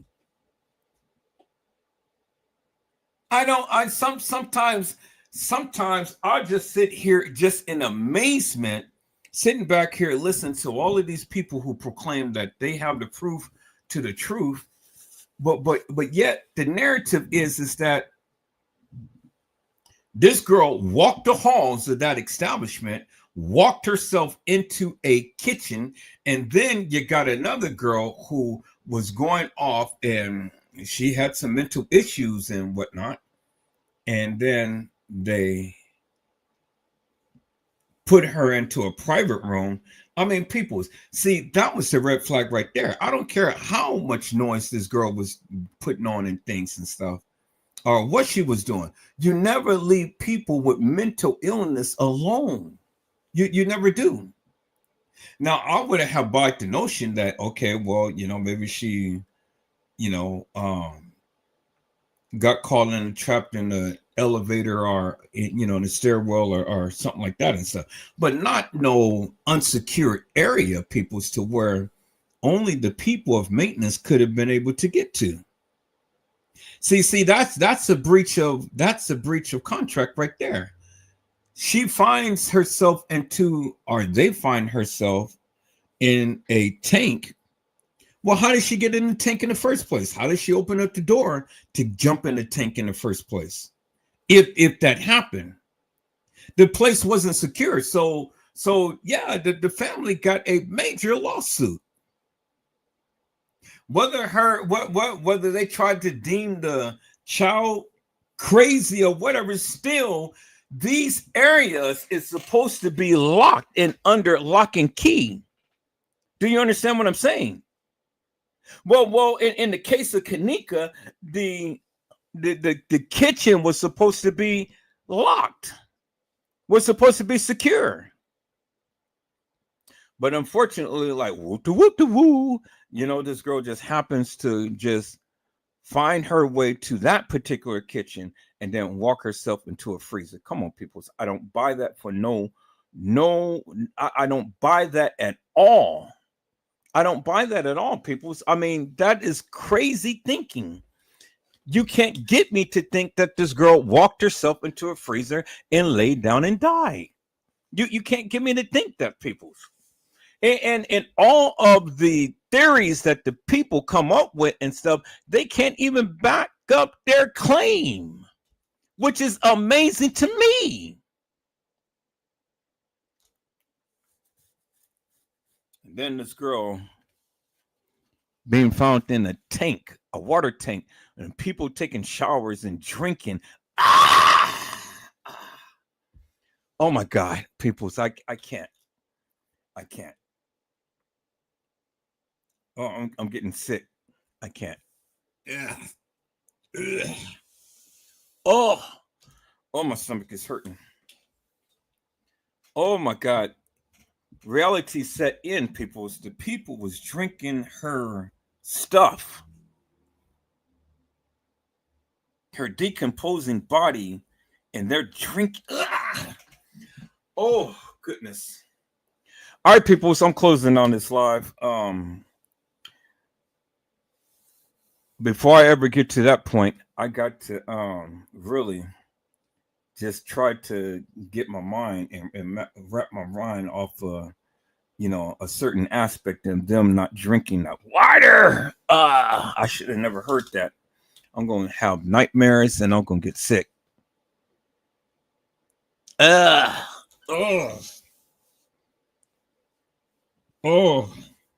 See, I can't help it, people. I'm a visual, I visualize things and stuff, and it's just in my mind. I can't get rid of that. I'm getting sick. All right, people, so I'm shutting down. People, so I hope I had said something to encourage your hearts upon today. Tune in again next time to when Edward Joseph Let's Talk Live, Edward Joseph Kitchen, Edward Joseph Gospel, Edward Joseph's Blessings Giveaway 2025 will come to you with something.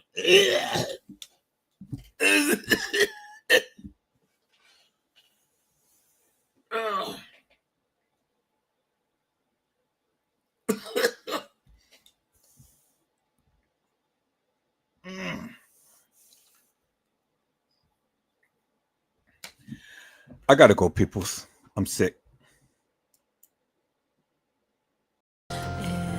Nobody does it better. Sometimes I